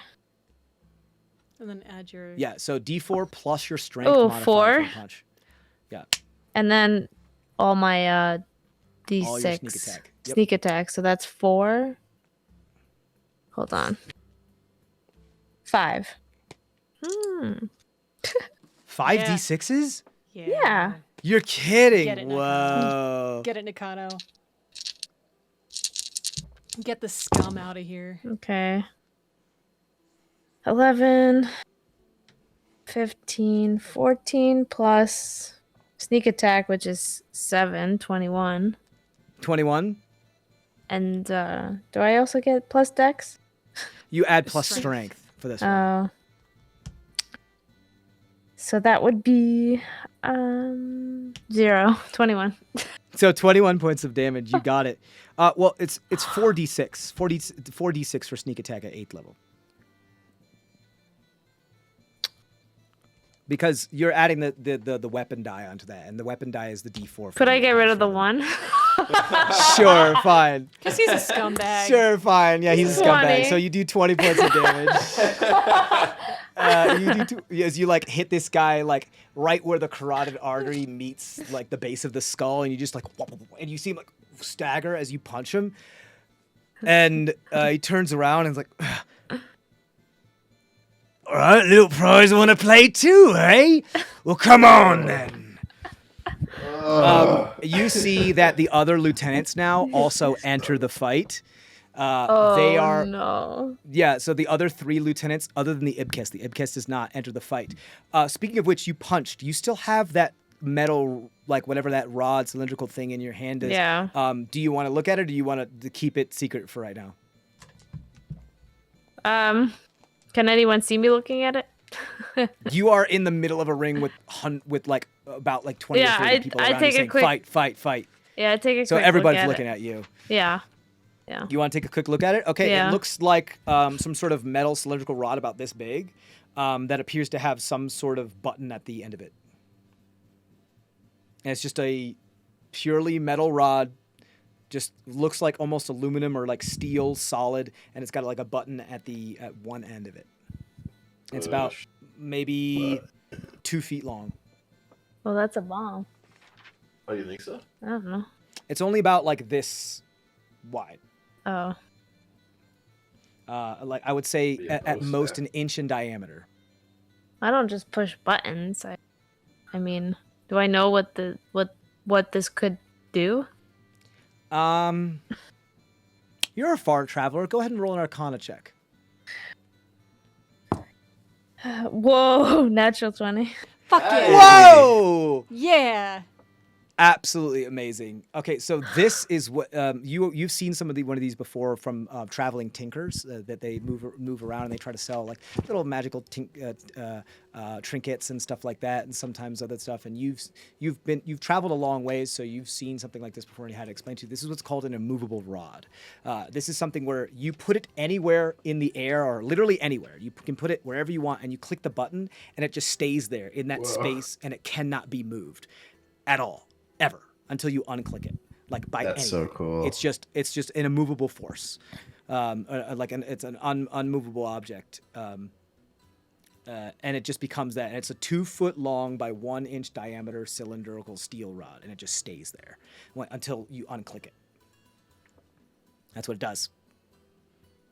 That's cool. And just like nothing can move it. It doesn't, like thousands and thousands of pounds can't move it. Well, there's a point at which like if enough pressure is put to it, the magic starts to strain and snap, and then it. You theoretically fly with that, like just jump, then swing yourself and unclick. Then click Yeah, you again. could. You Fly. could, yeah, if you're super strong and you have a lot of stamina. Well, you could Yeah. That's pretty cool. use that to like Like swing your salmon body. ladder your way up. Yeah, if you want to ninja warrior your way, like I'm ninja warring my way across the ocean, and Yeah, after like- 6 of them, you're like, I'm so tired. Yeah. Like I could go like this, click, and then start like swinging off of it. Yeah, it's any place in space. It's like wherever it is, whenever you click the button, it stays there and it doesn't move. Cool. It becomes a immovable object. That's Why did he give that to you? Yeah. That's crazy. so I could Also, fight. like we're not sure if that's a he. Like it's a very androgynous individual. We don't know. Them, yeah. Yeah, they. Why? s- Yeah. So that's what you have. You punched them. That's your turn. It's now the lieutenant's turn as they come in, and they're gonna start to be like, Oh, okay, no. you're breaking the rules, and so the human and 2 of the other lieutenants come in, and they're And gonna these are the start ones to- that have not drank. They have or- not drank, yeah, because they were too distracted by everything else that was going on, and things happened very quickly. That is a 15 to hit you, Nakano. Okay. Does that hit you? No, it doesn't. I have 16. Okay, so that misses. That's one of them. That is a 18 to hit you. That hits. That's 2 points of damage, 2 points of bludgeoning damage, and that's a natural 20. So it's critical punch as someone like punches you right in the ear. And you're gonna take 5 points of bludgeoning damage from that. And that was each of the lieutenants throwing a fist, throwing hands at you. Cool. Nakano, I'm sorry, Misheni, he gets another turn at you because you're stunned. No, that was the last turn that I was stunned. That You're stunned until the end of his next turn. He gets 2 hits at you. That was he hit you once, you went stunned. He missed his other 2 attacks, hit you in the back with his 4th attack. Now he gets 4 more attacks while you're okay, stunned. bring it, All of them are at advantage because you're big. stunned. bring it. Let's do it. That's a miss for the first one as he's like not doing so well. That's a hit for the second one. It's a 19. Yep. Okay. That's a miss for the third one. 2 2s. Yikes. It's a good old breastplate. And that's an 18 for the fourth That one. one hits. Okay, cool. And his con save is okay. All right. So you're gonna take while you're stunned. 8 points of bludgeoning damage. And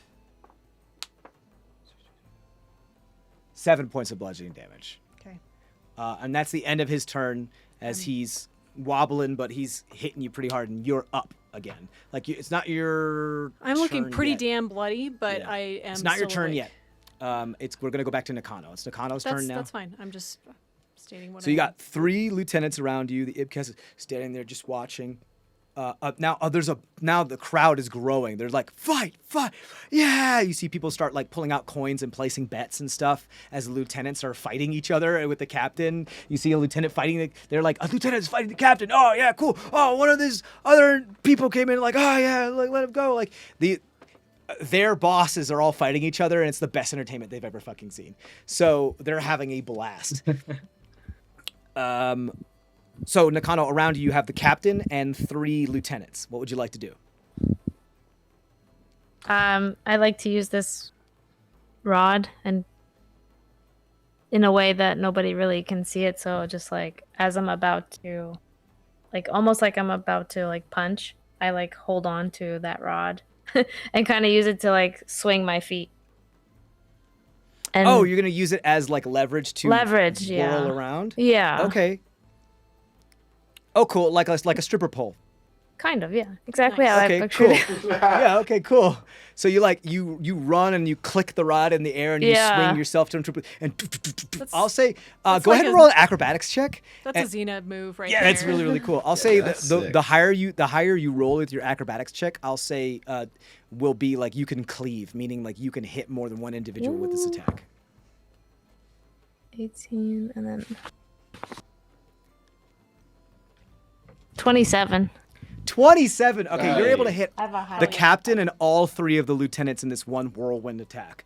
You will have advantage on the captain because, well, actually, just roll your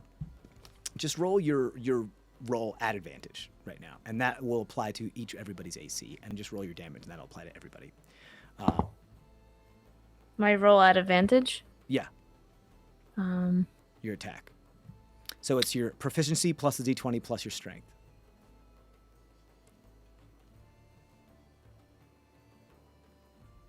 10, 21. 21. All right, that hits everybody.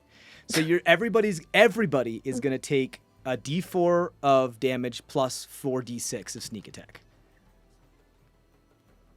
As you like kick everybody right in that like Vulcan neck grip pressure point. You just like wall kick and walk across these people and then heel kick as you spin and let go of the rod and you unclick it and right in the side of the captain's face and you flip and land. Hell yeah.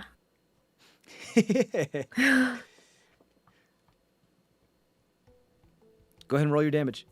So it's 4, right? Just 4? A d4 plus 4d6 plus your strength. Get that sneak attack. That's fantastic. Only a 14. 14. But you do 14 damage to Lieutenant 1, 2, 3, and the captain. The captain takes half because he is raging, but he's like turns around and he's like still moving back and forth, but he's shaking his head. He's like, "All right, fine. I don't mind him being a little beat up."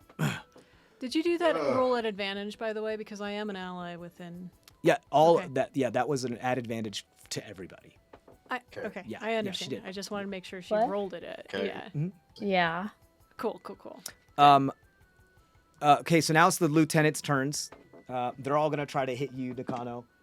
That's a 19, a miss, and another miss. You take 4 points of bludgeoning damage as this guy kind of just gut checks you in the sternum. That's the end. Macheni, it's your turn. First and foremost, second wind. I'm just gonna take a moment and, as I stand up, I'm just kind of regain my composure. Cool, you like you push the blood All right. off of your nose Yeah. and your mouth. Only 5 hit points. Come on. Not great, but I'll take it. Object interaction. I take out a scalpel and I try to hide it within my claws, basically, and just try to punch him. Okay. But I know you can't do called shots, but what No, I'm no, it's trying fine. to do I understand what it is is you're trying to do. carotid.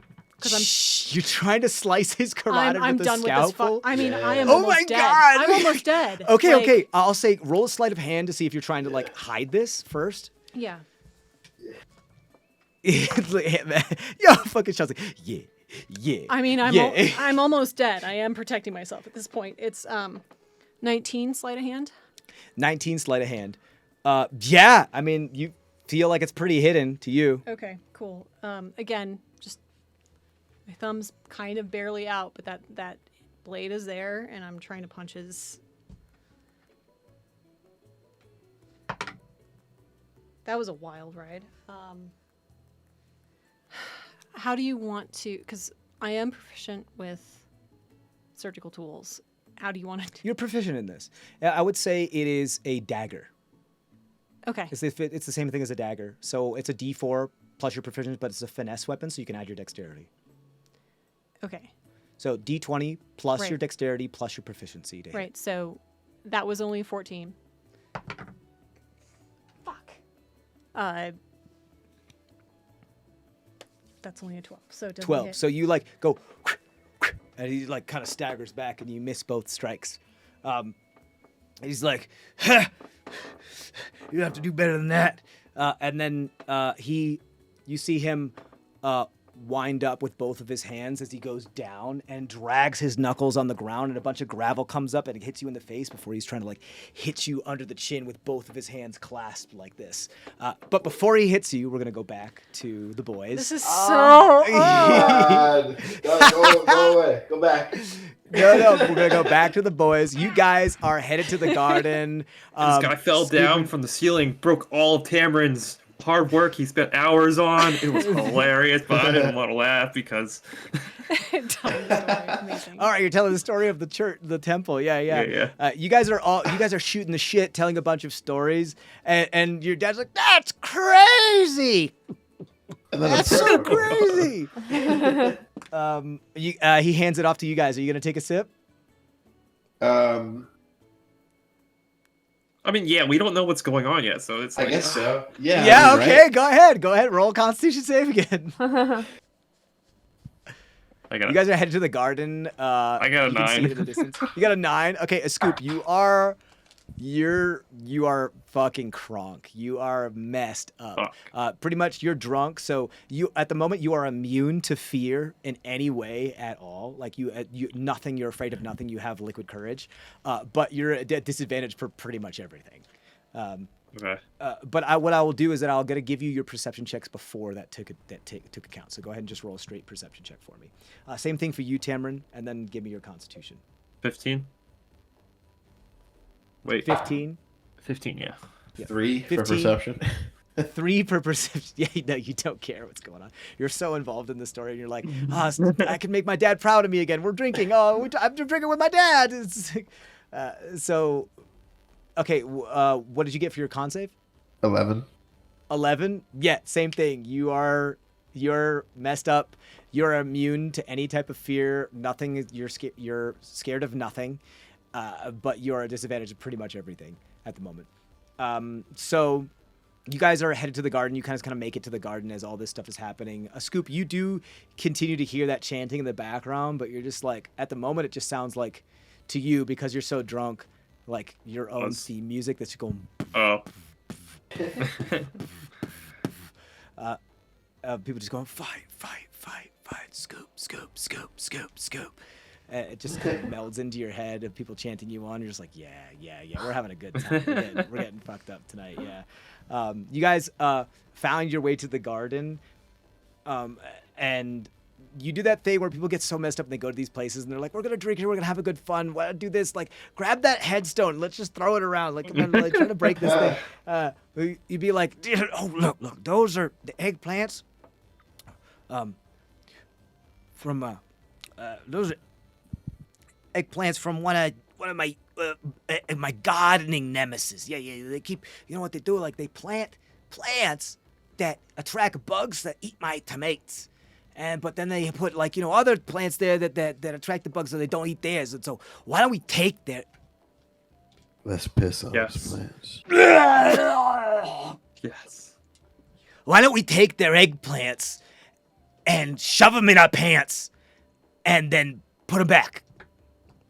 Let's just okay, but then let's also just piss on all of them. Yeah, let's just piss on him. You're Let's so just piss smart. on I him, love right? you, son. Let's just piss on him. So he just drops trowel and begins pissing on it. He's not even holding. He's just... But I am hungry. Can I eat eggplant? Is eggplant Yeah, but eat the ones I haven't already pissed on. Can you just kind of like... Yeah, you can have eggplant. Can you? Can you? I think you Oh, can you eat gotta eggplant. cook it first. Oh, Yeah, yeah. he I don't grabs think an so. eggplant and he tosses it to a Scoop. Go like, hey, eat eggplant. You didn't piss on this one, right? I don't know. Doesn't matter. Piss is still. Oh, well. Doesn't matter. It's sterile. It's sterile. Go ahead, eat it. As to the flavor, do you eat the eggplant? Yeah. Okay, good, noted. We'll save that for later. So, all right. This guy is lifting up natural 20 on his strike under your chin. I'm gonna be fucking down. I'm just saying. Probs. Go ahead and. That is 2. That's 9. Don't keep rolling dice. Don't do It's it. doubled. I have to roll twice as many. No, you don't.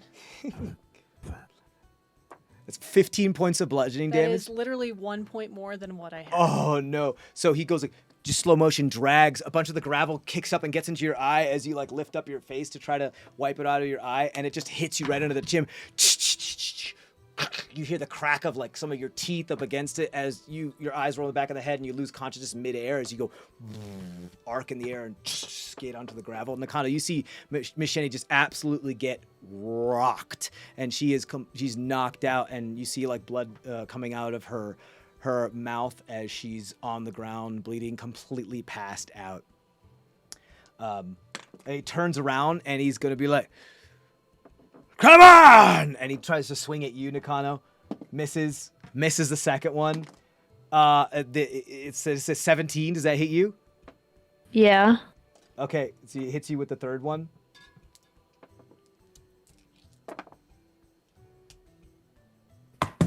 That is 5. That's 9 points of bludgeoning damage to you. This is such a raucous night, guys. Yeah. I know. On both 7 fronts, points of bludgeoning like- damage to you, and then it's your turn, Nakano. All right. His life.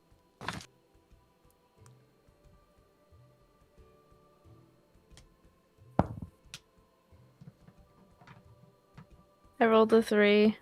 A 3. Oh no! So you try to like. Oh, by the way, your scalpel that you were holding just kind of like cling, ding, ding, ding. Okay, I'll have to buy another scalpel. Great. You whiff at him as he pulls back. He's rolling amazing on those con saves. He's still like dozing. It's affecting him, but he's rolling really, really good. You whiff at him, but Nakano, you do see over the shoulder of him as he kind of dodges out of the way what looks like somebody pushing through the crowd that finally pushes through a small halfling that you recognize. Looks like Meemaw. And she's there, and she's dressed in the Red Lion Syndicate garb and everything, and she just like makes eye contact with you and nods and just like slowly pulls like one of her big butcher knives out of this big leather sheath just to show you like the shine and be like, I'm ready to fucking cut a bitch when you want me to. Like, just say the word and I'm ready. And Nakano, what are you doing? Like, you can still move and stuff. You still have the movable rod. You clicked it, unclicked it, and like you have it in your hand. You did one attack. I think that's all you can do. Are you going to tell her it's okay to intervene and start cutting people, or are you going to tell her to like wait? No, I'm gonna signal That it's okay to start. Yeah, we need help. So you nod at her, and she's like, she looks around for a second.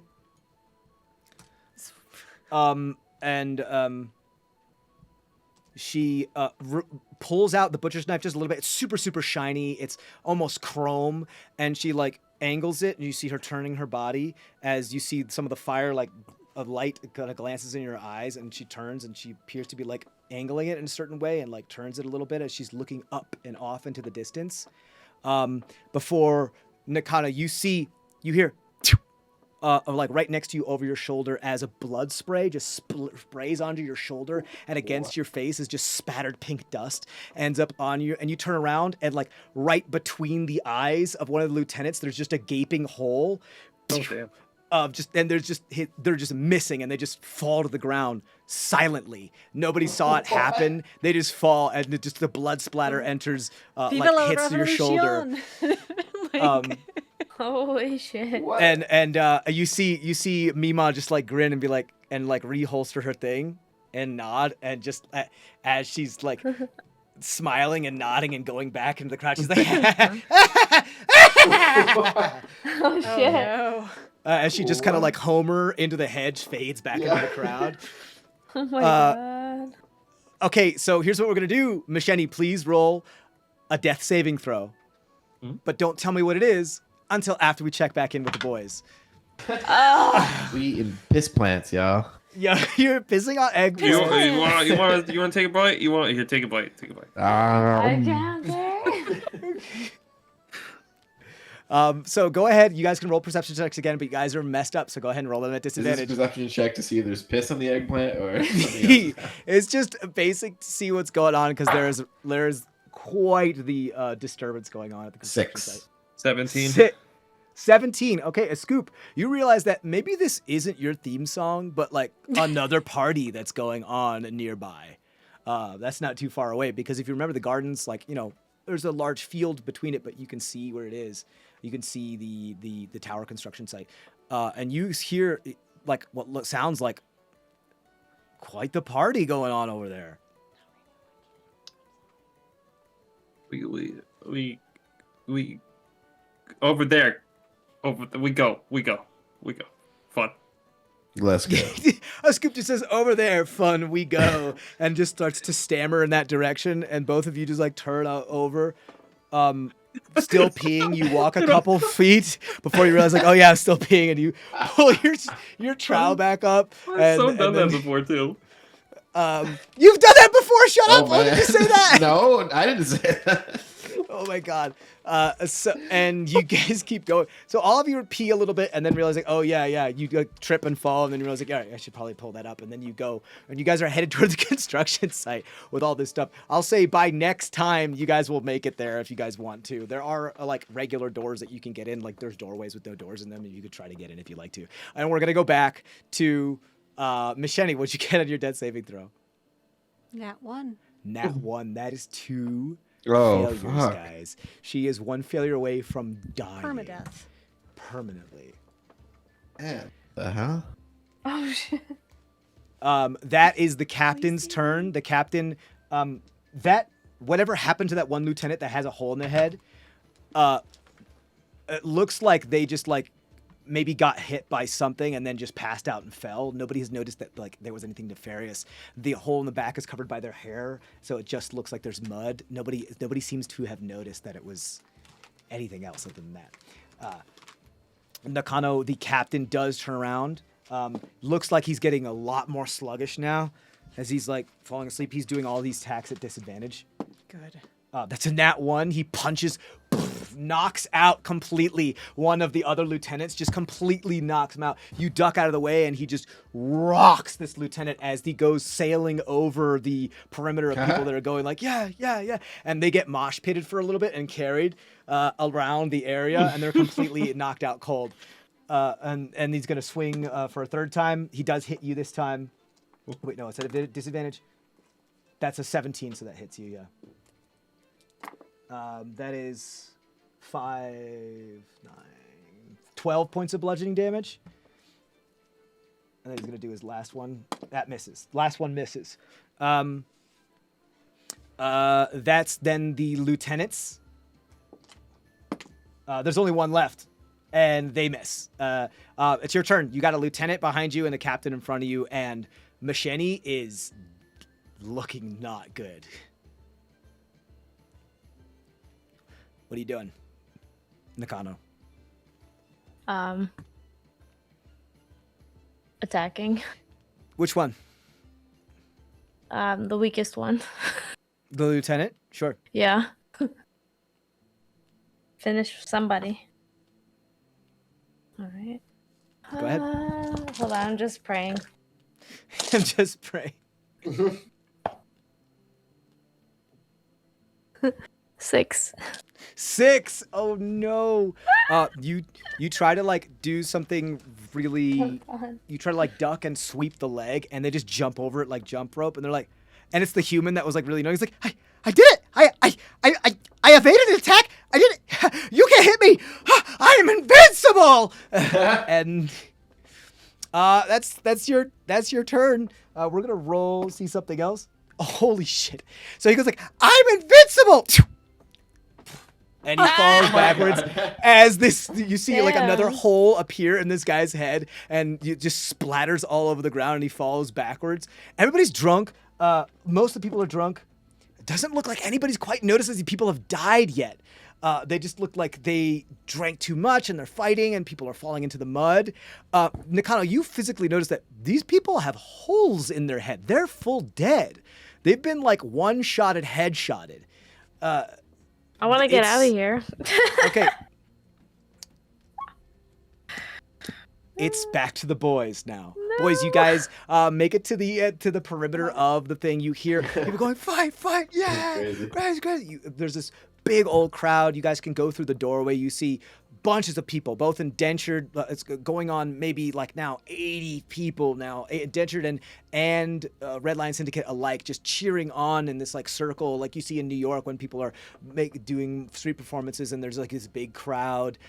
You'd have to squeeze through, but something's going on. You guys are also super faded, so you also kind of blend in really well because everybody else is like passing coin and drinking right now. Everyone's kind of woke up from sleep just like a minute ago. What are you guys doing? So Just to looking. see who's fighting. Yeah. I guess. Okay, cool. You'd have to like push your way through the thing because there's a lot of people here. I'd say a scoop. You can roll a perception check at disadvantage because you're tall. You're taller than most of the people here. Oh, okay, I thought that was a 1. Thank God. Not right now. 12. Gotta wait. 12. No. It's hard to tell. All you can really see is some I'm gonna big bend luck dude like for him. flailing their arms. Some big half orc is. Can I fighting bend somebody. luck? You can't really see. I'm gonna bend luck for him. Sure, yeah, you can do that. Do you have another one? Yeah, I got 2 more. +3. Nice. Plus 3 of 15.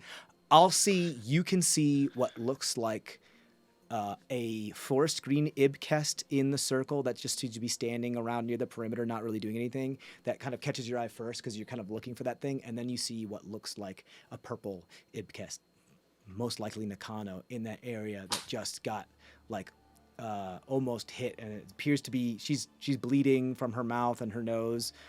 She looks like she's bruised a little bit. That she's in this. She's got blood spattered on the side of her face and on her shoulder in this ring with this wobbling, massive half orc that's like squaring up with her. That you see is Scoop. No, Fret's like, hey, what's going on up there? Is this a party or what? Who's playing? I hear the music. Is it Fast Motion Lizard Blizzard? What's going on? I love that band. Is it Fast Motion Blizzard? That's a great name for a band. Fuck. What are you doing? I think our friends, you see? Let's go. I'm going to. Our friends, you see a Scoop? You turn Is there- caveman when you're drunk. Is there a space next to Nakano I can go to? So it is like super crowded. It's like trying to push through like a very crowded concert venue to try to push through these people. You can. It's just gonna take. I'm saying, a while. is there a It's, like, space? difficult I'm terrain. not. Yes, there's a. Oh yeah, specific no, I reason mean why like they're in a circle. Like people have cleared a space for them to fight. Like there's a ring that people have made just by circling around. Like outside. So I'm gonna The do yurt's on Misty one S- side, and then there's like a crescent of people. I'm gonna do Misty Step right next to Nakano, just so I can. Try to Okay, get I'll say the inside of the ring is more than 30 feet away.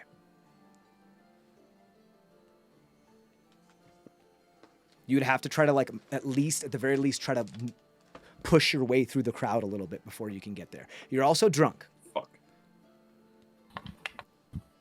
but that also means you're not afraid. So you could just be like, "Oh, Nakano, gotta go. It doesn't matter. Whatever is happening." Let's do that. How did he come through? You know. You want to push your way through? So here's what I'm gonna say: go ahead and roll an athletics check to shove your way through this crowd Also, you are like, at a disadvantage because but you're you drunk. are 7 feet tall, and You are. everybody's very typically short, or Yeah, like, I'll say you won't have a problem seeing the spot. You'll just have a problem getting within range of the teleport in order to get there. Does that make sense? Yeah.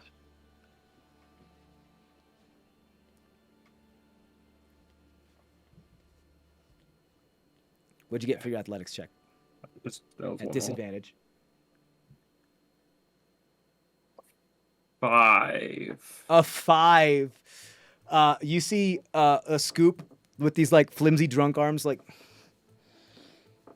just try to like push, and he like puts him on his back, and he's like trying to push into Sorry. people, and he's like, it points at you guys. He's trying to push into the people. And come on, Tamron, help me. Help me. I'm gonna push. help push people aside so we can get through. Okay, Timron, how are you helping? Are you like trying to push? I'm or like are you going gonna, ahead like, and bum I'm- rush. Just like when you want to get to the front of the stage at a concert, you just push people. Okay, cool. And you're like I don't dragging know. your friend with you, like let's Yeah, not get yeah. separated. Yeah, okay, cool. Very music festival style. Cool. So go ahead and roll athletics check at disadvantage. Because you're Can I drunk throw too. up on the dude next to me while going past? Can you throw up on the dude next? Yeah, sure, if you want to, yeah. Oh, and a 19 and 3. What a bummer. Oh no. So both like I don't you have ties Timron's anymore, like, too. I'll help. And then he just like trying to get through the people and he's not able to get through the people. No Fret's like does the thing where Andre the Giant does it in Princess Bride where he goes like, everybody move! He's gonna roll an intimidation check at disadvantage. And he gets a 19, 2 19s. Hey, there we And go. no plus Fret. 1, so that's a dirty 20. That's insane. He goes like, this Yes. little halfling goes like, everybody move! And they're all He's- like, oh, okay. he's and a well-respected individual. that's like the Red Sea. It begins to like part so you guys can go through. Even I get out of the way. Oh no, wait. Yeah, you guys get out. Both of you get out of the way and you part. And then there's a moment where you're like, oh, wait, yeah, no, that's us. It's for us. Like, he walks by you. He's like, what are you doing? We're going. He's like, oh, yeah, right. Yeah, it's really funny. And you guys go through so much so that, like, you were leaning so hard that you kind of fell and then scattered your way back up. And you guys move through. Scoop, I'll say you can now get to the point where you can probably get within range of and teleporting there if you'd like to. But you can't Yes. bring anybody. It would just be yourself. Yes. Okay, you teleport, and you're so drunk that when you do reappear, you reappear like upside down at a 45-degree angle, not standing up, because you're so dizzy that when you teleport, the world is spinning, so you think you're standing up, and you just go, and you just appear in midair at a 45-degree angle with your head down and just fall to the ground, like right next to I'm the Nikano. beast. Beast of Shylon, motherfucker. You just like through winded sails say, I'm the beast. Go ahead and roll an intimidation check at disadvantage. This is amazing. Oh, that's bad. Actually, I gotta do it again because. Okay. What was What'd it? you get? Intimidation? Oh shit! Intimidation. A dirty 1. A dirty 31. Scoop, the dirty because he's one. got a minus for charisma. Oh no. So No. you say that doesn't look like anybody hears you. Nakano, you didn't even hear him. You just saw something appear, some body appear and fall next to you. And you look down and you see that the Scoop's mouth is moving, but while he tries to say, I'm the beast, he just kind of like throws up a little bit and it just burbles out of his mouth and falls out of the side. Sorry. So Scoop just wait. So let me paint a picture for you. He teleports at a 45-degree angle, upside down, falls, inhales, and just fountains throw up at you, and just looks Okay. absolutely wasted next Oh to my you. God. And that's your turn, my dude. Yeah, I mean, it was your action to push through all these people. That was You my moved. action. Yeah. Smell the beer coming. Yeah, bonus action to teleport, movement to move. Smell Yeah, it. there's a lot of stuff Yeah. going on. You're fucking drunk too, and you've fallen down. Like all this, there's a lot of shit that just went on. Not to mention that you like moved. I gave you some extra movement too because you got into the place and all this Okay, other stuff. So, okay, yeah. okay. Shit, yeah. But now the like No Fret is like kind of sauntering through, and people are starting to lose interest in No Fret's intimidation. They start to like re-zipper back in, and so No Fret and Tamron are like in the middle of the crowd, kind of crowded there, and they can kind of see what's going on. Except No Fret can't. He's like No Fret goes to you, Tamron, like, son, lift me. Put him on my shoulders. You put him on your shoulders. Yes. So the dad is on the son's shoulders. It's a Yeah. very moment. Okay, I have to roll something real quick. Oh God, no. No, Fred's like, yeah. and throws up, and it gets onto your head as he's sitting on top of you. I don't think I'd notice. You're just like, yeah. At least you don't have hair anymore. You know? Yeah, like it just you can walk it off your scales just pretty easily. patines off of your, Yeah. just slate Goes on his trousers. beads off of your scales, and just onto your nice cloak and jacket. Great. Now we're back to, I believe, Macheni. No, don't You have do to it. roll your death saving throw. Oh, I hate this. Okay. That's cocked. 13. I'm not dead. Oh. 13. Christ. That's a success. Oh, dear. 13. That's a success. You live another round. This is the stupidest way to die, by the way. Okay, so the captain is then now gonna fucking try to punch y'all, Nakano. Oh no, I'm next. It's all at disadvantage. It's 14, it's 17. That's a 17 to hit for the first one. Yep, that hits. Come on, Captain, go down. Get that opium in your system, buddy. That's 11 points of bludgeoning damage. Okay. You see him like really go back and forth. Like he's having a lot of trouble keeping his eyes open. He can only make 2 attacks this turn because he's so messed up. But Okay. he's raging, so he's like staying awake through like pure willpower and anger. He's gonna roll one more time. What? That's only a 9. He misses the second shot as he tries to swing at you. Are you still up after all that damage? Yeah, I'm still up. Fuck yeah. Okay. We're gonna roll something else here. Nakano, you hear something whish real fast, but past your shoulders as your hair kind of gets flogged a bit, and you see this very, very quiet but sharp sound as you see something enter flesh, like the sound of something metal, like just piercing and embedding itself into flesh. As you see a hole in their armor appear, like by the shoulder of the captain. crazy. As you see them start to bleed, like a bullet hole. As you just see them start to bleed from there, and the captain looks like this. He's like, huh? They're so messed up they don't really notice too much, and they're just like moving like they're on bath salts right now. And but you see this thing like like really hit him, and like a bullet is fully embedded This is into their serious. skin. Don't do drugs, kids. Yeah, don't do bath salts or drugs. That's salts. Jesus Christ. That's like 23 damage to him, Wow. What? and he's What still is up. my mom? That happened when your mom was in sight, so that's not your mom. Oh, it's not? Think No. about them. Somebody said they were doing Overwatch. Remember? Our little friend. So that's a lot of damage. This guy is still raging though, so he still only takes half damage from that. So it's still only 11 points of damage. You know, But he's- barbarians are fucking hard to get to. Yeah, they are, especially in just like knockdown drag out. If it's just mundane and like just like magic is great against them, but this type of stuff they can go hard for long. So they can go very long and very hard. So we're gonna go then back to Nakano. It's your turn. Okay. I'm gonna. There's no more lieutenants. They're all either dead or Yeah. knocked out, Fuck them up, fam. except for the Ibkes that's just standing there not helping.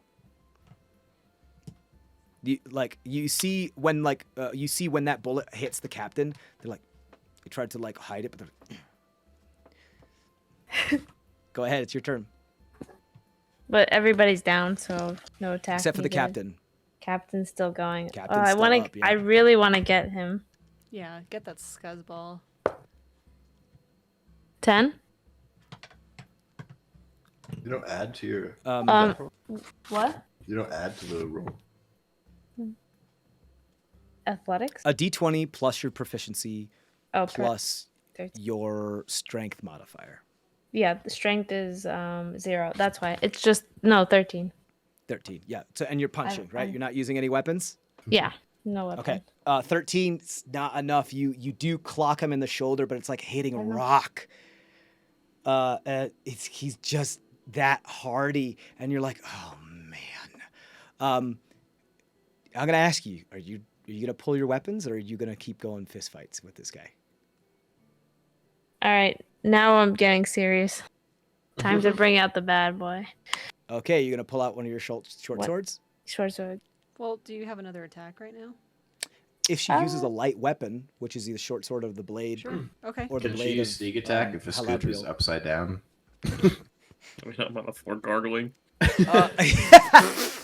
I'll say yeah, sure. Technically, he's still conscious, so he's still threatening. Yeah. Yeah, if you want to get it, you can get advantage on him. Are you swiping at him with your sword? Yeah. Okay. Oh, with one the magical purple blade. Yep. The blade of Okay, you Haladriel. got it. Go ahead. So roll your attack at advantage. 7. That was bad. Yeah. So 10. Well, now it's plus dexterity, Oh, right? yeah, Yeah. So it's your dexterity. Well, the blade of Haladriel is also +1, so it's plus your dexterity +1 plus your proficiency plus the d20. okay. So that would be deck is 4, 5, 3, 8, 15. 15 is still not enough. Oh no! You see, and you like everything. Do you you, still have you your see luck? him. You Yeah, I swipe do. this. I have luck. You have lucky. Yeah, you haven't used a single one yet today. I don't think. I can roll an additional d20, right? Mhm. Yep. It would swap Well, out your normal d20. You get to Thank choose you. either one. Yeah. Cool. Okay. Okay, that's a Okay, little better. 10 plus Plus the 8, so that brings you to 8. 18. 18. That's what you need to hit. So great. So you like you What is pull wrong with out that? your Kind of blade in one swift motion and do like the part where it comes out of the scabbard into a slice at the same time, really fast as you slice this guy across the chest from nipple to hip bone. Go ahead and roll your damage. Nips to hips. Nips to hips. 4d6. Well, 5d6 plus your dexterity plus 1. Right, because sneak attack plus your weapons. Yep.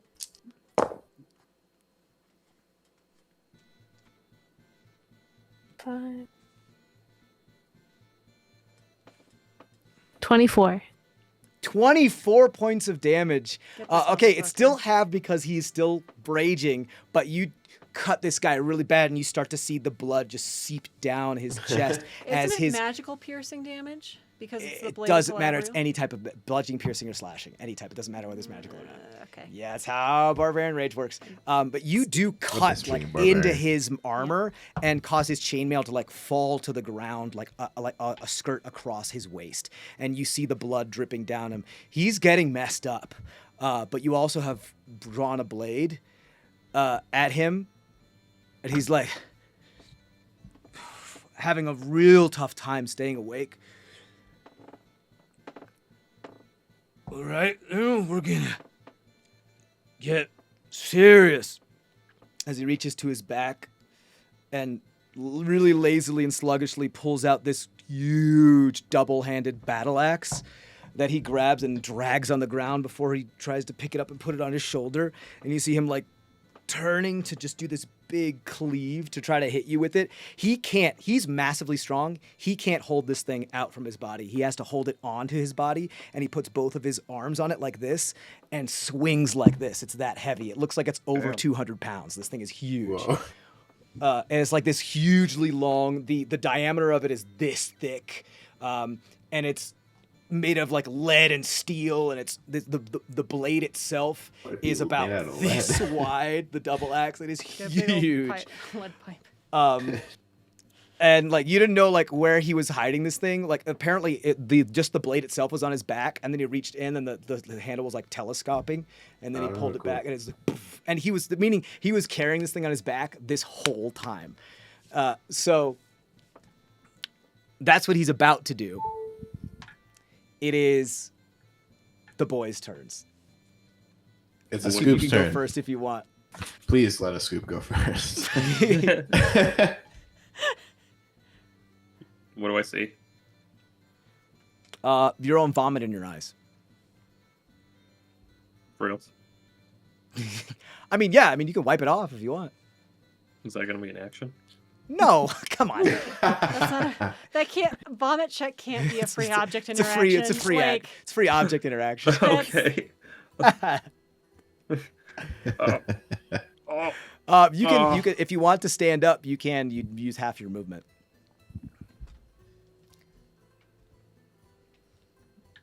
You see the captain Nakano, and you see Machete. Yeah, that's fucked up and bleeding out. And a bunch of other. You're pretty perceptive. You also see like a couple dead bodies in the ring that have holes in their heads, and you're like, whoa, quite the party. So, Go ahead. All right. I'll cast Aid on Nakano and Machete and Tamarin, so I know he's kind of hurt. Me? I'm okay. Okay, so temporary hit points will not bring somebody back up from being unconscious. It needs to be actual healing. It is actual healing. We did this last time. It increases their maximum hit points, not their temporary hit points. And their HP. Oh, at the beginning of their turn. Right? They get healed? They get healed. I guess I forget how this spell works every time this comes up. Each target's hit points. Hit point maximum and current hit points. You're right. Yeah. Cool. And current hit points increase by 5 for the duration. Yeah. So that's so weird. It's like a way to mass healing, like mini mass healing word. Wow. What an exploit. I've never seen somebody do that. Yeah. Yeah. Okay. So you get 5 hit points and your max increases by 5. Up to 3 creatures. Yeah. For how long? For 8 hours. Oh. Nifty. It increases For 8 by hours. 5? Yeah. 3 creatures within 30 feet of you. So it could be either Tamarin, No Fret, Nakano, Machete, or yourself. I don't think no for God. So it's gonna be. Remember, you you teleported from where they were, which was 30 feet from where you currently are. You know what I mean? So it's technically they're just within 30 feet of you. There's a spider lady. Dr. Chuck. Dr. Jekyll, Spider Lady, and who else? A lizard person. I only took one. I guess nobody else is damaged, but I only took 1 point of damage. Yeah, so you'll get healed by 5, and your maximum hit point total will increase by 5. So first your maximum increases, and then you get 5 more. Okay, cool. So Machete, you're up. Well, you're not standing up, but you're conscious. I'm conscious somehow. That was your action. Anything else, a Scoop? You said you wanted to stand up. Yeah, I'll stand up. Okay. Do you want to move? You want to stay where you are? What do you want to do? We'll go to. I guess around the captain, right? He's down. Is he down? No, he's still up. He's fighting. He's fucked up, but now he has this massive battle axe out. I'm just gonna scream. Just You scream real loud as a Scoop. Part of his trying to be threatening. backstory, he can scream real loud. Yep, that's true. It's very true. So you just go ah, blah. I'm the captain. You're the captain. I'm the captain now. Okay, that brings us to Machete. I stand up. I take out 1 full dose of opium, and his attention is focused on Nakano right now. Yeah, he's also like doing that thing where he's having a lot of trouble keeping his eyes open. And I just shove the whole vial or amount into his mouth, basically, so he cannot, and he has to breathe in. Okay, that's like a thing. So go ahead. I'm gonna say his hands are pretty occupied right now. He won't be able to stop it that way, but he's try to move out of the way. Just roll a sleight of hand check against his cover it in dexterity. peanut butter first. His dexterity total. You gotta cover it in peanut butter. 15. 15. His dexterity is only 14. So you're able to. You want to take the cover off of this, or just shove the glass right into it? Oh no, I'll just take the. I mean, those glass vials are expensive. No, I'm gonna save it. Just shove it down his throat. Pop it back into my okay, necklace. you take it and you shove it down his throat, like the dust. Put the powder in his mouth. He's he tries to spit it out as he. Ugh, tastes like drugs, and it nasty, and it's really going back and forth. He's so messed up right now. And that's his con save for a 3. You see him like cough out like a cloud of powder before he's like, and he falls over backside. The weight of the battle axe just pulls him backwards as he just falls into the ground, and he's his neck all the way back and his mouth open, completely knocked out, messed up, bleeding, drugged out. You see the crowd goes absolutely insanely wild. I just take a random punch at him for funsies just to make it Sucker punch. look like, yeah. People go like, ah! You see a bunch of people like look downtrodden, and a bunch of money changes hands. Can I take a look at Nakano? Can I grab your wrist and be like, yeah, and then just try to walk away with you? Okay. Yeah. Okay. Let's get the fuck You don't out have of here. concentration anymore because you got knocked out. Oh no, I didn't. I lost it a while ago. Sure, go ahead. Both of you just roll stealth checks real quick. Oops. 16? 16. Aren't they like lieutenants? They should be able to like leave, right? I think they're trying to surreptitiously leave rather than be No, swarmed I'm by a not. bunch I'm of not people. trying to surreptitiously leave. We're trying to be like, Go- hell if yeah, you we're don't, gonna go you're all gonna be fuck swarmed off. by a bunch of people that are like trying to celebrate you, Oh. that type of thing, you know. Okay. But 29? I'll like 29. There you go. I'll say a part of the stealth is like, wait, no, we have to go celebrate. And we have to go fuck, that type of thing. Like, because they'd be like, oh yeah, sure, go ahead, do the thing, because they wouldn't care, because they're those nasty people. That's all that really matters to them. They're trash. So yeah, you guys scoot out. On your way out, you do pass the Ibkest Nakano that does look at you and says the first words that they have ever said to you since the whole time. And you don't have time to stop as you're whisked away as you move. They just say, "A pleasure," and they just and you flit into the crowd. And that's where we're gonna end our session this time, guys, with a Scoop still in the ring by himself. The Beast of Shylong, drunk and saving everybody's swinging, asses. and everybody's saving his asses. Everybody else is just gone. And he's just throwing up, and people are losing their shit. We'll see you guys next time. Thank you so much for sticking around. That was wild. Check out the Gluten Talk on Patreon. It's going to be a good one this time. And as always, stay safe out there. Bye, guys. Bye. Bye.